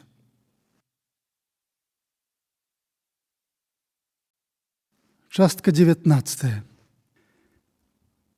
Неспадзяваныя навінкі для яго на тым, аднак, не скончылись. Як гэта бывае часам у жыцці, яны пасыпались на яго і ў чародныя дні, быццам такая паласа была ўжо яму наканована. Ён даведаўся у чрезвычайцы, што канцавога і Сухавея забралі па даказу за контррэвалюцыйную агітацыю і шкодную для бальшавіцкай уласці прапаганду сярод сялян, што на парукі вучыцельскаму хаўрусу або школьнай радзе іх не аддадуць, што патрэбны дзеля іх вызвалення прыгаворы камітэтаў беднаты і што пабачыцца з імі можна будзе толькі ў суботу, і то пры варце. Забегшыся да Іры, ён у мякчэйшых словах пераказаў усё гэта безнадзейнай дзяўчыне і паведаміў яе, чакаючы яе прысуду, што надумаўся сянне ўвечары пайсці да гаршчка прасіць рады дапамогі. Ён спадзяваўся, што да вечара пойдуць у сад, што яна згодзіцца пайсці з ім гуляць, хоць і прыкрыя навіны прынёс ёй, што нават ёй трэба троху расхадзіцца на свежым паветры ад розных прыкрых думак. Ён спадзяваўся, што прыкрасць, накінутая падзеямі на іх гэтае пабачанне, павінна зараз мінуцца, што між ім і ёю зноў павінна быць тое ж нешта добрае, як тады ў садзе, калі дала кляновы лісцік, што прыкрасць тая нават пойдзе на карысць іх шыбчэйшаму збліжэнню і жаданай любай дружбе. Ды дзяўчына засмуцілася надоўга. У сад з ім не пайшла і ўвесь час думала і казала аб суботе, каб прыходзіла барзджэй, каб пайсці з Абдзіраловічам да арыштаваных. Іра засмуцілася, што вызваліць сяброў не так лёгка, як гэта раней чамусьці здавалася, і што ў яе самой з няцейку так апалі рукі ад безнадзеяння. Было ёй смутна і прыкра так, што аж наракала на сябе і на сваю паўсёдную жыццярадаснасць, которая вот цяпер яе пакінула, і яна чула нейкі непрыемны нялад у адносінах да яго, да Абдзіраловіча. Выйшаўшы з гатэля, Абдзіраловіч не ведаў, куды яму дзецца да вечара, пачуў нуду і пусткі ў настрою. Перайшоў на другі бок вуліцы, задумаўся і мімаволі застанавіўся.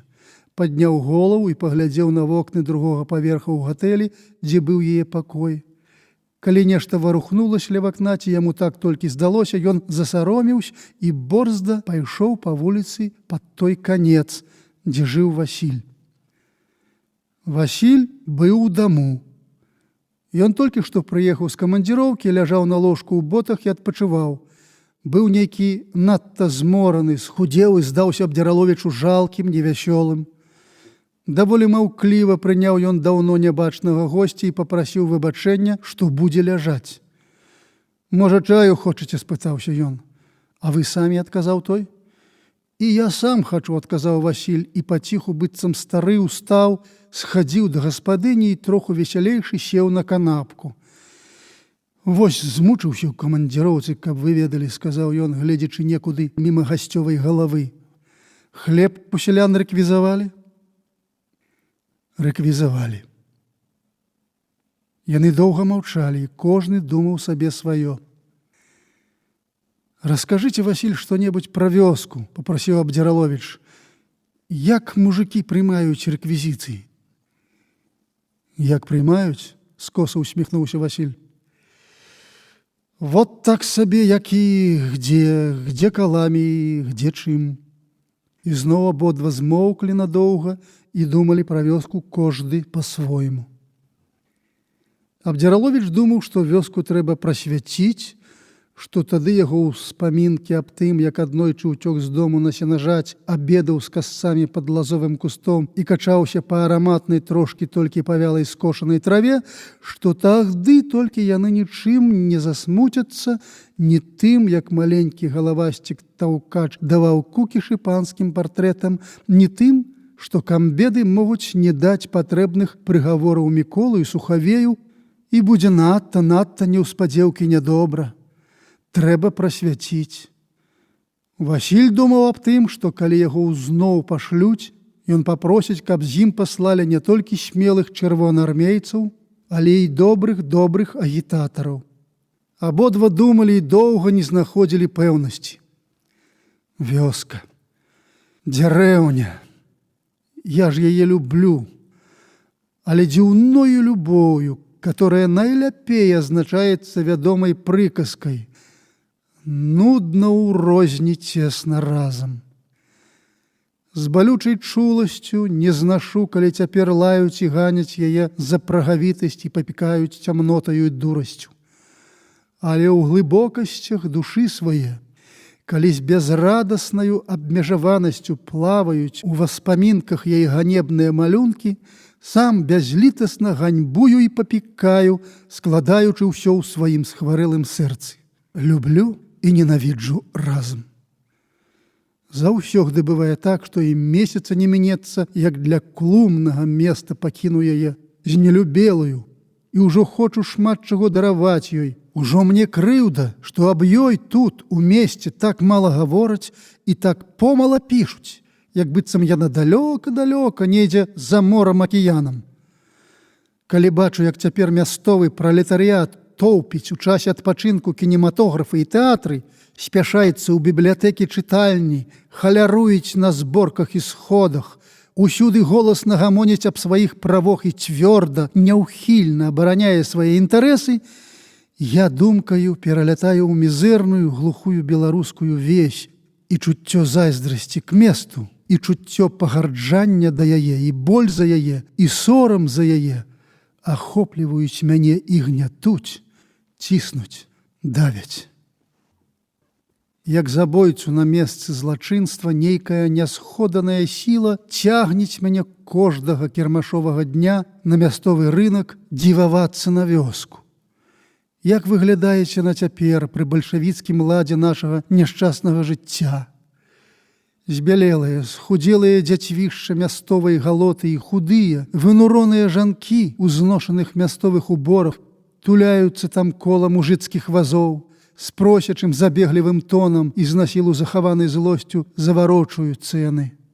Дзядзечка родненькі, ці не засталося з дарогі трошку хлебца? Нямашака хлебца няўважліва, дай жа не зірнуўшы, адказуець той: «От каб на табачку», быццам без усякай цікавасці дадаець, аднак ён зараз. І доўга цярпліва чакаеце на гразкай плошчы пад макраватым туманным імглівым восенным небам, ці не дзюбніць у яго на табачку. От дажыліся казакі, ні хлеба, ні табакі, разважаюць он у голас. За грошы нічагенька не дастанеш. І даведаўшыся, што газета каштуюць не 5, а калі то а 35 копеек, незацікаўлена адхінаецца ад хлопца-газетніка і зноў з нуднай, як тое восеннае неба, цярплівасцю чакаець. І няма яму абсалютна ніякай справы да ўсяго на свеце. Няхай княжыць і валадаець, хто хоча, абы толькі дастаць табачкі, ды і так крутка правесць яе да хаты, каб дай жа сусед не даведаўся аб тым і не прыйшоў пазычыць дробачкі. І толькі на кароценькі момент ажыўляецца і цягнецца наперад, пакідаючы воз свой, калі чырвонаармейцы з аўтамабіля раскідаюць галоце дармовыя лістоўкі, прысланыя на рынак агітацыйным аддзелам з экспедыцыі. І ўжо не такая мне крыўда, што і цяпер на страніцах мясцовай бальшавіцкай прэсы няма жывога твару вёскі. Сорамам заірдзелісь бы шчокі яе небесстаронніх абароннікаў. Ох, цёмныя убогі нашыя хаты, мізэрны выгляд хат, мізэрна духоўнае жыццё яе насельнікаў. Дай жа ў момент найвялікшых перакрутаў жыцця і найвялізазнейшых зрухаў, нават у гэтым бурлячым віру, у гэтым рагочучым вулкане рэвалюцыйных падзей, калі маюць што з'есці, дык з'ядуць у вёсцы з брудам і пылам, абальюць стол, выпацкаюць грудзі і вымасляць пальцы, быццам квач аб калёсную памазку. З'ядуць дар натуры так, як дастаецца ён проста з уроды, з зямлёю, з шалупою. Калі маюць там з чаго вопратку пашыць, дык пашыюць яе так, што хаця пячурны чалавек апранае яе, не хораша і мулка, то і подаўга, то закаротка, то дужа крыва, то дужа коса, ну якраз так, як шэрыя амсціслаўцы дражняць белых гаршчынцаў на вілачках Божы страх. І мізэрнае жыццё, і нуднае жыццё. Няма тут кніжак, няма тут мастацтва, ёсць тут карты і апешалыя мізэрныя думкі. І няма прыгожых перажыванняў. Няма прынаднай макроты чуцця аб адважных рэвалюцыйных страмленнях. І калі ёсць пачаткі таго ў людской маладосці, дык надта паспешна загняцець іх бруд. Астанецца клядзьба, лаянка і злосць. Дык расказаць вам што-небудзь пра вёску, перахапіўся Васіль. А вот як быў я ў гэтай камандзіроўцы, дык трапіў на зборку ў адной дзярэўні Пятровіцкай воласці з Мсціслаўлем. На зборкі цяпер ходзяць найболей маладыя, которых старыя, каб прымелі, дык бы з'елі. Ну, па важных справах прыходзяць пакрычэць і пабрахацца з маладымі і старыя. Маіць такі гадоў 50 з вялікаю барадою крычыць: «Браткі, якая цяперечка слабода, калі табакі нема!» Ёсць у мясцечку, то там не прададуць. За 8 хочуць хунт мукі. Я стаў пасылаць сына, а сыну яго гадоў 25. Дык ён быў на фронте, разгультаіўся. Не ідзець? А другі бацька пытаецца: на якім фронте?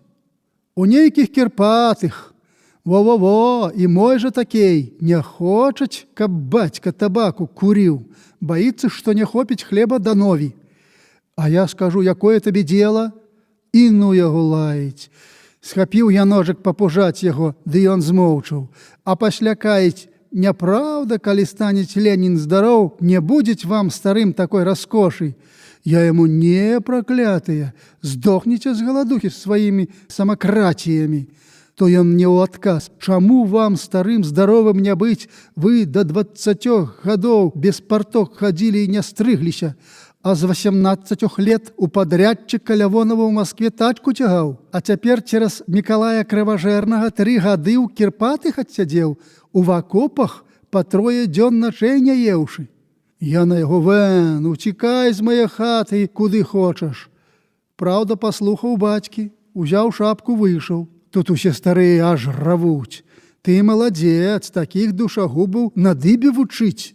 А некаторы бацька яшчэ паддае: Аўрам святэй свайго сына нёс Богу на нож калоць, і то сын Ісак маўчаў. І тады ўсе: праўда, праўда. Аж выступаець самы ўжо, відаць, пачэсны і разумны бацька і вярзець такую штуку. А мой жа сукін сын нейкіх кніжак палітыцкіх дастаў і чытаюць. Усё народнае, нельга хлеб прадаваць, калі ў каго ёсць лішні. А жонка на мяне гаворыць: на што я 5 хунтаў мукі занёс за 5 8 табакі ў мясцечка Пятровічы. Тады я кажу: а табе якое дело? Я хадзяін, ды яе па карку. А сын падбег, ды каіць: не имеешь права біць. А я на іх: вэн з маей хаты, як то я не имею права біць свае жонкі. От тут старыя то рагочуць: ха-ха-ха. Выходзіць малады і кажаць: таварышы, цішэй, даволі дурець, ды сыноў глядзець, надабе дело рашаць, як школу адчыніць. Але ніхто не слухаюць, усе галдзяць бесталаччу. Выходзіць другі малады і кажаць: таварышы, школу надабе не беспременна адчыніць. У 3 дзярэўнях нема школы, у 2 шкандзіных і ў Гарэлаўцы. І між намі, таварышы, няма ніводнага светлага чалавека. Усе мы цёмныя. Яму неўзбунт крычыць самы разумны бацька: не слухайце яго, ён толькі навучыўся языком бряхаць. Лес-то то дармавэй, а пра налогі, як школу адчынім, ён нічога не сказаў. І тут другі бацька: сажань дроў пастанавілі па 40 рублёў, во тут і жыві. А там нехта яшчэ дзярэць ва ўсё горла: мне некага ў школу пасылаць. А сына і дачку пытаецца малады: а лапці хто будзе мне плесць, крычыць той. А сам ізноў пытаецца малады: я ўжо за сваіх 40 гадоў наплёўся. І старыя ўжо пастанаўляюць: не надыбе вучылішча, не надыбе. Дзяцей патворіць нечага. Там яшчэ каторы бубніць: вунь, Анісавы, выўчыліся. Цяпер кажуць на бацьку, што каб саветаў слухаў. А якіх жа саветаў? А во такіх, у кажнай хаце ёсць савет. Савет гэта значыцца ўся сям'я, і даўжон адзін чалавек пакаряцца яму. А хатні савет сельскаму, а сельскі валасному і так далей. Ага, закрычэў Аніс, я сам хадзяін, ды буду пакарацца вам. Вам не спанараўна, што я табаку на хлеб мяняю? Не надыбе мне такія цары. А таму ў адказ другі яшчэ і жарты строіць: нічога, браткі, куріце, а калі не дагледзяць етыя шыбельнікі, дык і самагонку ганіце. А не хапіць хлеба, нехай бальшавікі даюць, а то цераз іх завод зачынілі, спірту не гоняць. Выходзіць член камбеда і кажуць: не, таварышы, хто будзе самагонку гнаць, хлеба нехай не просіць, а будзе расстрелян. Як толькі сказаў, усе старыя аж равуць: ага, дык нас будуць страляць, як хлеба не хопіць, А вохчі, рятуйця, нам едкага начальства не надыбе, не. Васіль змоўк на нейкі час, бо патроху разгарэўся і хацеў шмат чаго пераказаць. Ён зірнуў на Абдзіраловіча, як той слухаіць яго пераказы, і заўважыў, што госць той цікавіцца, ды нешта маіць сваё пільнае ў галаве і не мог сцяміць, ці госць углядаецца ў яго, ці заўмысліўся і глядзець на яго, а не видзіць. Абдзіраловіч адхіліў вочы, ён пад канец не слухаў, як мае быць, і не чуў, бо ўгледзеўся ў Васіля, шукаючы ў ім падабенства з панам Абдзіраловічам. Падобнасці ў выглядзе знаходзіў болей а болей і аж пужаўся неведама чаго. А Васіль хацеў казаць і казаў яшчэ. Казаў аб тым, як абсуджалі на зборцы пытання, высунутыя маладымі, аб адчыненні кааператыўнай крамы, якая ёсць прыкладам у жыдоў у мястэчку Пятровічах. Прапазіцыю правалілі старыя за тое, што маладыя хацелі пасадзіць у краме сваіх таварышоў, а старыя іх, каб прымелі, дык бы з'елі. Ён казаў, як старыя крычэлі: ага, і грошы на краму надабе, дык згары яна, не надабе крамы, не надабе, пойдзем, браточкі, дамоў. Казаў, а госць усё углядаўся ў яго, і потым, каб не збіцца з сваіх думак, каб толькі слухаць і далей думаць, запытаўся: ці ж так адны старыя ва ўсім вінаваты? Я чуў ад многіх, што бываюць наадварот, маладыя на старых уселі і цяпер ездзяць на іх колькі хочуць. Сказаў і думаў, што нос у Васіля ады старбацькін, старога пана Абдзіраловіча, і што каб той стары пан падзівіўся цяпер на свайго гэтага сына і паслухаў яго, што было б. Што было б, каб ён даведаўся, што гэты бальшавік, работнік, сын яго родны. Не адны старыя ва ўсім вінаваты, адказаў яму Васіль. Ёсць за што ганіць і маладых, але ў ідэйнасці, бясспрэчна, старыя нічога не варты. Праўда, з боку маладых. Ён памаўчаў, замысліўся, а дылі загаманіў. Можа і праўда, я здаўся вам, Ігнат Восьпавіч, не бесстароннім, дык я скажу яшчэ колькі слоў, каб паказаць, якая свалата ёсць і сярод маладых. Павадзіў мяне ў дарозе адзін бедны жыд, каваль. Ён ехаў паэцкі савет па зялеза. Ён прыхільнік камуністычных парадкаў, а наказаў мне пра маладых свайго сяла столькі чаго, што ўсіх іх проста павесіць трэба. Сяло беднае, дык усе маладыя ішлі раней у свет, у гарады, а цяпер паварочылись дамоў гультаямі, бандытамі і пад штандарам бальшавізму здзекуюцца над усімі сялянамі. Жывуць паразітамі, паўлезлі ў камітэт беднаты, і ніхто іх не зачапі.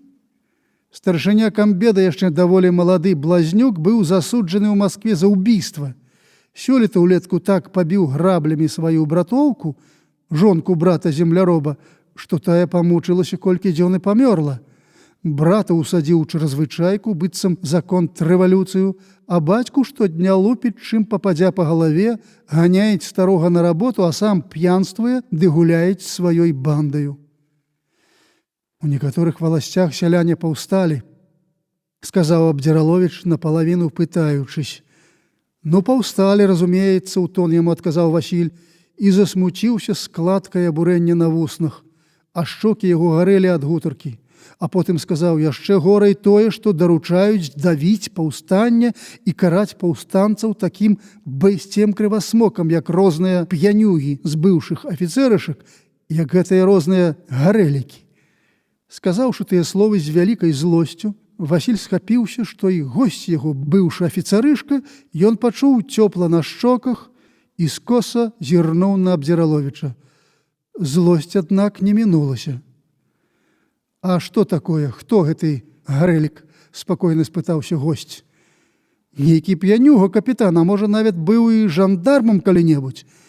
Убіўся ў ласку к нашаму Карпавічу, наўчыў яго п'янстваваць, іх паслалі давіць паўстанне, і яны без міласэрдзя парастрэлівалі зусім невінаватых людзей, цёмных сялян». «Што ты кажаш?» – спытаўся Абдзіраловіч парушаным, але такім голасам, у якім сам помала чуў патрэбнага пачуцця і зганіў сябе за тое. Васіль вельмі расстроіўся, але не хацеў паказаць усяго сябе. У дзвяры забарабаніла гаспадыня, увайшла з самаварам, тоўстая, сівая ў замасленай блюзцы і пантофлях. «А я прыйшоў прасіць, каб вы завялі мяне к Карпавічу», сказаў Абдзіраловіч Васілю, калі яна ўсё паставіла на стол і выйшла. «Буду прасіць яго, каб памог вызваліць з чаразвычайкі майго арыштаванага таварыша і яшчэ аднаго чалавека». «Добра, пойдзем», коротка сказаў Васіль, наліваючы гарбаты. «Зараз, як нап'ёмся». Настрой у абоіх зламаўся і змяніўся. Васіль не чуў той зморанасці, апяшаласці, а быццам гарэў у трасцы ад патрэбы нейкага дзеяння, творчасці, змагання.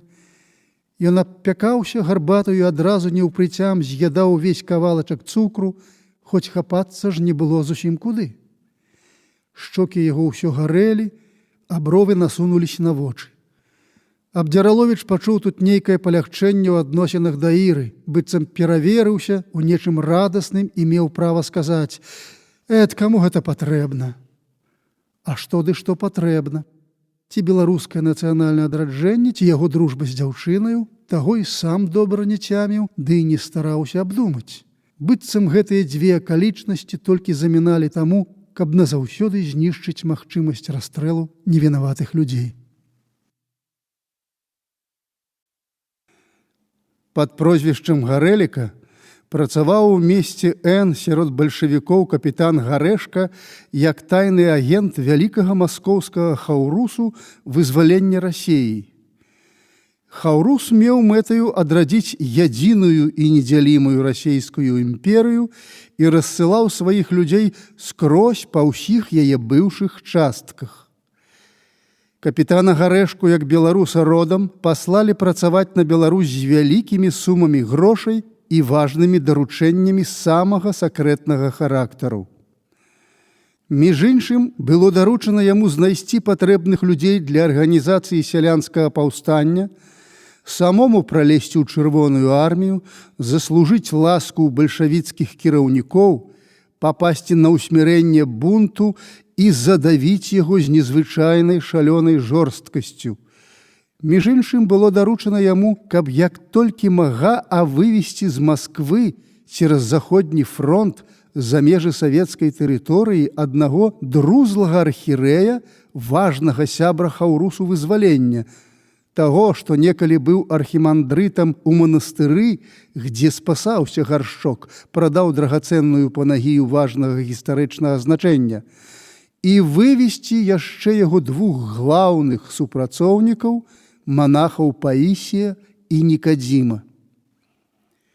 Калі ўвечары Карпавічу прыйшлі Абдзіраловіч і Васіль, там было сярод дыму ад табакі шмат рознага бальшавіцкага камісарства, мусіць быць у гасцёх ці на якой радзе, але скора ўсе разышліся, апрача аднаго, відаць, блізкага прыяцеля Гаршчку. Гэта быў высокі мужчына ў чорным крытым кажушку і вялікіх халявістых ботах, яшчэ не стары, але закладзістаю барадою і сівеючай галавой, быццам усаджанай у вялікія чорныя акуляры. «Таварыш Гарэлік», – сказаў яму Гаршчук, кульгануўшы ля столу, – «напрацаваліся мы з табой сяння добра, аж надта. Я ўважаю, што маем права сянняшні вечар прабандурыць, а?» «Я тоже так думаю, што прабандурыць», – адказаў той вельмі знаёмым Абдзіраловічу голасам і пачаў круціць папіроску, седзячы за сталом блізка лямпы, ды адхіліўшыся ад яе. «Ах, божухна, ці ж гэта капітан Гарэшка?» – памысліў Абдзіраловіч і з неспадзяванай нясмеласцю пільней агледзеў Гарэліка, а той і віду не падаў, што адразу спазнаў быўшага прапаршчыка. «Ну ды ён жа, ён», – думаў Абдзіраловіч і глядзеў на добра віднае ад святла лямпы вуха і шыю Гарэліка. Ён, гэта яго чырвоная спечаная скурачка п'яніцы і дзявошніка, на якой цяпер так адраслі, засівелі яго мякенькія валасы. Ён! Гэта была для яго першая неспадзеўка. А гэта, брат, мае даўныя людзі, павёў у іх бок рукою Гаршчок, кажучы Гарэліку сваім грубым, але не праціўным голасам. Адзін таварыш Васіль добры камуніста, а другі не ведаю, але чалавек нічога сабе, толькі дужа доўга самавызначаецца. «Гэй, Ахмед!» – крикнуў ён у прычыненыя дзверы другога чарнейшага пакоя. «Давай скарэй вячэру, што там маеш, каб цябе, каб...» А потым павярнуўся і спытаўся. «Ці ж вы, Ігнат Восіпавіч?» – падказаў яму Васіль. «Чаго казаць, кагды нясу?» – адгукнуўся Ахмед. «Ці ж вы, Ігнат Восіпавіч, яшчэ і цяперака не паспелі сваім самавызначэннем? А я ж вам казаў, бавіцца не выпадае.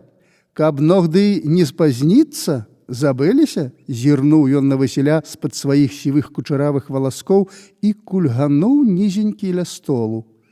«Забыліся, ай не?»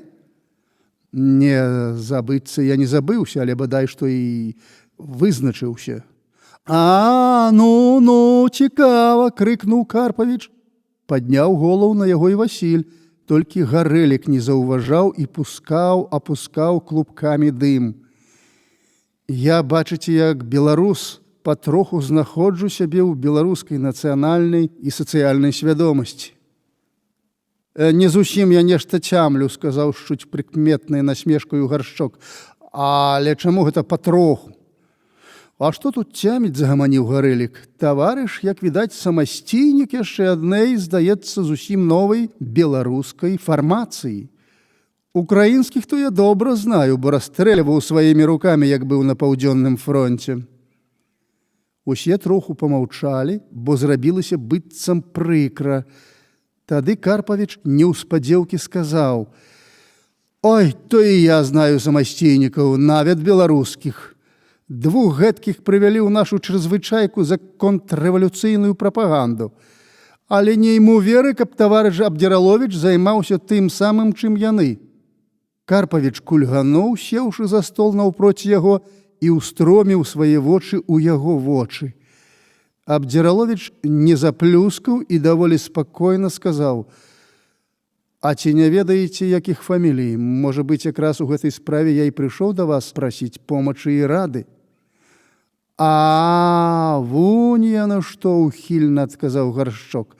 «Ды, можа, после аб гэтым, а цяпер не пагрэбуйце, што душа мае, тым і прымае», – запрашаў ён госця на вячэру. Як не адпрашваліся Васіль і Абдзіраловіч, адкіселі вячэраць. Ахмед, татарын з Несвежу, быўшы салдат, а цяпер не то дзяншчык, не то кухар, разам са стравай падаў чаркі і бутэльку каньяку. Абдзіраловіч, здаецца, ужо з год, як не меў прыгоды не толькі піць, але і бачыць гарэлкі. Гутарка цяпер спачатку не ляпілася, але Гарэлік і Гаршчок націснулі на чаркі і загаманілі весялей. О, шмат чаго незвычайнага пачуў Абдзіраловіч ад іх, калі паўпіваліся і пачалі буруздзіць абы што. Колькі раз парываўся ўцячы адгэтуль, бо чуў, быццам нешта ліпкае, жудаснае наліпаецца на яго, а ў горле сцісне дыханне, калі яны хвалілись абодва, адзін перад адным сваімі паслугамі рэвалюцыі, як забівалі людзей. Ён бачыў, як прыкра было Васілю, як той часам мучыўся, бачыў і сам тож мучыўся, але цікавасць, бо гэта было для яго навіною, змяншала яго мукі. Ён шкадаваў, што трапіў сюды ў гэткі дрэнны час і губіў надзею дайсці парадку з Карпавічам у сваёй справе і выпрасіць помачы для вызвалення Міколы і яго таварыша вучня. А Карпавіч выслаў Ахмета ў кінематограф, ці куды ён хочаць, пазачыняў дзверы і пазавешваў вокны, прынёс яшчэ каньяку і ўзбаня цеплаватай летняй вады, ды апанаваў гасцей п'яным гоманам.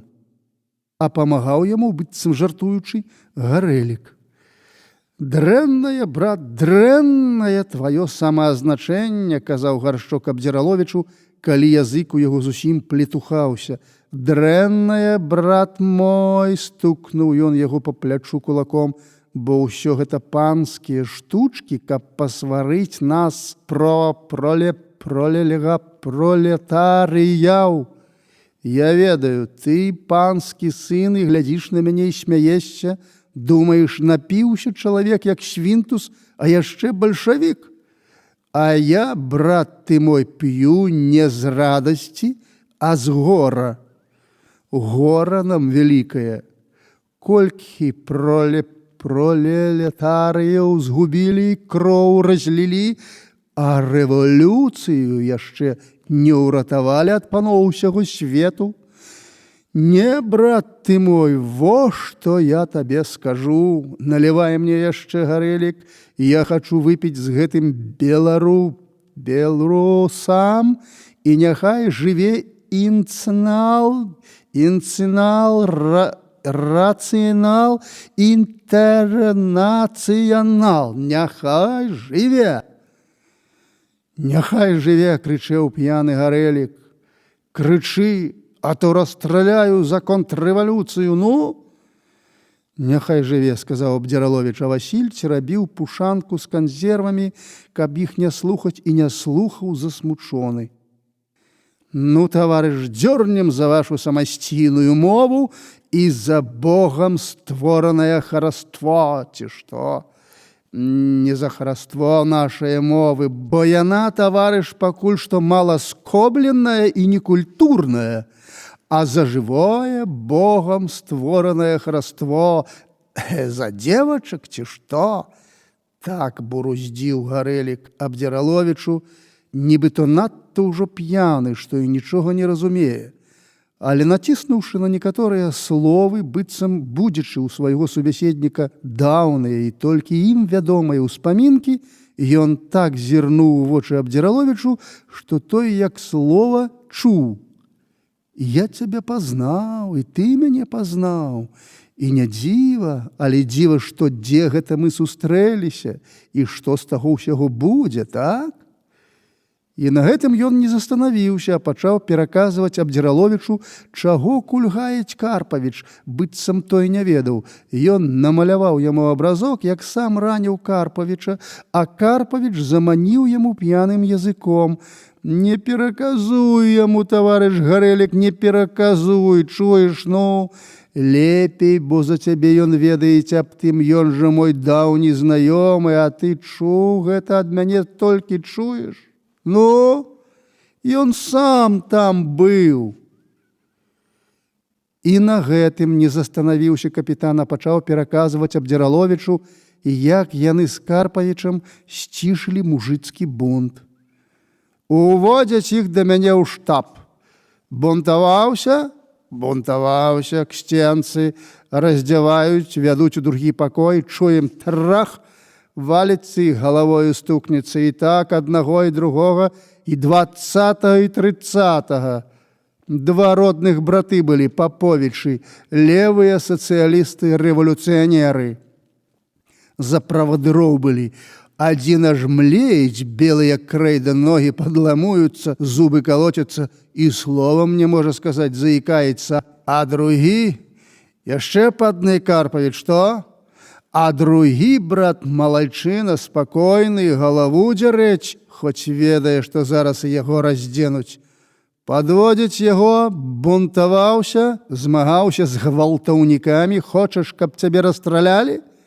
Хачу. А, маладзец, ну раздзявайся. Расшпіляйце сарочку.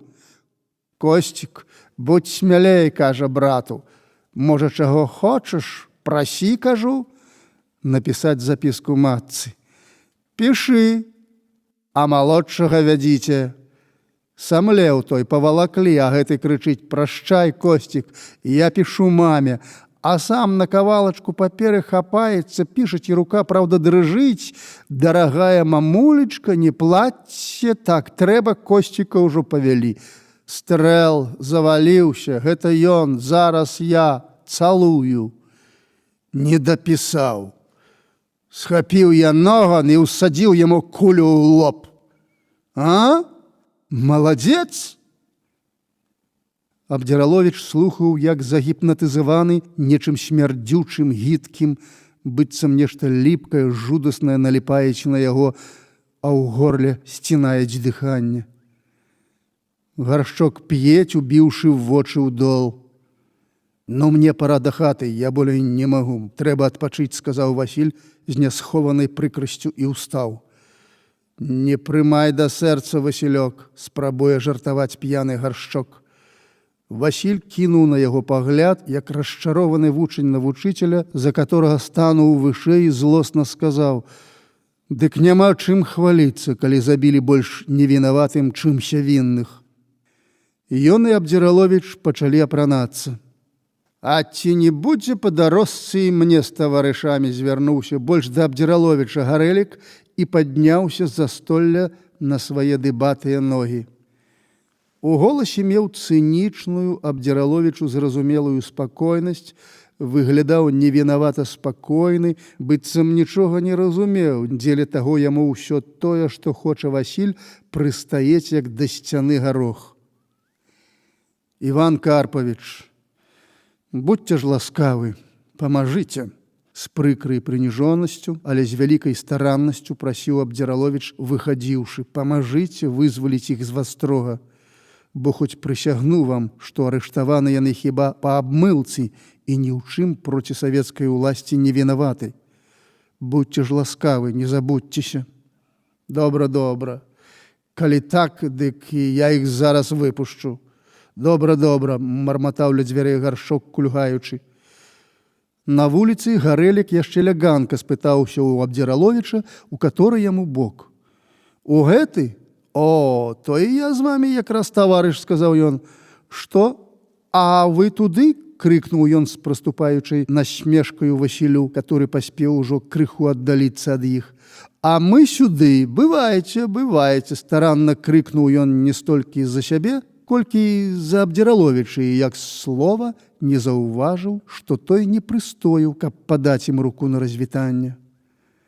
Калі стукат яго ног па тратуары заціх уводдалі, Гарэшка азірнуўся ў розныя бакі спячай пустой вуліцы пад сонным бліскам месяца ў трэцяй квадры, безмалімонна падхапіў Абдзіраловіча пад пашку і ціха загаманіў у свежым ядраным паветры ранавосеннай пары.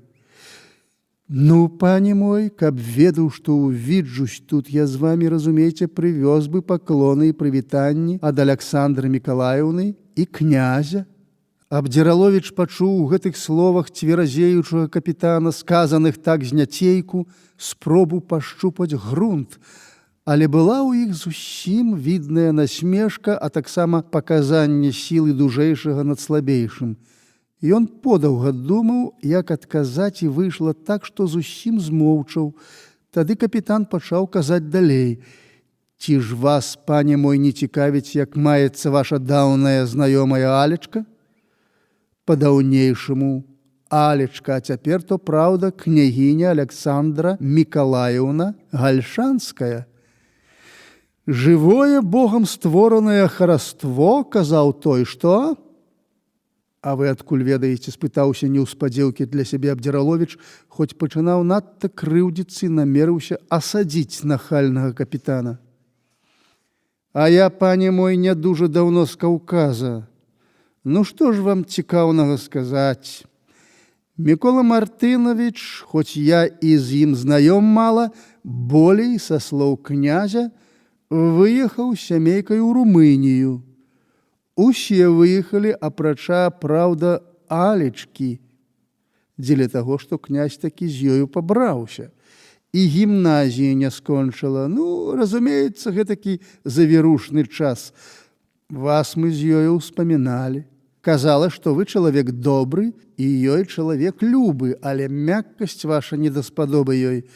Князь мяне пазнаёміў з ёю. Цяпер яны абое выехалі адтуль, туды, куды камандзіравалі князя. Ну, а вы квіт за квіт раскажыце, пане мой, аб сваіх прыгодах з той пары». «Я працую на савецкай службе, так, як і вы, таварыш Гарэлік, толькі вы, здаецца, на вайсковай, а я на цывільнай».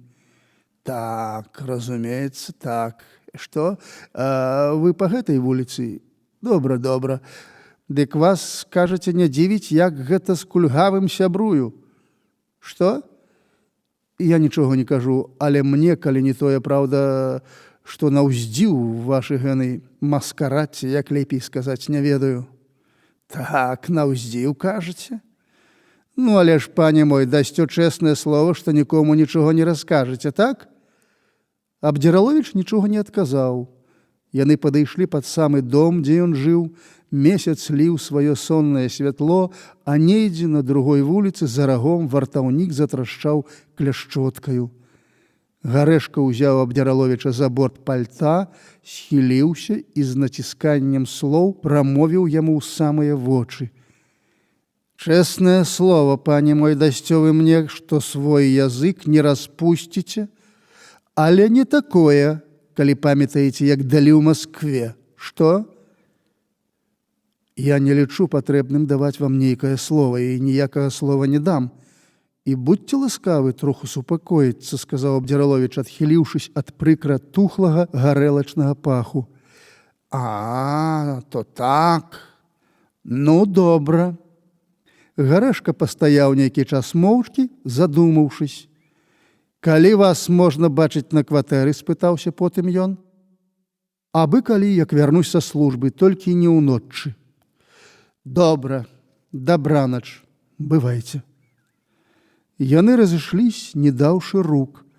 Абдзіраловіч пазваніў ля дзверцу, чакаў, пакуль адчыняць, і чуў, як патроху заціхалі гукі ад шыбкай і шырокай хадні гарэшкі. А сонны месячык схіляў свіжэй на свяжэючым небе. Частка 21. На ўсходнім фронте Чырвоная армія дужа пабіла белую армію.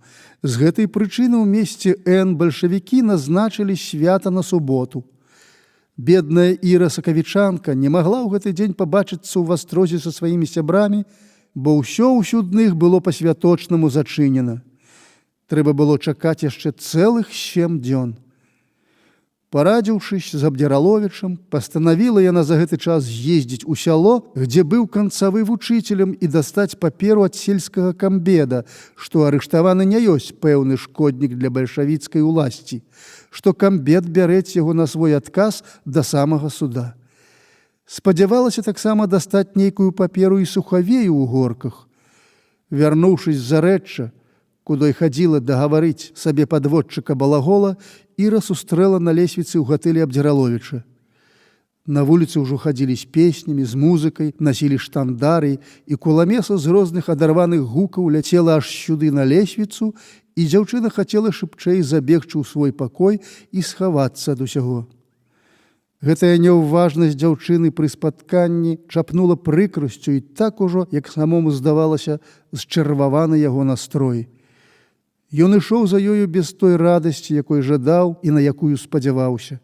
Думаў, што яна маўкліва вінаваціць яго ў тым, што нічога не дапамог ёй у вызваленні арыштаваных, і дзеля таго і з ім такая. І сам пачынаў вінаваціць яе за гэткую дзявочую легкадумнасць, з якой яна дарма так на яго думае і абніжае рознымі справамі прыемную любасць асабістых яго з ёю адносін.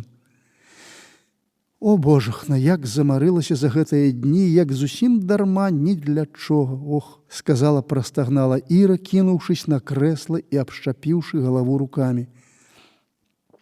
Як дарма, з малай ахвотай перабіў ён, што маглі, зрабілі.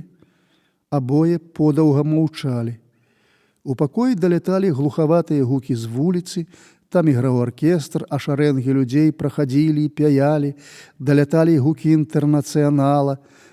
Абдзіраловіч прыслухаўся і хацеў бы пайсці на вуліцу. Яна ж зморана схілілася і паглядзелася ў люстра. І паціху адсунулась. Схудзела і неяк зблажэла за гэтыя дні беганіны непакою ў незвычайнай сферы.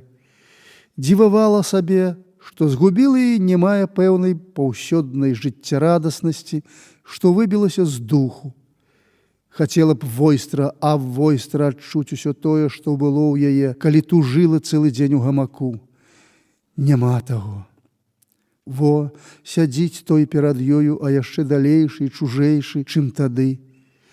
О, Божухна, гэта ж мінулася жыццё, гэта ж сіл ужо няма. зморанасць апанавала. Яму падабаўся матыў інтэрнацыянала, падабалася пяяння, пабуджаў той клум, што быў на вуліцы, пабуджаў ім сілы і некуды клікаў, і ён з прыкметнай жывейшасцю сказаў дзяўчыне: «Што б там ні было, мне надта падабаецца музыка інтэрнацыянала». Пачуў, як паволі наплывае нез'яснёны сорам за словы «што б там ні было» і дадаў: «Прыгожая музыка, праўда?» «Ага, прыгожая». Яна не ведала, напэўна, як разумець словы «што б там ні было», але палічыла іх за яго супярэчнасць з бальшавіцкімі крывавымі учынкамі і наўмысля сказала, падумаўшы: «Прыгожы матыў інтэрнацыянала, але пакуль ён не пабуджае ў маёй душы уяўлення гора або радасці або якой інтэрнацыянальнай грамады людзей. Пакуль такой грамады сярод нацый на зямным клубку я не видела і не знаю. Патуль больш чаго кажуць матыў нашай мужыцкай беларускай марсельезы, з матывам которой мне ўяўляецца бясконцы, цярнёвы, крывавы шлях к інтэрнацыяналу майго няшчаснага народа».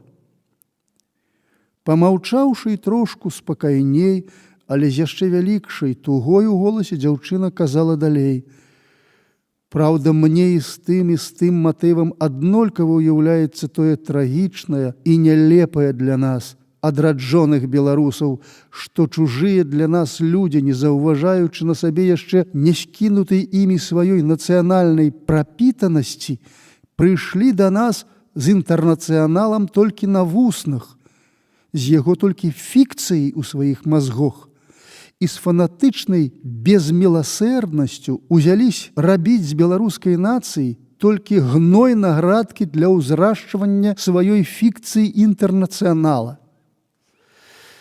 О, будь яны прокляты!» — узварушоным голасам з горам крыкнула яна.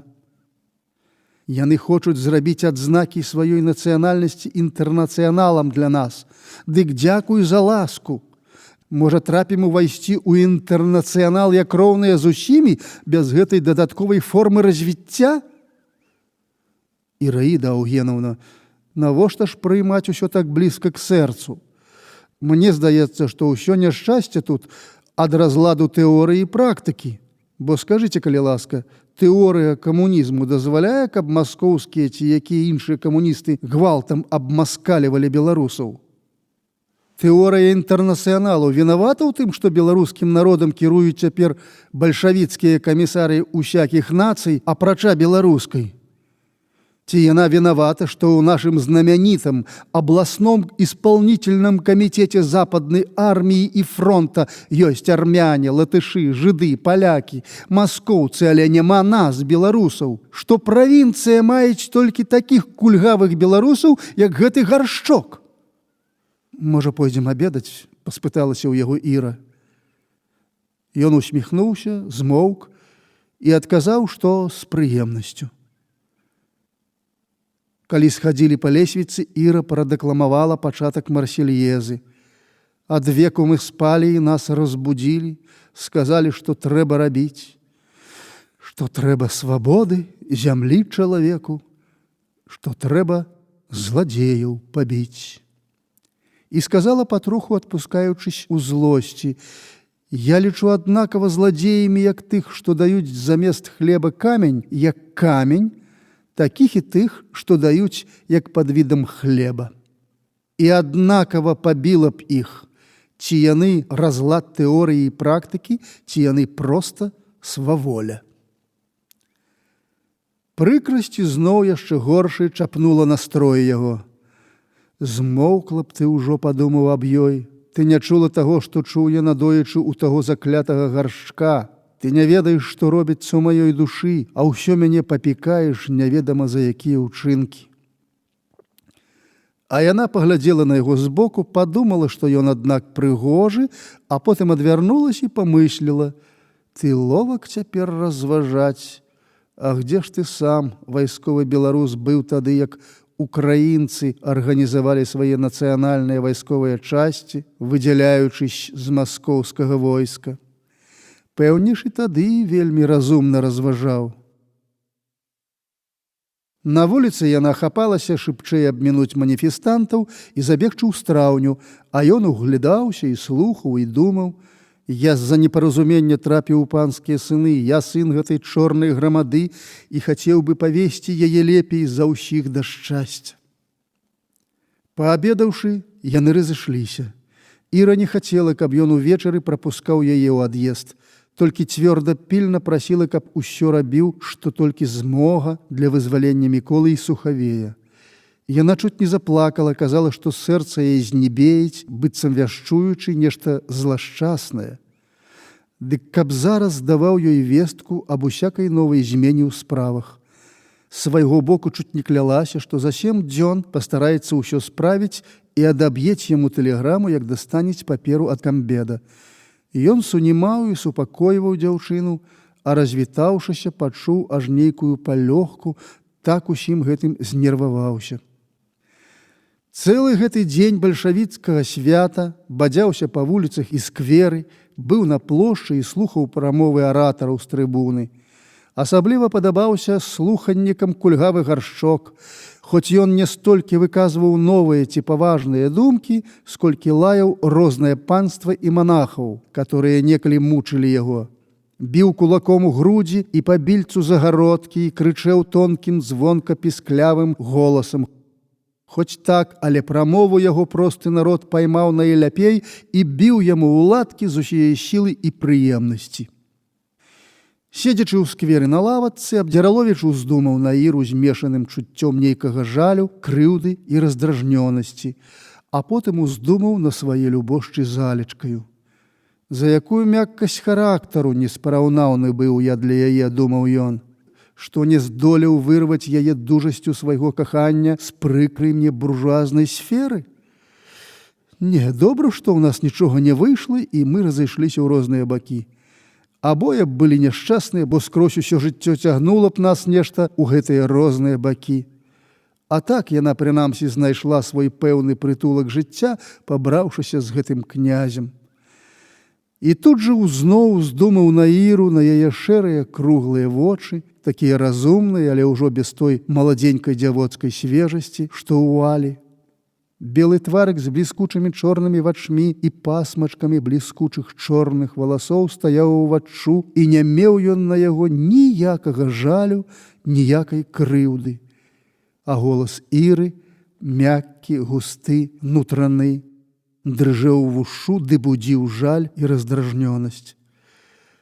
Часам мітусіўся той вечар у Гаршчка і забірала злосць на народ і на бальшавіцкіх такіх гаршкоў, а проці Гарэшкі было штосьці тупое, цяжкое, ненавіднае, што не магло яшчэ прарвацца ў звычайнай злосці і быццам чакала асаблівай дарогі да свайго разгону.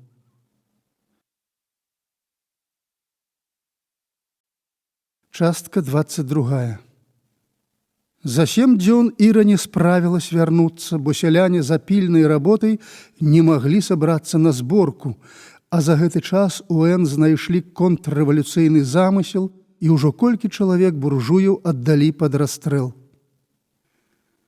На неабмеркаваны час быў забаронены ўезд УН, дык Іра, пачуўшы ад людзей, што там ідуць расстрэлы, а яна прыехаць туды, каб бараніць сваіх не можа, проста з галавы схадзіла ад чорных думак. Глаўнае, што нічога не ведала, Абдзіраловіч нічога не пісаў. Тым часам Абдзіраловіч пабыў у другую суботу ў Вастрозе і пагаманіў пры вартаўніку з Міколамі Сухавеем. Мікола быў незвычайна рад, што Ігнат даведаўся яго, а Сухавей пазнаў, што Абдзіраловіч той падарожны рэнегат і непрыхільна паставіўся да яго. Мікола дужа схудзеў, збялеў і аброс шчацінаю. Вельмі мучыўся ад боязні, што расстраляюць, і за ўсім апаў духам. Сухавей быў спакойны, засмучоны, але цвёрды. «Аб бацьку вашым тут ніхто нічога не ведае», – сказаў ён Абдзіраловічу з падказаным значэннем слоў. «Веданне знішчылась у сяле. Вусны пераказ, як давядзецца после». Абдзіраловіч зразумеў, што пісьмо не папала ў рукі чрезвычайкі і з асаблівай ласкавасцю адказаў яму: «Надта вам дзякую. Добра, добра. А грошы? Спытаўся вучань. Я яшчэ не ведаю, адказаў Абдзіраловіч. Дык вы яшчэ рэнегат. Я ізноў памыліўся. Злосна буркнуў яму Сухавей, кінуў іх, адышоў ад рашоткі на нары, сеў там і больш не падышоў, як не прасіў яго Мікола быць чалавекам. Вартаўнік чырвонаармеец з увагай слухаў іхнюю гаворку, а потым прыхільна ухмыльнуўся і сказаў: «Па-мужыцку гамоніце, а ідзеце проці народа? А вы самі адкуль?» – спытаўся ў яго канцавы. «А з эскай воласці, калі ведаеце». «О, ведаем, таварыш Сухавей», – гукнуў ён хлопца. «З тваёй, братка, воласці чалавек». Вучань не адгукнуўся. «Ён сярдзіты», – сказаў вартаўнік. «З гарэцкіх студэнтаў я пазнаў па форме». На тым і скончылось пабачанне. Абдзіраловіч намагаўся заспакоіць свайго любага Міколу, ды той мала не ўверыў яго няпэўныя словы. Дальш за гэтыя дні падзеі раскаціліся шырокім клубком. Глаўнай навіной для ўсяго Н была страшная і загадкавая смерць камуніста Гаршка, которого знайшлі на яго кватэры, зарэзанага з запіскай, пісанай яго рукою, каб нікога не вінавацілі ў яго смерці. У газетах нічога не было друкована, але пераказы штораз болей страшныя і фантастычныя аб смерці кульгавага плылі сярод людзей. На другі дзень пасля тае смерці ўвечары Гарэшка прыйшоў да Абдзіраловіча, сеў проці яго за стол, закурыў цыгару і сказаў: «Гэта я зарэзаў яго». «Дык што вы ад мяне хочаце?» – сказаў Абдзіраловіч, вытарашчыўшы вочы, і пачуў, як пасцюдзянелі яго пальцы. «Хочу, каб вы паслухалі, што я скажу». «Я слухаю». «Я меў загад, якім толькі мага спосабам вывесці з бальшавізіі аднаго друзленькага, старэнькага архіерэя і яго двух манахаў. Я здолеў іх перавесці сюды з Масквы. Патрэбны былі толькі перапусткі да дэмарк-лініі. Нам не пашчасціла. Па нейчаму даказу іх забралі, білі, укінулі ў чрезвычайку. Я быў у ласцы ў нябожчыка Гаршка. Заслужыў гэтую ласку цэлымі цэбрамі густой, запечанай чорнай крыві паўстанцаў. Аднойчы Гаршок запрасіў мяне паглядзець на нешта прыемнае. Ён павёў мяне ў чрезвычайку, где начальнікам яго прыяцель Латыш, сын быўшага прыказчыка князёў гальшанскіх. Нас завялі ў цёмны склеп, где было толькі трое гэтых монахаў, бо звычайна арыштаваных адсылаюць у Вастрог. Гаршчок пераказаў мне, каб чулі і монахі цэлую гісторыю, як яны яго некалі пакрыўдзілі ў манастыры. Потым ён пляваў яму твар, здзекаваўся, а потым мы выйшлі. Уночы учора, ці сёння, як гэта выходзіць, я прыйшоў падзякаваць яму за ласку і прыемнае зрэлішча.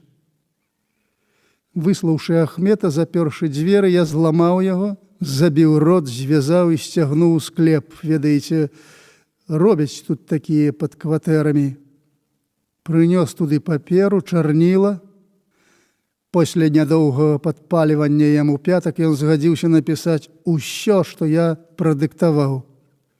Каб далі перапусткі і іншае. Праўда, ён зробіў спробу паўстання, кінуўся на мяне засадкай і зламаў пяру аб лоб. Хацеў выкаліць вока, во. Бачыце знак. Але я лёгка сцішыў паўстанца і ўспамяніў яму, як мы сцішалі мужыцкае паўстанне ў некаторых паветах. Ён прызнаўся, што ён мізэрны паўстанец. Затым я прынёс колькі трэсачак з лучыны, шкумацця паперы, запаліў другую свечку, сеў побач на нейкую калодачку і, гледзячы на звязанага, як цяпер на вас, пераказаў яму цікаўную гісторыю жыцця майго брата, якая трапілася ў слаўным чырвонай славай у Кранштадце. Гэта было зараз пасля сацыяльнай рэвалюцыі. Адну таварыш-прастытутку, маю знаёмую, чырвоныя матросы запрасілі да сябе на баль. У адным антракце кавалер гэтай дамы запрасіў яе на гарбату і павёў у трум. Там ляжаў на спіне голы, прыбіты к падлозе рукамі і нагамі, зусім маладзенькі, прыгожанькі мічман, а на голых грудзях у яго гарэў грудок трэсак. І стаяў саганок з вадою, каб, зварыўшы, піць гарбату. Пераказуючы гэта, я здзёр вопратку з грудзей гаршка, насыпаў на касматае цела трэсак, кавалкаў паперы і сказаў, што зараз падзівуюсь, ці добра выглядала вогнішча на грудзях у майго брата. Капітан наліўся крывёю, дрыжачай рукой адарваў канец цыгаркі і казаў далей. Тут гаршчок неўспадзеўкі для мяне самлеў, і я замест таго, каб паліць яго, адліў вадою, потым вывалак на гару, пакой, паклаў на пасцелю і брытвай, каб доўга не мучыўся, зарэзаў яго. Ён ляжаў у крыві кароценькі з падагнутаю кульгаваю нагой. І Гарэшка і Абдзіраловіч маўчалі доўга, аж у дзверы стукнулі. Капітан спакойна адчыніў іх і ўпусціў нейкага запыханага чырвонаармейца.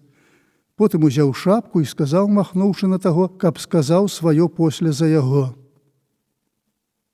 Аставайцеся здаровы, таварыш Абдзіраловіч. Можа, яшчэ калі сустрэнемся. Вы пачынаеце беларусіцца, а я, прызнацца, памагаю цяпер Гальшанскаму, а ён якраз працуе сярод беларусаў там. Надта вам дзякую, што уважна слухалі, бо так мне палягчэла, быццам быў запэцканы, ды і вымыўся ў чысценькай вадзіцы. І ён пайшоў. Таварыш, шыбка загаманіў новы госць. Я прыйшоў сказаць, каб ратавалі і свайго, і майго таварыша. Той гарэцкі студэнт заўчора ўцёк з Вастрога, калі вартаваў мой таварыш з Эскай воласці, дык і яго цяпер заарыштавалі. А таго вашага, што застаўся, сяння ўначы павядуць некуды. Ёсць ужо прыказ, ратуйце іх, я нічога не ўмею. Божа мой, што ж я ўмею, мімаволі застагнаў узварушаны Абдзіраловіч і схапіўся за голову. У гэты самы вечар Іра выпраўляла ў далёкую дарогу за дэмарк-лінію сухавея, который з рызыкай забегся да дзяўчыны. Вучэнне зграбны борз захадзіў бесперастанна ад кута да парога, пакуль яна складала яму нешта ў хатылёк, круціў пачырванелымі запалёнымі вачмі то на партрэт Янкі Купалы, то на вакно, за якім чарнеўся мак і бялелася табака. І гаварыў, хапаўся, як у трасцы, ды збіваўся і чапляўся за стол сваімі запыленымі ботамі. Што? Сяброўка думала, што я пакладуся на помач гэтага рэнегата? Яшчэ невядома, як ён паможа сябру канцавому. Што? Ён казаў вам, што мае 2 душы, і вы яго бароніце? Дарма. Гэта не 2 душы, а гэта хлапец скруціў рукамі, гэта расхрыстанасць, разлезласць, мяккацеласць, нешта для мяне гідкае, слізкае. Гэтыя вырадкі губяць бацькаўшчыну, як і ўсякія ворагі чужынцы. Дрэнь! Што, ужо гатова? Яна маўкліва падала яму хатылёк. Ён уздзеў яго на плечы, схапіў кіёк, памкнуўся некуды ў бок, потым ізноў да яе. Аставайцеся здаровенькі, сяброўка, не закідайце працы. Ён нязручна неяк працягнуў руку, ды яна схапіла яго за плечы, прыцягнула да сябе, пацалавала раз і другі і задушаным ад слёз голасам шаптала: Не, браточку, не закіну.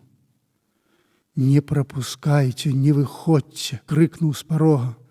І яна глядзела ў вакно, як схаваўся за яблынкамі на мяжы сярод канапелек у цямноце вечара зусім блізкай восені. села ў плеценае крэсла і плакала горка адна. У расчыненае в акно плыло свежае паветра і пахла табака. Частка 23.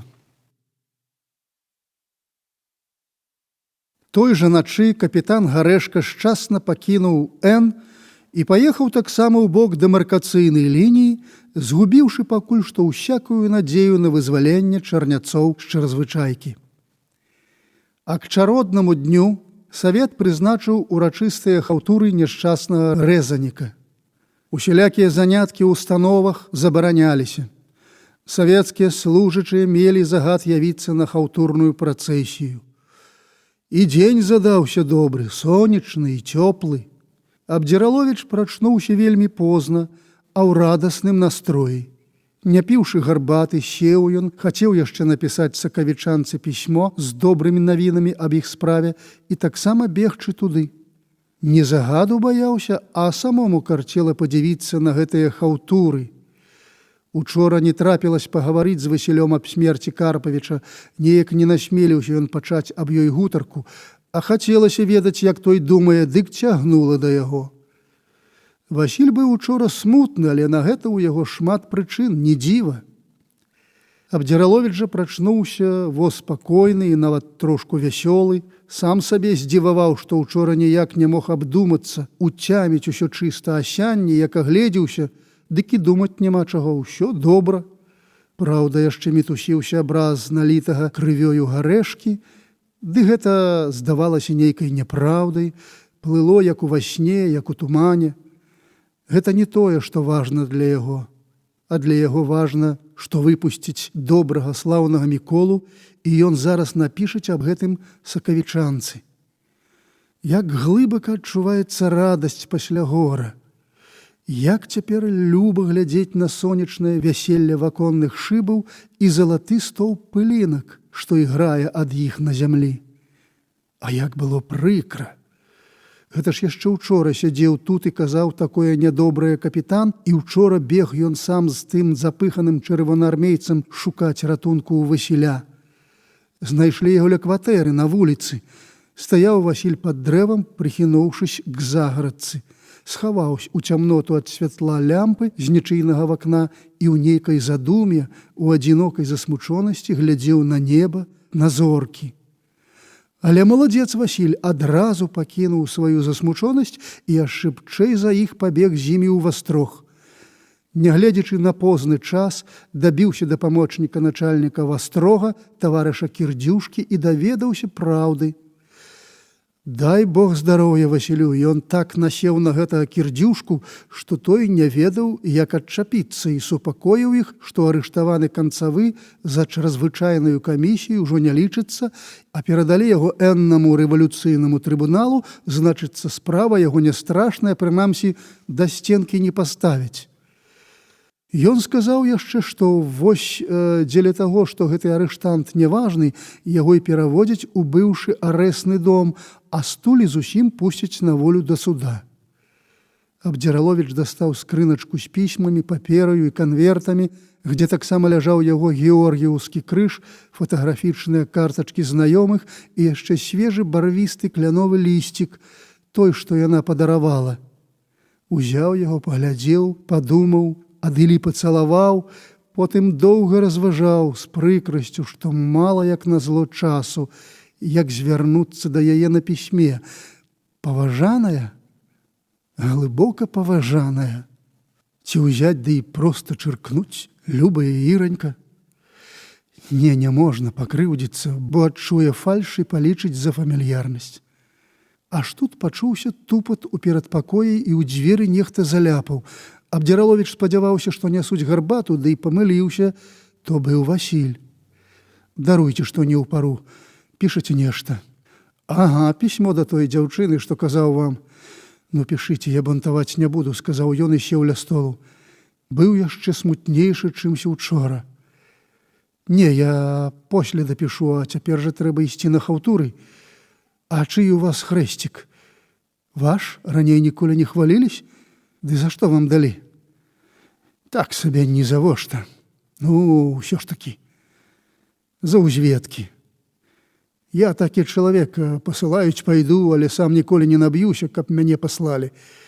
Так неведама, за што і ў героі празвялі. Але гэта, казаў той, не геройства. Як хто ўважае. Чаму так невясёлы Васіль, а? Няма прычыны быць вясёлым, калі ўсюды адна фальш. Ці варта прымаць к сэрцу. Я за вайну так атупеў, што да ўсякай фальшы прызвычаіўся. Сказаў Абдзіраловіч і шчупянуўся, што пачуў сябе атупелым, ды і то не надта толькі цяпер, сказаўшы гэтыя няшчырыя словы.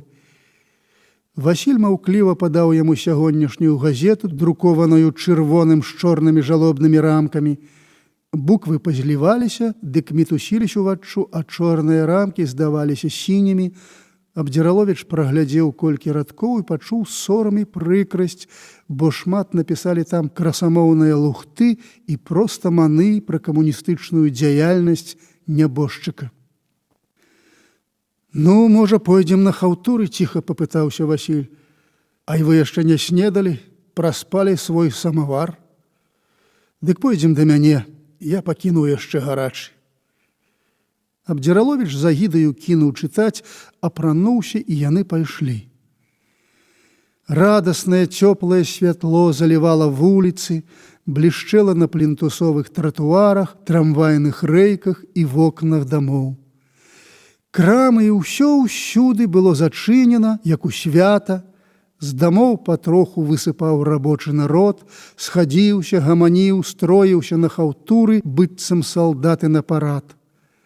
За рэчы слабады ішлі кучкамі прыбраныя работнікі з чырвонымі стужачкамі на грудзях. Яны прыстойвалі на рагу і з грудам чыталі налеплены на сцены цырымоніал пахавання. Где каму схадзіцца і адкуль калі выхадзіць.